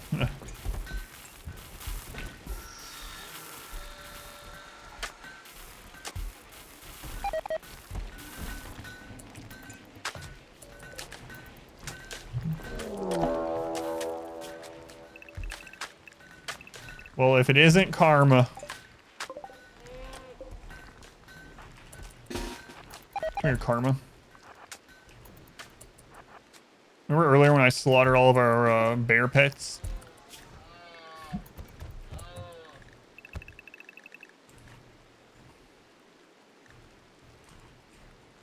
Nah, I'm sure that has nothing to do with it. What'd you miss? Let me just recap. Hang on. I'll just recap the last 4 hours. No problem. It'll be a 2-hour recap of the last 4 hours. How's it going, Don? Got a lot of stuff going on today, actually. To be quite honest, we've had more normal raids than normal. I mean, they've been sappers mostly, but still, you know, just raids. Not. Oh, we did have a center drop mech raid. All centipedes landed right here in our base. But why did I slaughter them? They were breeding out of control a little bit. I didn't need the extra ones, and we had a toxic fallout that took away our food, and we were getting low on food, so I killed some of them. Welcome in, Dawn. Buy so many tables and chairs so that I can have them eat at them for mood while we're kiting raids. So like, if I'm kiting a raid over here and we kill a few and then we have to run in, and I keep doing that all around the friggin' base. One of the biggest problems with this kind of playthrough is raiding, or defending raids takes way longer. So I then give them a break. I undraft them near a group of tables. They all eat, their mood goes back up, and then we go back to fighting. In particular, reason I haven't used IEDs this run, I'm just trying to make it harder. This is the first attempt still, and I was trying to make the first attempt really difficult, and then I was like, I will lighten up after that, right? I was like, if this is impossible and we can't do it, then okay, I'll allow like IEDs or some cover or something, right? But we haven't needed them. It's actually been way easier than I thought. I'm gonna have to try this against Cassandra sometime. That'll be much harder than Randy with this kind of setup, but yeah, I just haven't. New game. I don't think it's. I mean, I'm good at the game, but I don't think that's all the reason. Like, it's actually more powerful than you would think. In some situations, especially like early game, this is stronger than a kill box. because you get to divide the raid up so much. Like literally in the early game when we were having like 15-man raids, instead of fighting 15 people coming into a kill box, we were fighting like 1 or 2 people at a time. Just 1 or 2 people at a time. And then we would kill them, and then the rest of the raiders would come to that area, and then we'd just run back in our walls, and then they'd spread back out. And then we'd pop out another door, kill 2 more. It was it's actually pretty easy. The downside is just the mood and how long raids take.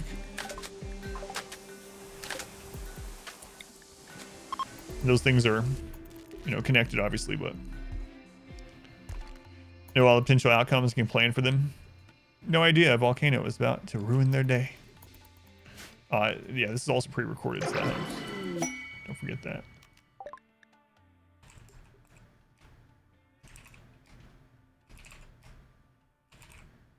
Ooh, a low shield pack. Oh, thank goodness. It's been a long time since we've seen one of those. Finally. The wall dividers work way better than you thought. Yeah, it's actually, I think I'm going to start using it in conjunction. You know, in conjunction with my other strategies. I'll just have this in addition so that we can choose which one for whichever raid is coming. It's actually really strong. Surprisingly good. Traditional defense run. You're not allowed to use enemy pathing. Have to defend with actual defensive positions like sandbox nests and turrets. I wouldn't be able to beat 5, and it would be, I could beat it, but it would be kind of boring because at raid cap, I don't think it would be possible. If we were literally just playing in the open with just sandbags and turrets with no better cover and no way to segment raids or whatever, I don't think we could do it, because in the in-game, you can get attacked by over 200 melee tribals. The amount of firepower we'd have to make sure not a single tribal gets on top of anyone. Because as soon as any tribals melee lock anyone, it just snowballs. So, no outer wall. I don't know. Makes it more like an RTS. Yeah, we had lots of really crazy kiting moments. Lots of independent buildings. But still able to use cover and stuff. Just not an outer wall and not like funnels. I don't know. That might be doable. It'd be hard, but it might be doable.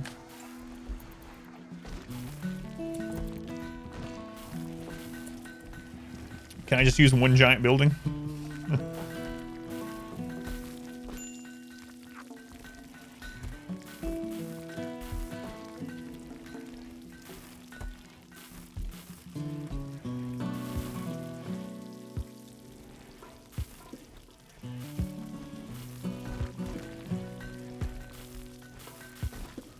Local boxes. I have to go.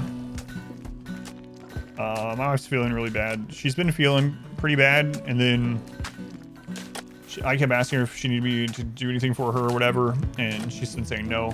And but now she's feeling like really bad, to where she's she basically just came in here crying. I said, "Do you need me to get off the stream?" She said, "Yes." So I am gone. I only had 30 minutes left anyway, so yeah, we'll continue this tomorrow. But my wife's been feeling really bad these last few days. She's really been feeling unwell, and it's gotten worse now, so we might have to go somewhere. Let me stop the recording here.